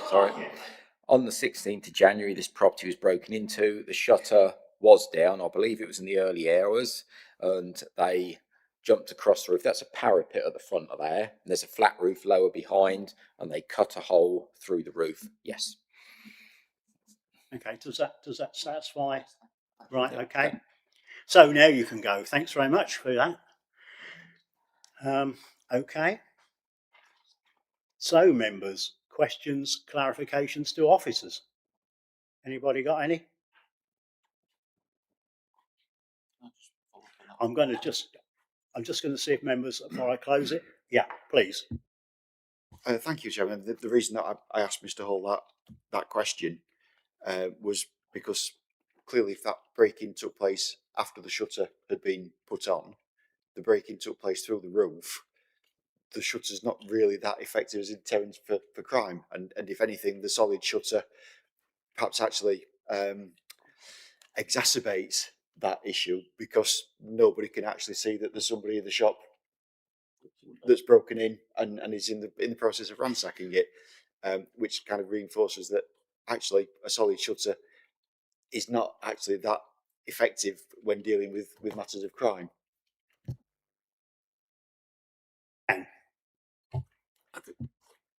I, to a certain degree, agree. However, where was our CCTV? We have CCTV in town.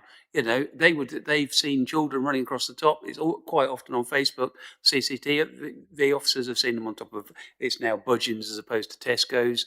So, you know, the question has to be asked. Yes, we've got a roller shutter there because the guy's protecting himself, but equally, you know, we may be a bit negligent in this. As where's the CCTV operator? What was he watching at the time? Because somebody who's running across a roof should be fairly well spotted. One would have hoped so, but I think we're happy with that. So we have digressed a bit. We've gone, but I think we'll move quickly on to questions for officers. Officers have mentioned the various things that's with them. So anybody want quickly before we go with officers still? I think they've had a good do. No, okay, remove that. So officers are finished. I'd like to invite members to debate the item in respect to material planning considerations relevant to the application. If you'd like to speak, please raise your hand so we're in debate for clarity. Councillor Murphy, thank you. Thank you very much, sir. Just a little bit of things that I did in my younger time. I lived in a shop and shop premises for over 50 odd years, and I was part of the local traders association when I run a shop there. I think 1.2 here does say it all.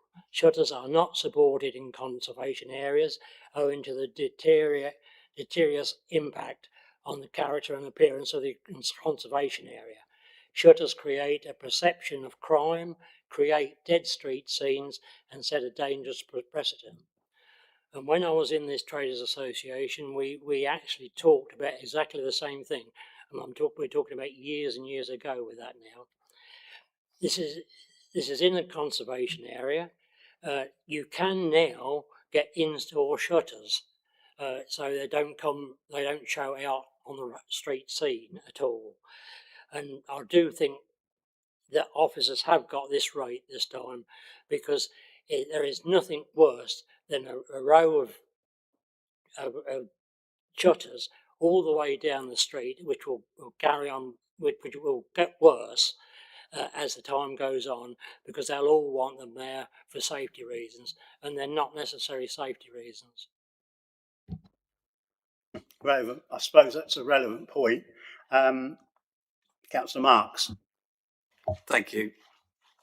I'm not a shopkeeper, and you know, I understand what you said, Councillor Murphy. However, putting shutters behind a window, what's one of the biggest expenses that people get? The glass at 2 o'clock in the morning when that's been smashed out, and you see it all boarded up because you know somebody's put you know this goes on with broken windows time after time. You get to a point where you won't be able to get insurance.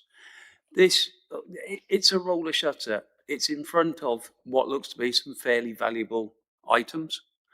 I understand what David's saying. Well, obviously the roller shutter didn't work particularly well. Well, it actually showed a different weakness in the building.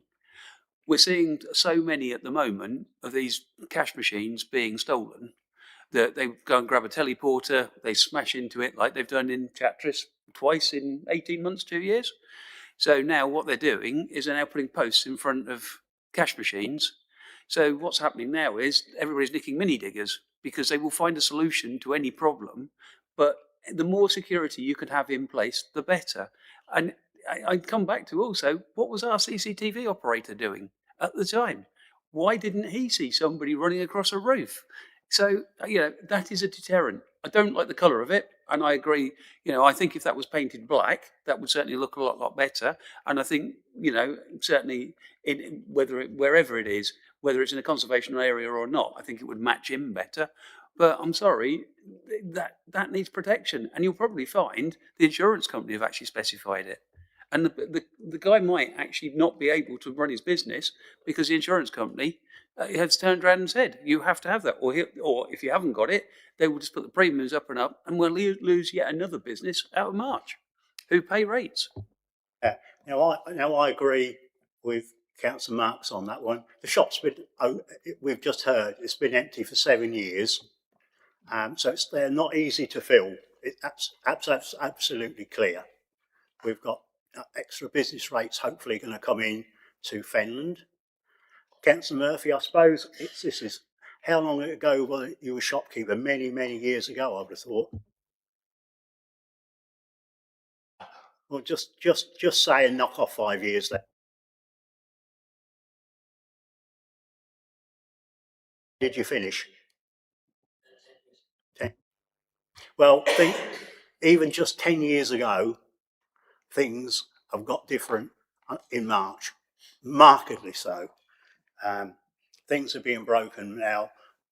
People are just climbing on roofs, doing what they can. They're running amok. They're breaking into places. I'm sure they are in Chaffers as well, and I'm sure they are in every market town more than ever. And I think basically the need for shutters is absolutely imperative. Like Councillor Marks alluded to, and Councillor Benny knows, if you break your windows of your shop, massive amount of money per capita of the profit you're making at the end of the year. If it happens once or twice in a year or over 2 years, your premium goes up. It's been alluded to by Councillor Marks, and then it takes away your profit through one way or another. We just heard the man lost £25,000, not through the shutters in this particular case, but like was said, perhaps the building needs some more security measures further on, and I'm sure hopefully that will happen. But certain shutters are a deterrent. They're not a deterrent if you go and get a mini digger and smash the whole lot in, as we know they do, or do anything like that. But we can't think about those sort of things. We just got to look at where we are. Mallets have got one over the road, as been alluded to. Another shop up the road, I just forget who it is, have got one. Amical have got one. Loads of people have got one, and I'm afraid that I did call it into committee, this one, I have to admit, and it's in the report, but I'm not changing my mind. I will support this. Thank you. Councillor Purser. Thank you, Mr. Chairman. Yeah, I have to say I fully support this. But having said that, as Councillor Marks also said and alluded to there, I think if the shutters are actually painted a nicer colour rather than being the stark silver colour, even a nice blue colour, something to blend in with the actual surroundings as opposed to the black one, I think it'd look an awful lot better. When you actually look in the shop window, there's an awful lot of expensive jewellery in there. And I had a shop many years ago as well, and I had my windows broken a couple of times, not for a break-in, but basically because people were having consumed a fair too many and purely definite and smashed it. And the problems it actually caused, not necessarily through insurance, but the clearing the mess up, getting somebody to board it up and getting somebody to put the new windows in. It was a right old how do you do.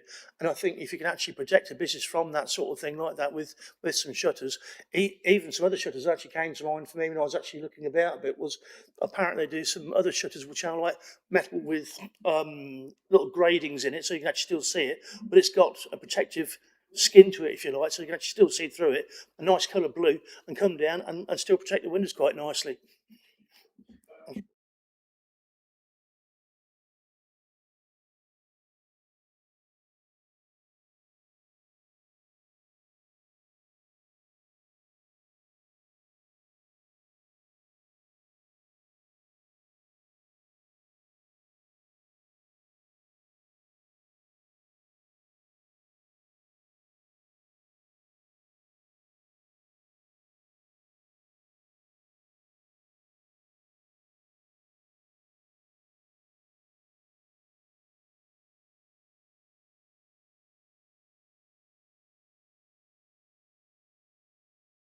Thank you for that. Councillor Benny? Thank you, Chairman. Well, I was a shopkeeper a few doors up from where Councillor Murphy was. And roller shutters do stop a lot of the nuisance crime. What was the old shoe shop where the small Nisa shop is? That had its windows broken many times. Sometimes it was just people having a fight outside and somebody fell through it. But a pane of glass like that, time you've called somebody up to board that up, put a new glass in, that'd be over £2,000. And you get 2 or 3 of those over a year, you then stop claiming, and your insurance, claims is going to, sorry, your excess is going to be 500-700 quid. So then you think, is it worth claiming? And the insurance goes up. My old shop got ram raided 2 years ago, 3 years, 4 years ago, 4 years ago, and my insurance at the time was about 1,200 quid. I paid the insurance last month, and that was 2,700 quid. And that's because my insurance has gone up because I've had a claim. And it then gets to the point where you can't get insurance, and you only need 4 broken windows a year, and that's taking your profit from you. To say that it didn't stop the crime, it stopped it coming through the front. I mean, I got broken into several times. And the last time I thought I was really secure, and they came with a steel saw and cut the way through the back doors. So they always find a way around it. And these days with battery tools, nothing's safe. And it stops the damage to the front of your shop. I will admit, I think it's very stark. Personally, I would prefer to see the perforated shop fronts, which then does allow people to at least look in, and David is right. If you put an internal light in the shop, if people are driving past and they would see somebody in the shop, I think that is a better way. And certainly it does look like it belongs on an industrial site, as it is at the minute. If he's going to paint it, that goes some way to it. I mean, the roller shutter that I bought from my shop, because I had to pay for it, it's still mine. I think the roller shutter was about 1,200 quid. I wouldn't have thought that would cost a lot to change those roller shutters to perforated black ones. Personally, I would much rather see that than what is there. And at the time when people are about in the daytime doing the shopping, they're up anyway. It's only for the nighttime part of it. I don't know whether it would be possible to put that as a, if you can. No, that's the answer. Yeah.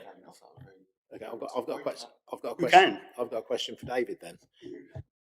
Would it be possible to change to look at that to agree that, or could we defer it and to look at that to have those changed? Maybe have that agreed. Through you, Chairman. I mean, I think both yourself and Councillor Purser have hit sort of very salient points, which is that it is essentially this is the worst form of shutter that you could have on a shop front. From a visual point of view, even from a practical point of view of how it deters crime, it actually masks crime, as we've heard from the agent, and certainly a far better option would be some form of grill style shutter that would still protect the glass and the issues that members have raised, but would also still give that sort of visual permeability into the shop. As Councillor Connor has said, we've got an application in front of us for a solid shutter. To some extent, that's what this application needs to be decided upon. But clearly, there is a very viable, reasonable, preferable alternative that could be secured.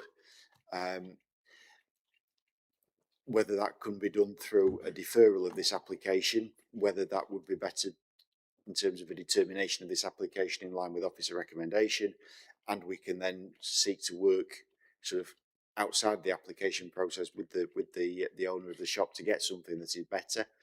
I think there's potentially 2 options there. The option I would certainly not recommend to members, though, is basically approving this for the reasons that both Councillor Purser and Councillor Benny have identified. You can. Personally, I would like to see it deferred. We deferred the house that backs onto Sainsbury's off Neam Parade for visual alterations, and that was far more than changing a solid galvanised roller shutter to something, because you take the end off, roll the shutter up, slide the things on and roll them in. He's gone to the trouble of buying a shop. He either wants his planning permission or he doesn't. And I think That is a bit stark, to be truthful. Would you work with the agent if he's in agreement to look at doing that? And we could, and if that would be agreed, I would be happy for that not to come back, for you to just delegate that. Or does it need to come back to us? If I personally would be happy with a perforated shutter in black colour that blends in with what is there. I just think it's very industrial that is there at the moment. Yeah, I mean that'd be my preference. I think we said that Councillor Marks and I said that in Chairman's briefing.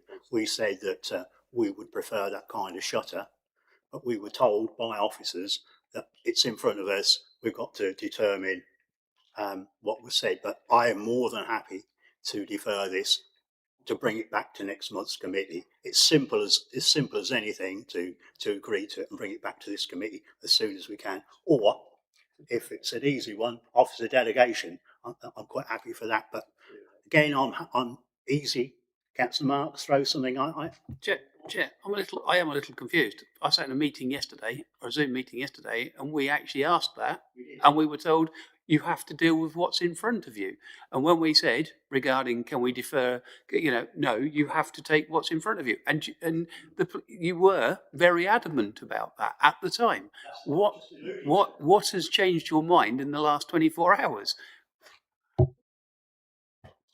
Through you, Chairman, I think we were very adamant that you couldn't condition a different shutter to be put in. In terms of delegation, in terms of deferring, I don't think, my recollection is that we didn't really discuss that in particular detail, other than to sort of say, as we normally do, deferment is probably not really an ideal scenario, but if that is the committee's if that's the committee's decision that you wish to defer to secure something better, then that's in your gift to do. I'm sorry to disagree, but we were there yesterday as the chair was, and I would have thought deferral was the sensible thing yesterday. I'm a little, not shocked, but I'm a little surprised that today we have now got this when we actually spoke about having the clear through ones, and now all of a sudden we can defer. I mean, I'm happy to defer. I'm happy to support a deferral. Oh, okay. So, looking at this, David, would you accept or would you work with the agent from a deferral point to have a change of the shutter, because it's still a shutter. We're still looking at that, but just to change the slats to perforated and have it black. Would you work with the agent to do that, and then that comes back to the committee so we can look at it in that form? As I indicated earlier, whether that's in terms of working with the agent applicant, whether that's following a refusal of planning permission and working towards a resubmission that's acceptable, or whether if the committee wants to defer the application to secure something that's an improvement, we will work with the applicant and the agent to try and deliver that. I'm in favour of a deferment then, because if we have to put in another application, he'll have to pay again. Simple. In debate, strangely enough, and I'll take Councillor Benny next. Yes, I was just going to say that if Councillor Benny wants to propose, I'd be happy to second that proposition. All right. I mean, right, to get an agreement, you have to have people say yes or no. David has said he will work with the agent. I'm happy with that. Unusual. Could the agent come back and indicate whether he would be happy to work with David? Because if not, we've got to deal with what's in front of us. There's no point sending someone away when it's a no starter. We need to know if it's a possible thing.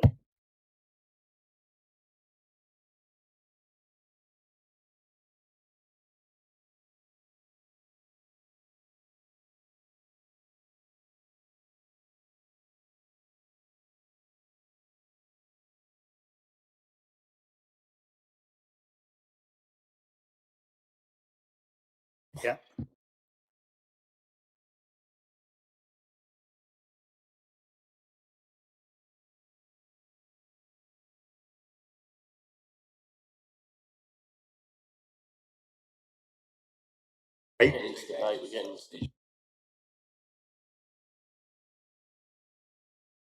negotiation at some stage. Well, we're all right.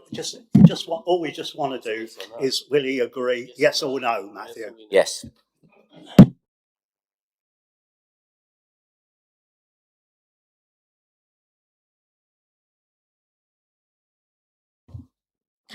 For an external roller shutter, yes. That's it. Thank you. That's it, Matthew. Thank you very much. Yep, okay. So the debate's finished. We can't go any further. Officers have had their say. We're not going to go any further. So I'm going to go straight to the proposal now. Do I have a proposal to go with officer recommendation? I have to do this, although we're not going to do it, to refuse planning permission. To refuse. So that's failed. We know that's going to fail. So I need another proposal. Councillor Benny, what are you doing? I'd like to propose that we defer this application to enable the applicant and officers to work together to come back with ideally a colour that would be suitable, in my opinion black, but we will take that back, and a perforated roller shutter. Doesn't have to be perforated from the floor to the bottom, it's just the middle section that people see through. That's quite standard with roller shutters, so they could just change 20 slats to perforated, and if they could work towards that and bring it back to the committee so we can give our approval or deal with it as we do to determine the final determination of it, that's what I would propose, Mr. Chairman. Okay. You're a seconder on this. Of course, I'm going to take that proposal and I'm going to take the second of it. I'm just going to add something. If it can be delegated by officers and it's absolutely agreed, bring it back. You want it, bring it back? Through Chairman, I think the committee can either delegate it full stop to the head of planning, or it needs to come back. Right. The idea of a flexible approach doesn't sit with Okay, we'll have it brought back. So we've got a proposal by Councillor Benny to defer this application, moving on quickly, seconded by Councillor Purser, to defer this application, to bring back to the committee. Can I have a show of hands on that? That's it. That application has been deferred. Thank you.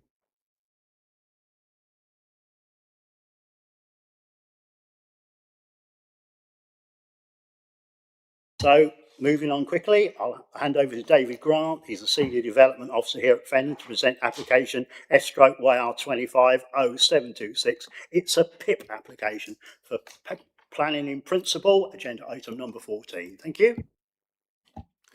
Thank you, Chair. This application seeks permission in principle for the development of 2 dwellings on land south of 29 Primrose Hill outside the development footprint of Doddington. The application as originally submitted included occupational dwellings within the description on the application form and was referenced in this supporting statement and was advertised as such. The application was heard at the Planning Committee of the 10th of December 2025, where it was deferred to obtain clarity as to whether the applicant wished to proceed with the proposal providing 2 workplace dwellings. Legal advice received indicated that such a detailed matter could not be included within a PIP application as there is no power to secure this via condition. The applicant has subsequently provided a revised application description to clarify that the application is for 2 dwellings only and workplace dwellings do not form part of this proposal. Slide 2 shows the location plan and aerial photograph. The application site is located outside the settlement footprint of Doddington to the west of Primrose Hill and is in an agricultural field within an area that is characterised by its open agricultural nature with some sporadic development. Slide 3 shows the distance from the site to the built-up settlement of Doddington. By road, the separation distance is 1 kilometre from the western edge of Doddington, where the village sign is located. Slide 4 shows an illustrative site plan. Aside from the access point, the entirety of the site is located within flood zone 3.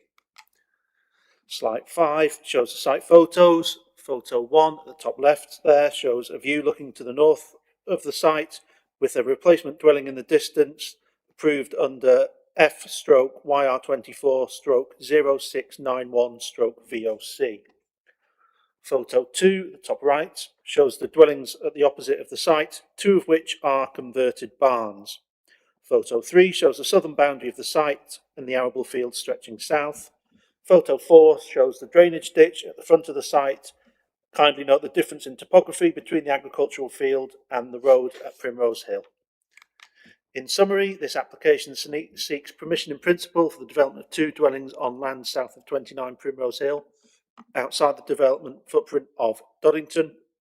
The principle of development is not supported as the site does not adjoin the built form. There's no planning justification for such dwellings in this location. The application site constitutes an area of land outside the footprint of Doddington. Development of this site would result in unacceptable urbanisation, extended development into the open countryside. It would likely set a precedent for future development, further eroding the character of the area. Development proposal would be in an elsewhere location, contrary to policies LP3 and LP12 of the local plan. As such, any residential development on this site will be contrary to the above policy consideration, and thus, in terms of location and use, permission in principle fails. Policy LP14 of the local plan requires development in flood zone 2 and 3 to undergo a sequential test to demonstrate that development cannot be delivered elsewhere in the area at lower risk of flooding.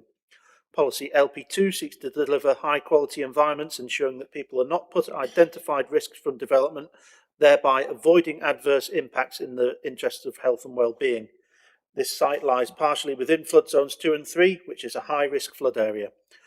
The applicant and agent have failed to undertake a substantive and evidence sequential test, and therefore failed to demonstrate that development could not be delivered in an area of lower flood risk, thereby failing policy LP14 Part B. Consequently, the proposal fails to satisfy policy LP2 of the local plan, as it fails to deliver a high quality environment and unjustifiably puts future occupants at higher risk of flooding. For the many reasons given above, the recommendation is one of refusal. Thank you very much. We have one speaker on this application, and I'd like to invite Matthew Hall again, the agent, to make his presentation to the committee. You've got 5 minutes, of course. Thank you.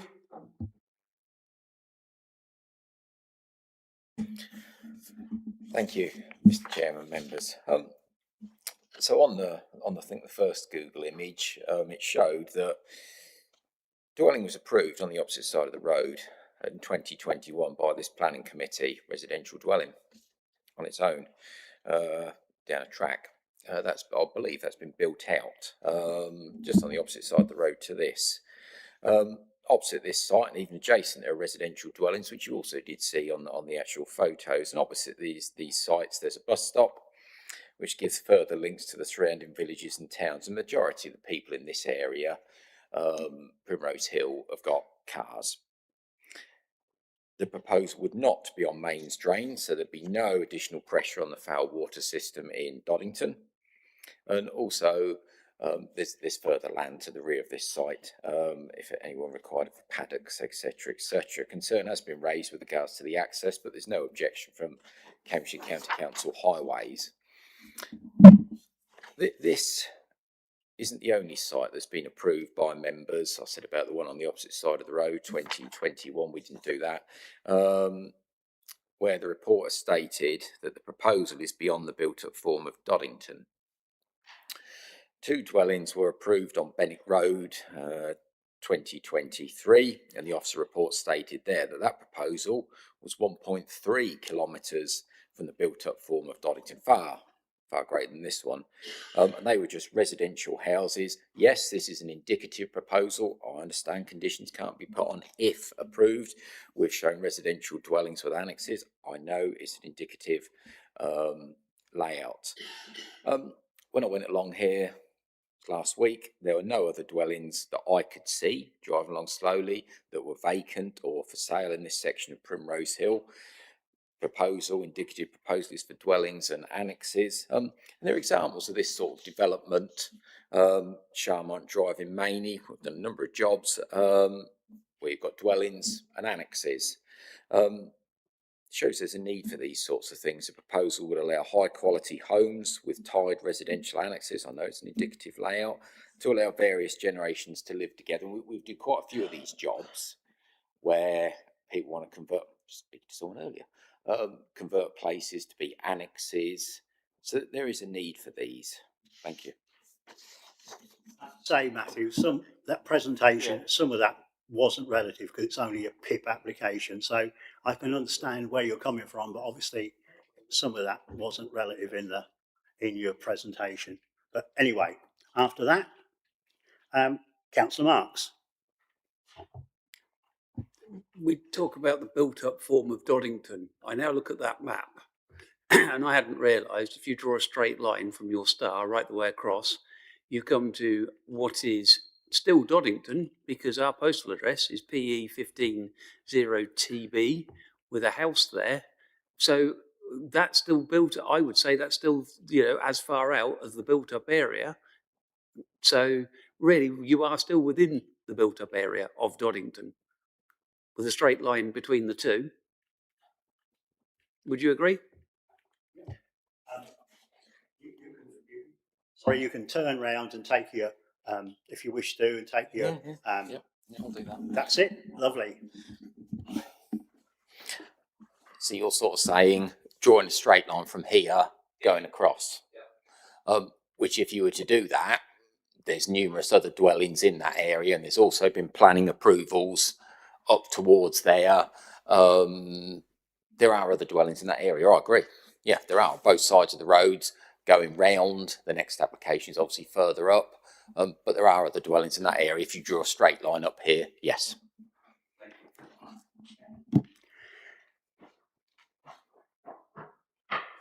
Right, nice. Okay, let you get nicely seated. Right, so any more questions, any more questions for Councillor Benny? Thank you. Chairman, I waited until you sat down in case you wanted to get back up again. If you took a straight line straight up, you go past the greenhouses there, and we passed further out than that along Doddington Benwick Road, which is straight up. You've got the nursery where the greenhouses are, and we passed along Doddington. I don't know if it's Doddington or Benwick Road. Is that right, Mr. Hall? I'll get up. The one you're on about, I think, which is one I referred to, is you draw a straight line up where the greenhouses are on Benwick Road. 2 plots were passed there. We didn't do them. I think works may have started. That's correct. If you draw a straight line up here, yes, that's correct. Yes.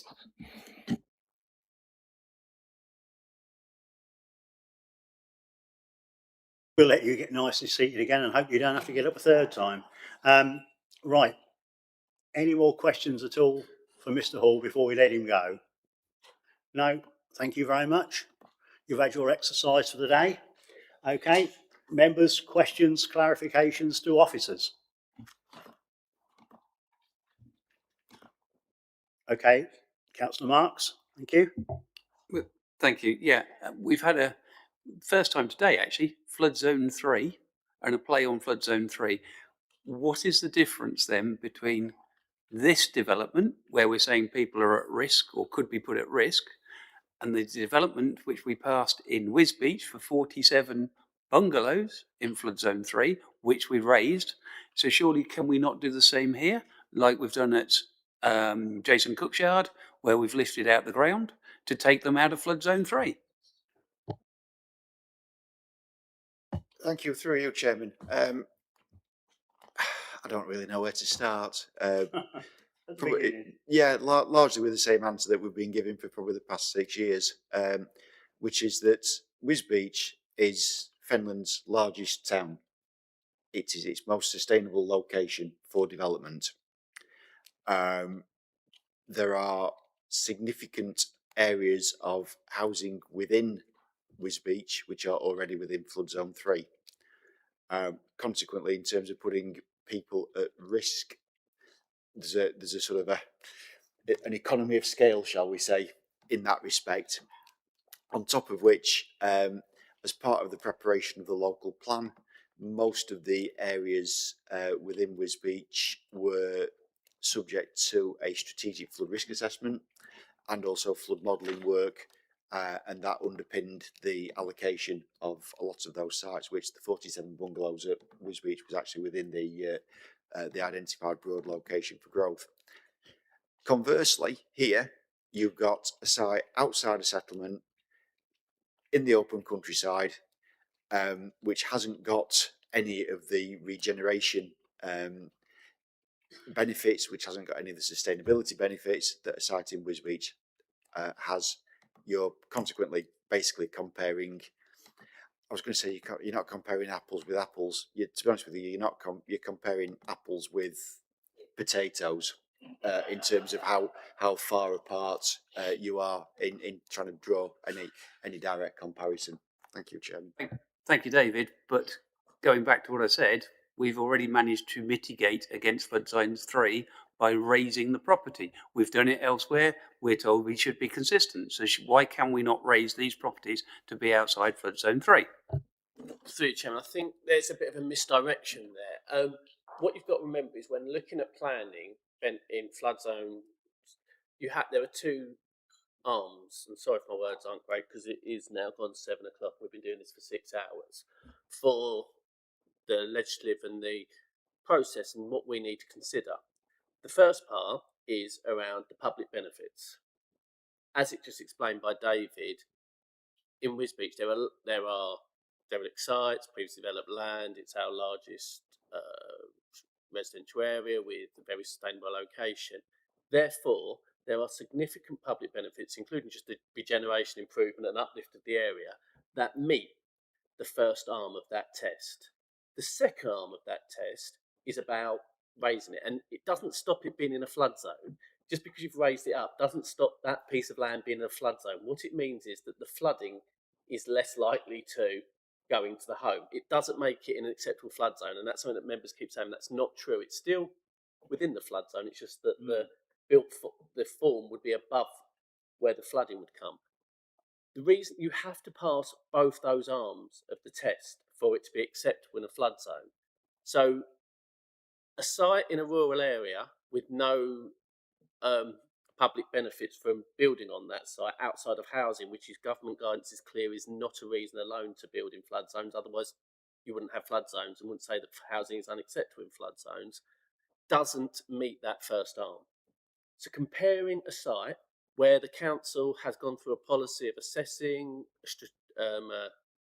spatial strategy and strategic flood risk, etc., to find that actually there are public benefits of delivering housing in that area cannot be compared and reflected upon a rural site in an elsewhere location.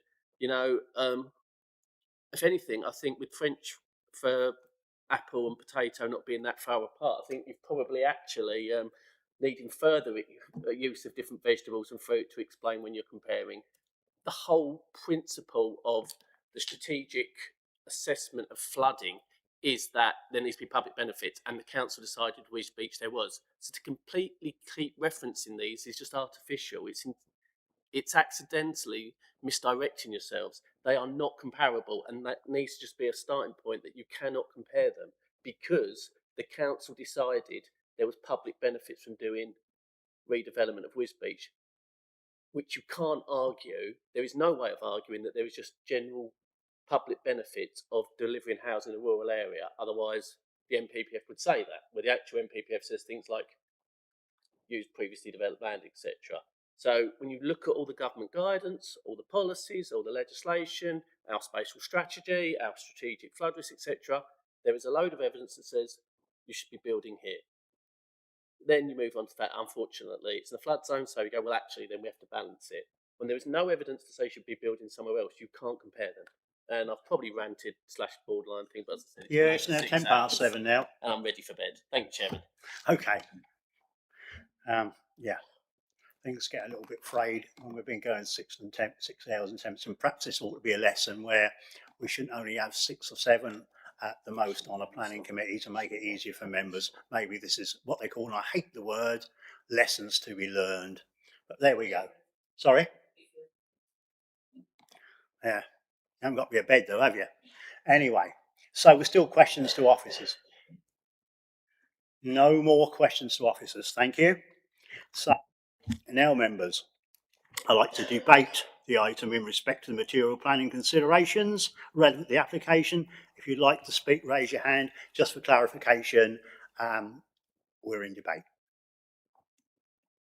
Councillor Marks. Thank you. I drive past this most days. There is definitely buildings across the road. For one, there is actually a new building being built beside it. which is Pierce Baxter is building a property. Then you move on a little further, and I'm not sure if it's an industrial building or whether it's just the horseshoe there as well. I think there is built up form around it. Whether you say it's elsewhere location, I don't personally think, because this is what Fenland villages are. Fenland villages were always built on the roadside. These are two properties on a roadside. I'm not going to go over flood zoning again, but that's slightly a difference to what we were told a couple of planning meetings ago when we were discussing the Wisbeach one, when we were told, well, it takes it out of the flood zone by raising it. So why don't we just raise it? I think this is a PIP. Planning in principle, do I think it's a good place to build? Yeah, I personally would be supporting this. Yeah, and that's definitely what it is. Is that land fit for the dwelling that is proposed or dwelling to be put on it? That's all we need to worry about. We're losing the will to live. Anybody else want to enter the debate? Okay, Councillor Benny, thank you. Yeah, thank you. Yeah, I mean, these are properties with an annex.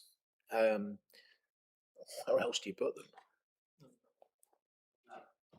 Chairman, sorry to intervene, and I think as the chairman indicated earlier when Mr. Hall had done his presentation, a lot of what was in Mr. Hall's presentation was not relevant. No. This is an application for permission in principle for basic residential development in this location. The form of that development, whether there's annexes or not, is not committed. It is not part of the application. It cannot be given weight. That's why I said to Mr. Hall. Okay. Carry on, sir. Okay, in terms of land usage, where do you build nice houses? People pay for the view, and this is making a nice view. It's going to deliver housing. I see nothing wrong with this. There is development going on there. Pierce Baxter has built 2, and I think he's starting his 3rd house there in that area.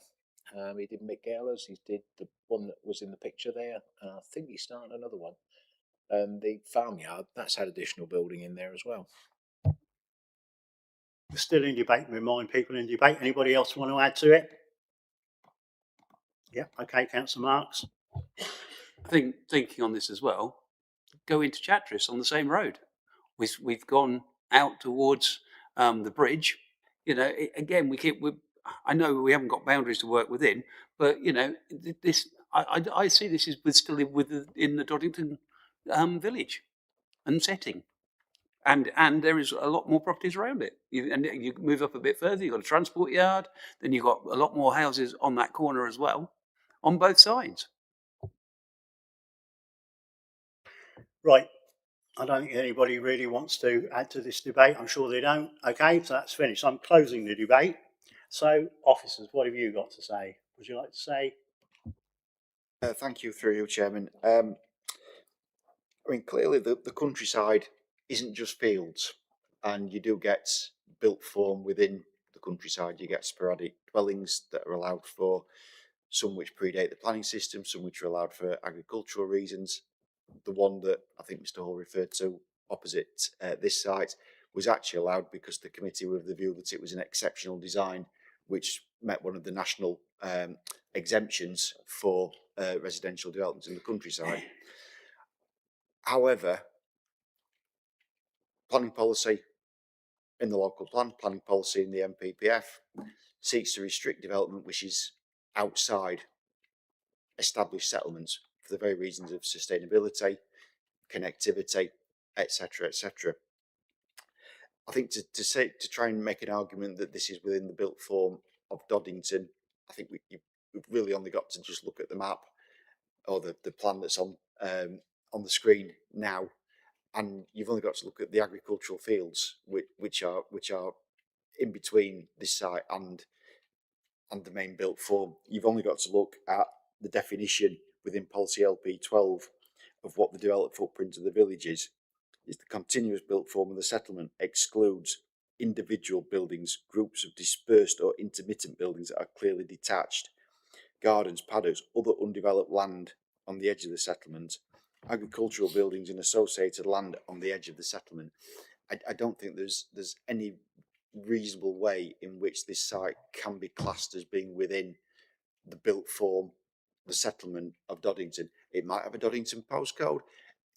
People that live in the vicinity may say we live in Doddington, but that doesn't alter the fact that it is clearly not part of the settlement, which is what the policy requires to allow development in to be acceptable.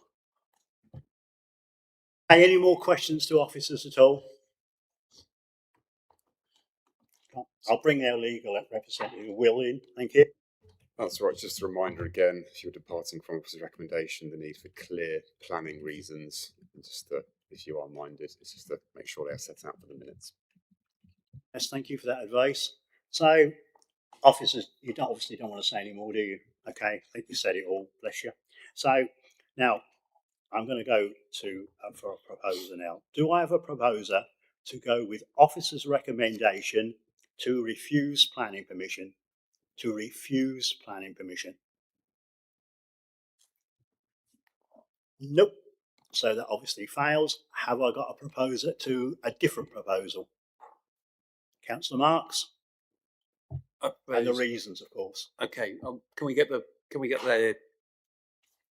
LPs back up on there, please?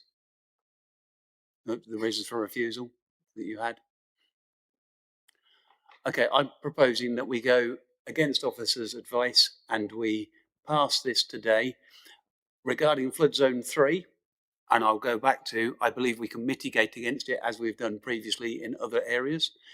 So LPL2, where there's higher quality environments, where else is there within the local area there is a higher quality environment? A lot of people want to live out with where there's fresh air fields. We've also, as we've heard, had permission given across the road for something of special significance. What we're looking at is land use today. We're not looking whether it's going to be of special significance. So we're looking at land use. So surely, we can condition it that it has to be a special condition or whatever. Sorry, you can't condition. Sorry. So just to provide some assistance, when the MPPF, I was say originally came out, but at least, one of the, obviously there was a list of criteria where what types of development are acceptable in rural areas. Obvious one is agricultural workers' dwellings. One of the exceptions at the time was exceptional design. I don't know if members of the committee remember Gary Neville's house that looked a lot like a Teletubby house that hit national news, etc. And that was allowed in a very remote area because it was classed as exceptional design. That now, though, has been removed from the MPPF, whether you think that's right or not, but that is no longer a reason to allow residential dwellings in the rural area. What I would potentially suggest is citing dwellings here would actually detract from that potential, actually should weigh against acceptable development in that site. But just for clarity of what that was, and it's not there anymore, so it's not consideration. Okay, I'm going to invite. But we still have built form across the road, which has had planning permission or has obviously been built in the last 5 years, and we also have the new properties that have been built on this side of the road and are being built at present time. So you're saying sporadic development. Well, it's now almost a roadside, which is a Fenland village. Okay. Well, okay, that's fine. Any more questions to officers at all? That's where we're in before I look for. No, that was. Sorry. Just for the clarity that there was no longer. That's the clarity there. Yeah. Okay. So I think we've gone as far as we can. I think we've just got to take it the next step, and we've got to go for looking for a proposer. So we've gone for a proposer. We've done that. So we're looking for another proposer. Councillor? Yeah, I need to say okay. Right, okay. So we've got to look at a seconder. Anybody seconds Councillor Marks' proposal to go against officer recommendation? That's a bit belated hand up there, Councillor Penny. Okay, well, do you want to do it, or if I'll do it, you can do it if you like. Second it. Oh, that's all right. That's it. I'm just I think we're all getting a little bit tired, aren't we? Anyway, so moving on, we've got a proposal to go against officer recommendation to approve this application, proposed by Councillor Mark, seconded by Councillor Benny, with, well, we don't know conditions were PIPs, of course, just for clarification for the tape. Can I have a show of hands on that? Okay, so thank you for that. So we'll.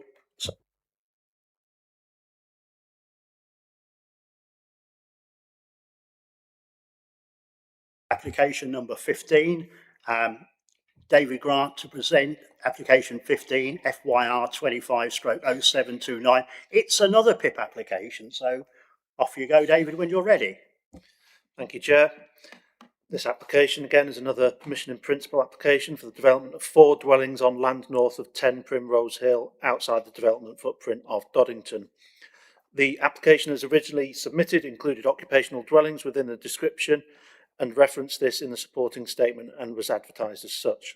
The application was heard at the Planning Committee on the 10th of December 2025, where it was deferred to obtain clarity as to whether the applicant wished to proceed with the proposal providing for workplace dwellings.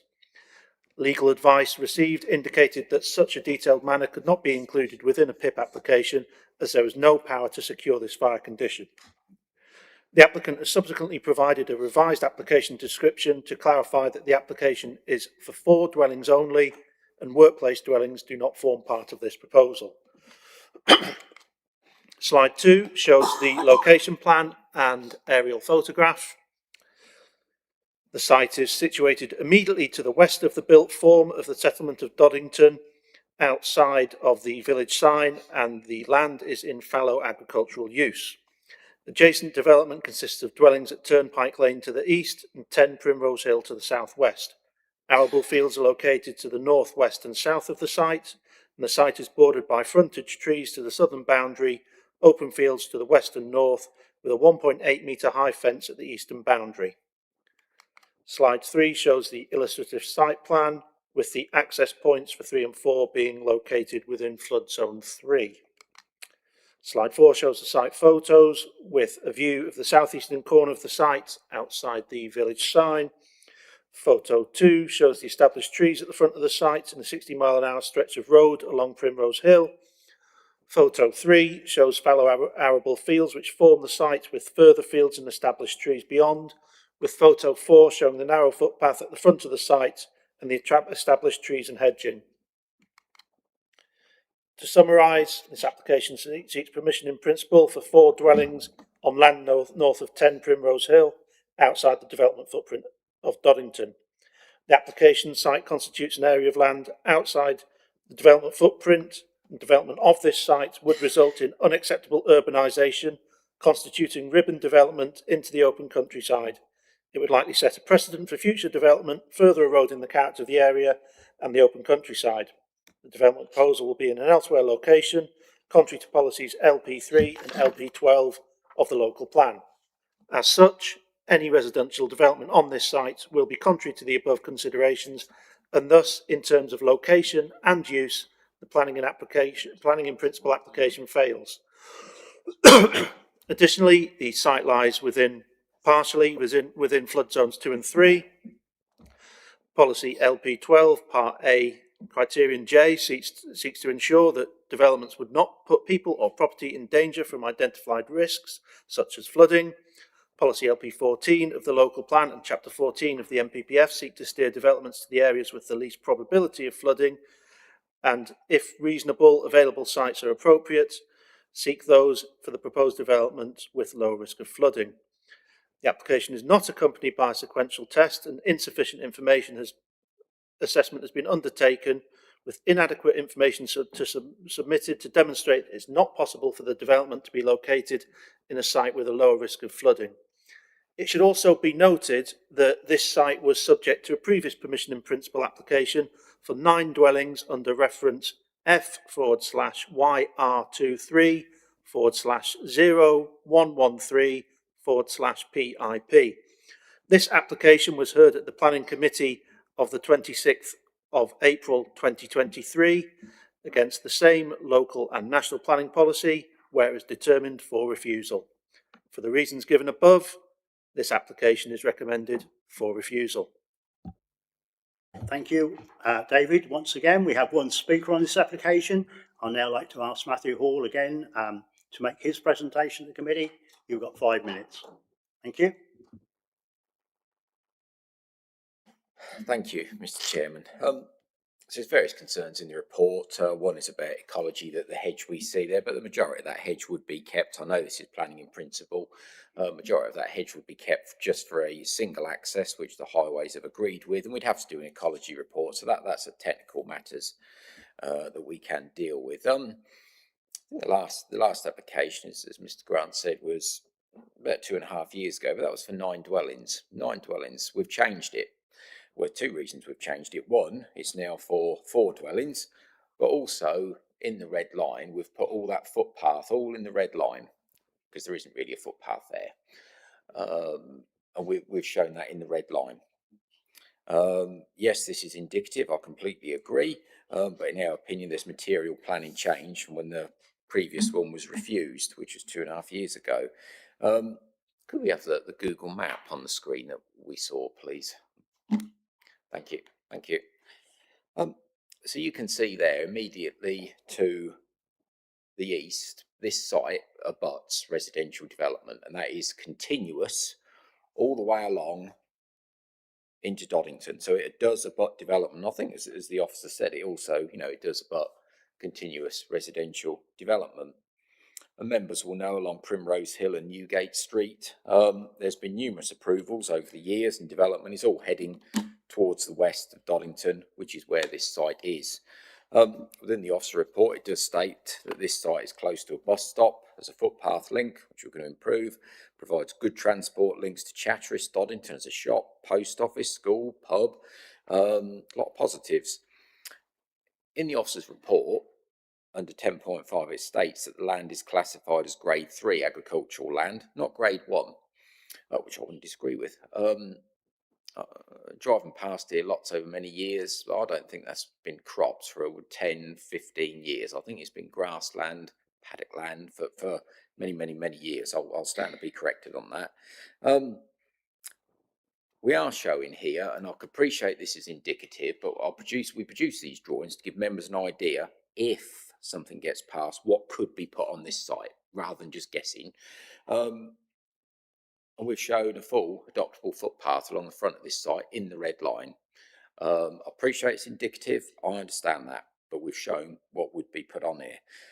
With the actual dwellings, I'm fairly sure all of those dwellings would all be in flood zone 1, certainly 3 of them. Certainly 3 of them would be in flood zone 1, possibly all 4 of them going from our memory. So that would be acceptable. There's no highways objections to what we've shown here. Thank you. Okay, thank you. Well, members, disregard the footpath, obviously. It's just indicative to show the footpath, but obviously it is just land use, as we all well know, and you don't need me to remind you, but the footpath is not part of the application, like not too much else is. So it's land values only, land use only. So any questions bearing in mind that comment? No? To Mr. Hall? No, thank you very much. Don't go far away, you'll be needed again shortly, I would imagine. And right, officers. Questions, members, questions to officers. Nobody's got a burning desire. So I'm going to open it up. I'd like to invite members to debate the item in respect to the material considerations relevant to the application. If you'd like to speak, raise your hand. So we're in debate, and who wants to speak? We started off. Okay, Councillor Benny, thank you. I'll share it round, share the work. We're looking at land usage. We've just approved the ones further out of, or supposedly out of Doddington. Is this suitable land? We've been told that's all we can look at. I think this is suitable land, members. See where it goes. Let's see what the committee thinks. Personally, I think it's good use of land. Okay, Councillor Marks, thank you. Well, this probably has more benefit than the last one. We're now hearing that this is flood zone, could possibly be mostly in flood zone 1. So hopefully the planning officers will be happy with that. Quite honestly, the field, I would agree, I can never remember that being cropped apart from hay. So again, we're retaining, we've heard we can retain the hedges. Yes, there is the thing regarding the pavement, which we have to at this point, but there could be social benefit to this as well. And it's closer to Doddington. In fact, it touches almost the Doddington sign. So and across the road, a bit further up, we put a parade of houses along there. Typical again, by what we've seen indicatively, we're going to have 4 houses on the side of a roadside, which I still say is a Fenland village.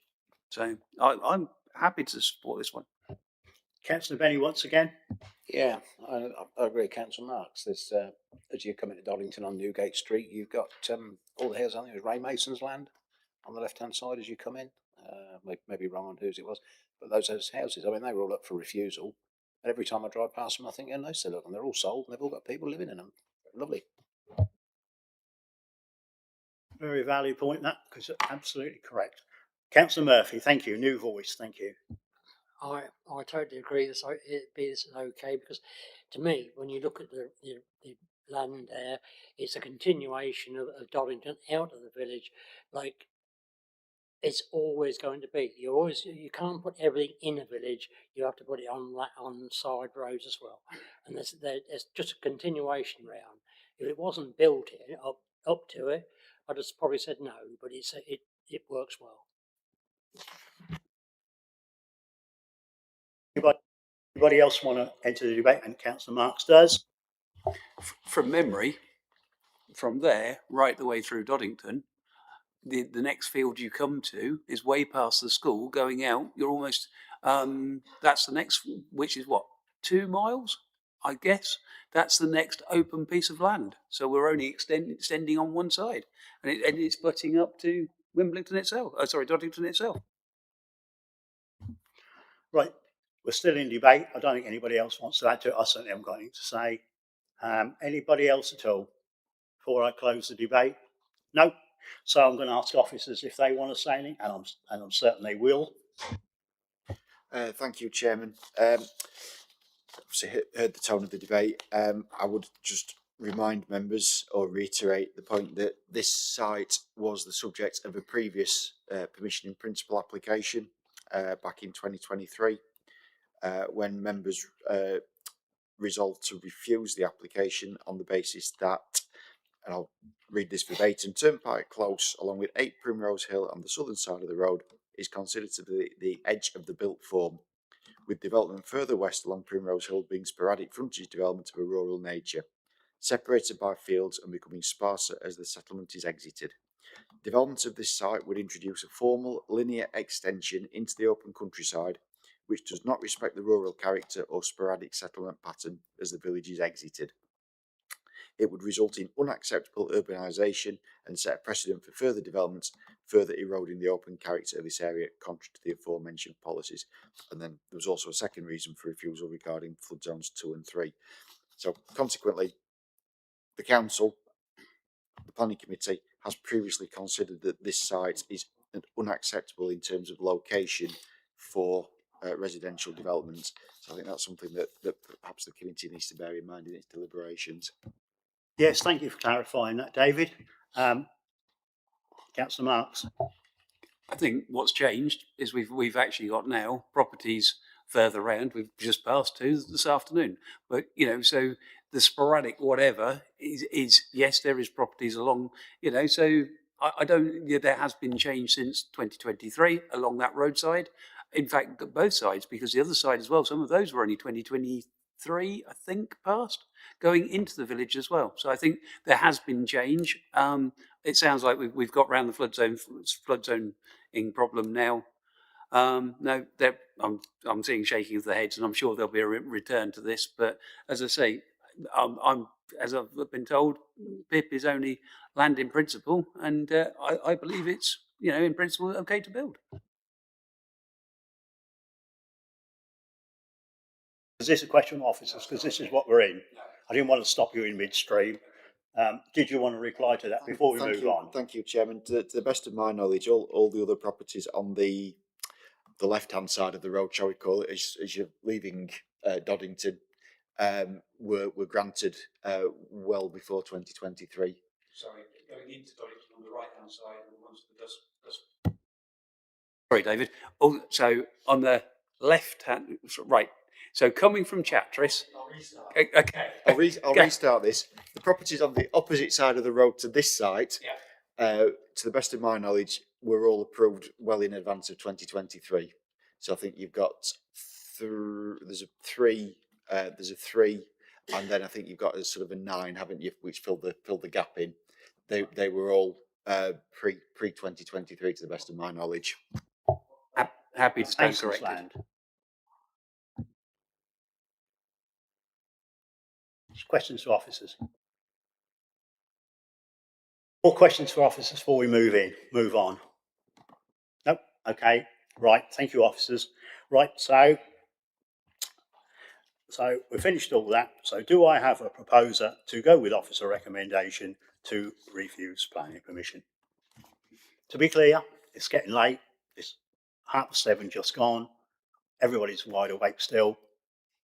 Oh, Sorry. Stop in midstream. That's right. Just to remind members again, if you want a party from an officer recommendation, just to articulate your clear planning reasons for doing so for the minutes. Right. I will keep repeating that. I'm sorry. So you should. Thank you. Right. Okay. So I'm just going to reiterate because I got stopped in my tracks. Anyone want to go with officer recommendation to approve it, to refuse it? No. So I'm looking for a different proposer. Come on, stop nodding, get your hands up if you're going to. Right, Councillor Marks, what are you proposing? Okay, can we go back again to the reasons for refusal, please? And the reasons, of course. Obviously, well, that's why. So, okay. The application is located outside the development footprint of Doddington. Well, we've now established it butts up to to Doddington itself. We actually can see that by the plan. So there is building to there, and it's by the Doddington sign as you enter Doddington anyway. Urbanisation, country ribbon development. Ribbon development into the countryside, again, we are looking at Fenland Village. Fenland villages are one building beside roadside in the main, instead of back garden development. Further eroding the character of the area. Well, what character of the area is there of open? Yeah, okay, I would accept there is open countryside, but we're only taking a small proportion of the field. We are not taking the full area of the countryside, which we believe has been out of production and food use anyway. And also, we understand from the agent that he believes it could all be in flood zone 1. I know I can see the planners shaking their heads, but it's just a point of the reasons, just covering what's changed since the last 2023. We can articulate that. Yeah, that was what I was going to come into next. You're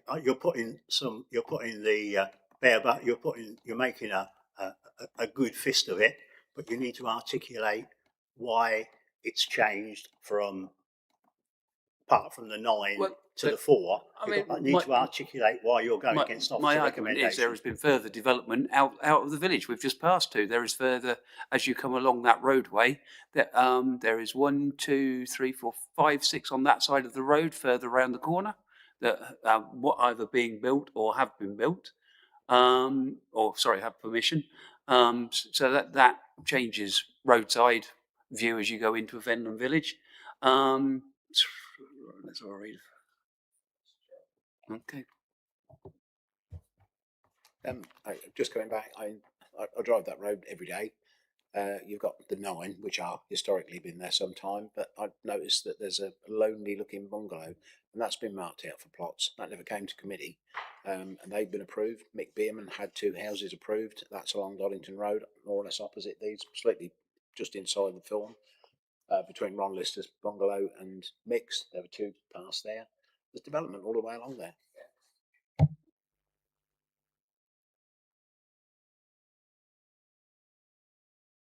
You've articulated, in my belief, If you're happy. Just say you're happy. Well, you're happy with the reasons. Perhaps not happy with the. I think reasons have been given. Right. I think I can say that. Okay. I concur. Actually, I concur with what's said. Really. Yeah, there is a change. So anyway, so what we've done now, Councillor Marks has put forward reasons that I can accept. So he's proposing it with those conditions, with those reasons. Have I got a seconder? I've had that seconder, but anyway, Councillor French is going to second it.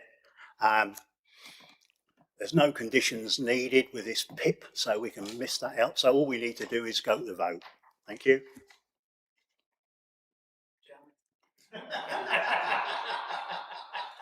There's always one. The application has been approved. Thank you, everybody.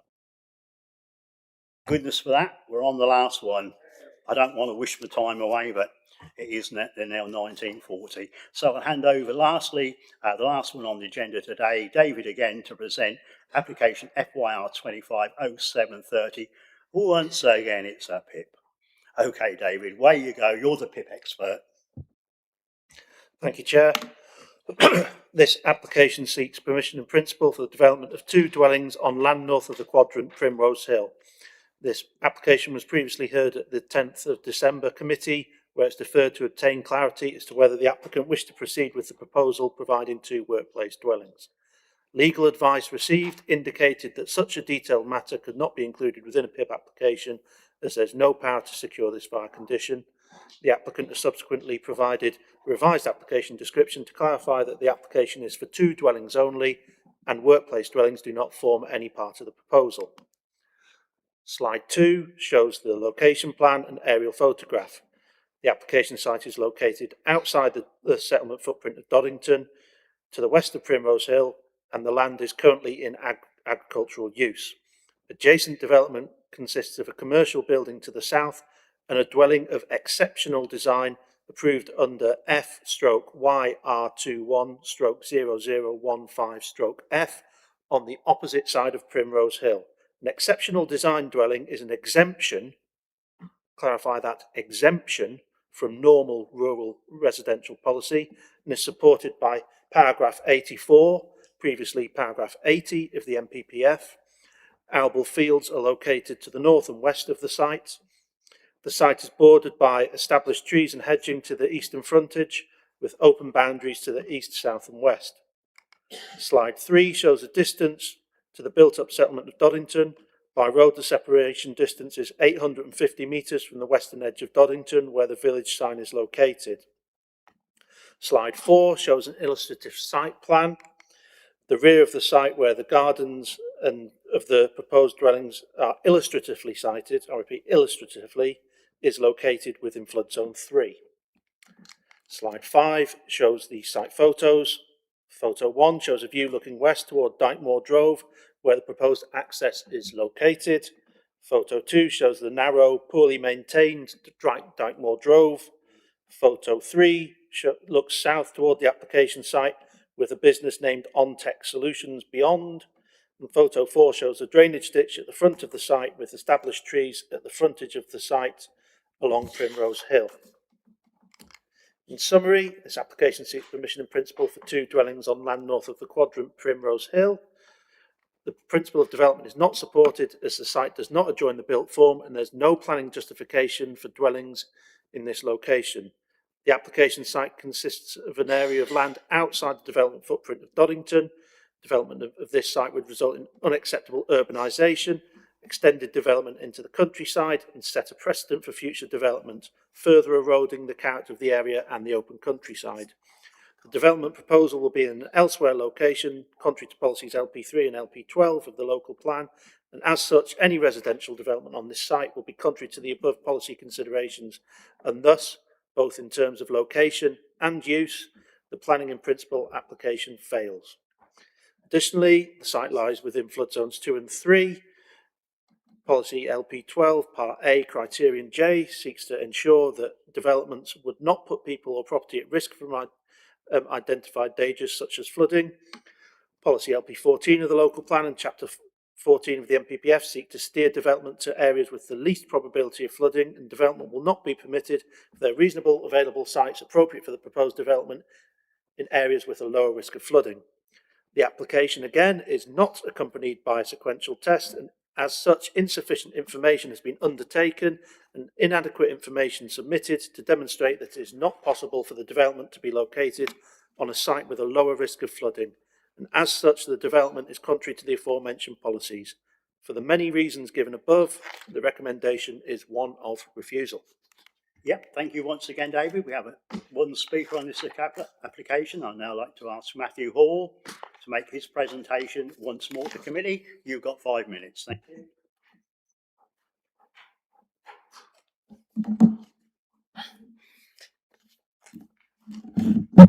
I'm not going to read out everything here because it was the same. What I've wrote down here is the same, not for the last application, but the one before it where the site was to the south. So it's all the same. I'm not going to read it all out again. The only thing I would say is, which Mr.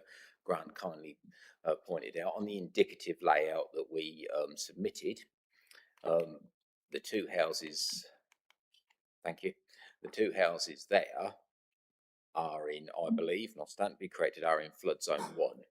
The other parts of the site, as per the officer's report, are in flood zone 2 and 3, but those two dwellings, they're indicative, are in flood zone 1. I'm not going to read out everything else because it's the same. It's not the last application, the previous application. And the only thing I would say,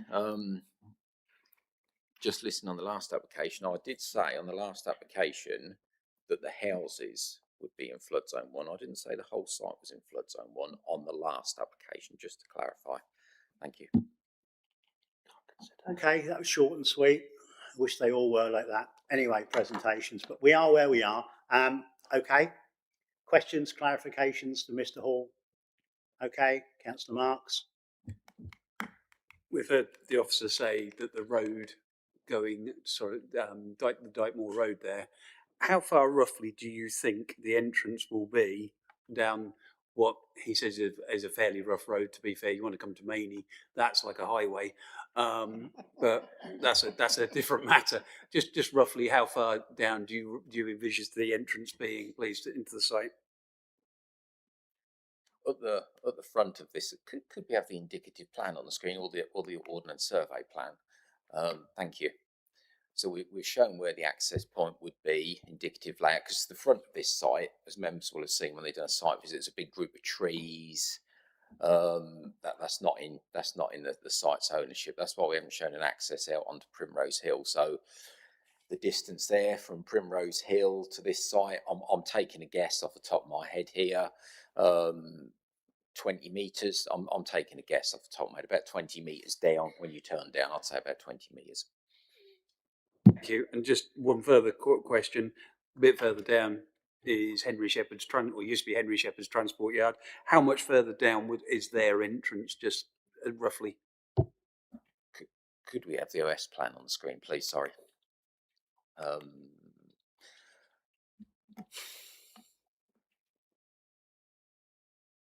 75 metres. I haven't measured it. I'm going off that. 50, 75 metres further down on the right, yes. Thank you, Mr. Hall. Okay. Well, that Dykemore Road there was many years ago and is now mostly concrete. It is a concrete slab road being tarmacked over. And I do have loads and loads of aggro with that road breaking up like all the others in Fenland, but we are where we are. That's just a little history lesson, and they were done by workers for the war effort around this area. So to make produce coming from longer 16, a lot better off down that road. So we are where we are with that one. Anything else from Mr. Hall, members? Nope, thank you. Right, questions to officers? Yeah, I've got one. Seems to be a bit of a kerfuffle. Will those houses, the projected houses, or is that land where those two houses are likely, or dwellings to be built likely, are they in flood zone 1?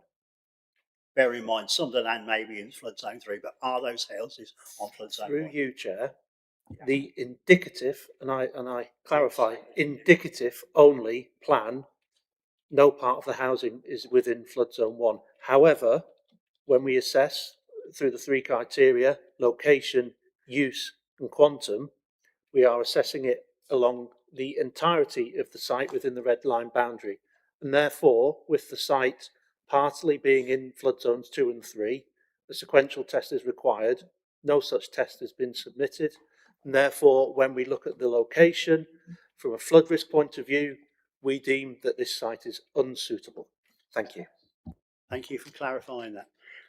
Okay, so they're questions for officers. I don't suppose anybody else has got any? No? Okay. So basically, right, so we're going to, so I'm asking members to debate the application in respect to material planning considerations due to the application. Councillor Benny first. Thank you, Chair. We're in debate, Councillor We've just Benny. been sitting here, and that is from the government flood maps, and this is where the houses are going, and that is a 1 in 1,000 chance of flooding. Just there, that is not in a flood zone, according to that. You are looking at... Sorry, just to clarify. Sorry, if you, That's the can you turn the microphone off, please? Just to clarify, you are looking at surface water flooding there. You are not looking at flood zones 2 and 3, which determine... Thank you.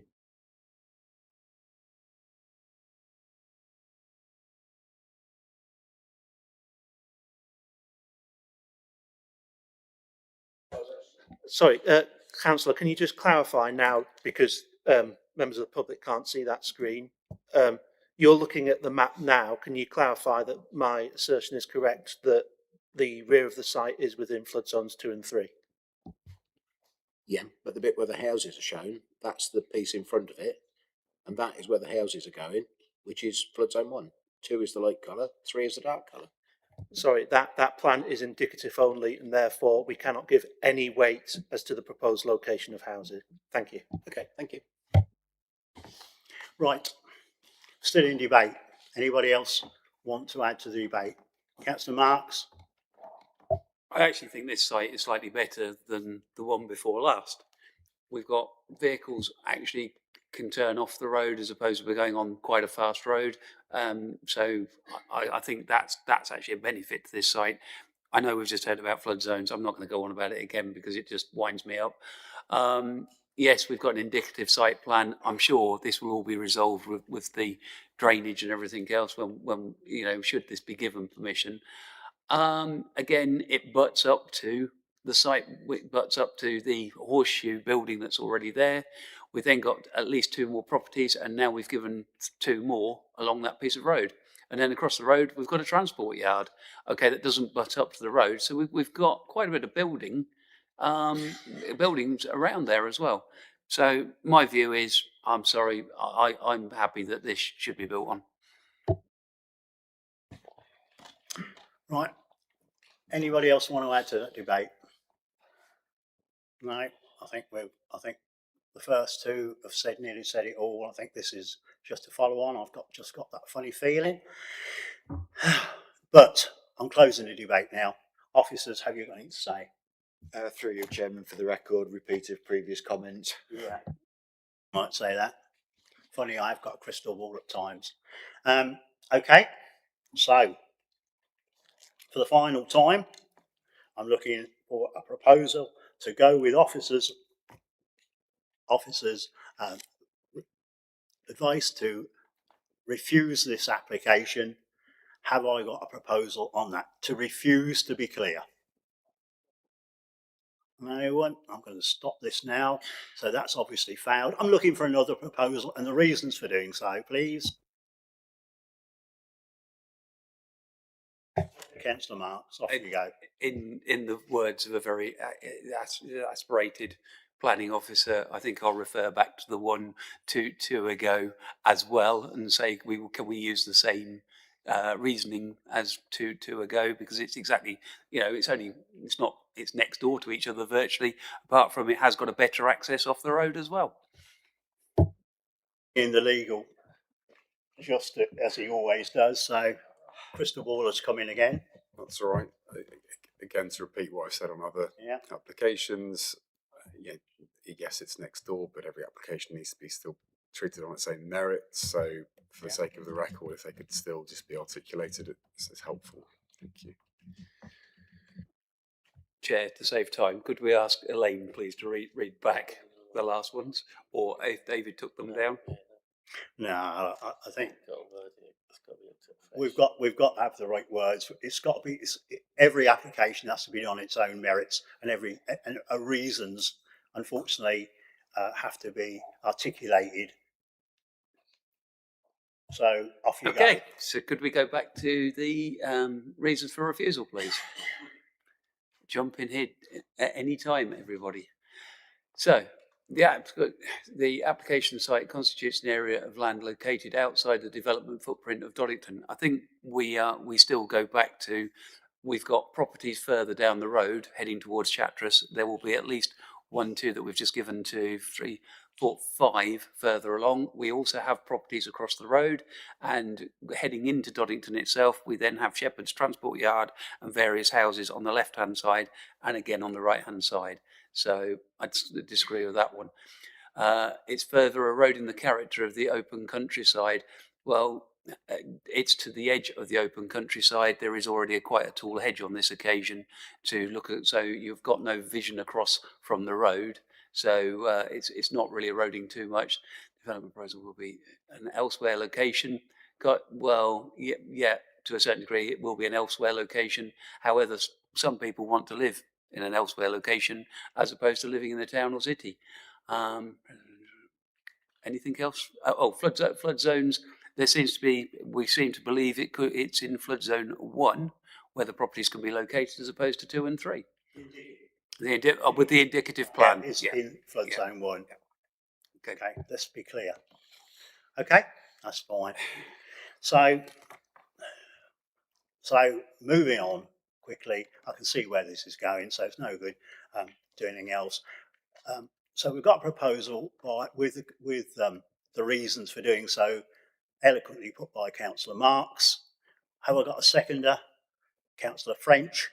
So we've got a proposal going forward by Councillor Marks, seconded by Councillor French. Can I have a show of hands on that proposal, please? That has been approved and it was unanimous. So all I've got to say now is thank you very much. This meeting has been far, far too long. It's nearly 8 o'clock, 7 hours, and thank you very much. And it finishes at 19:56. So thank you very much, councillors. Thank you.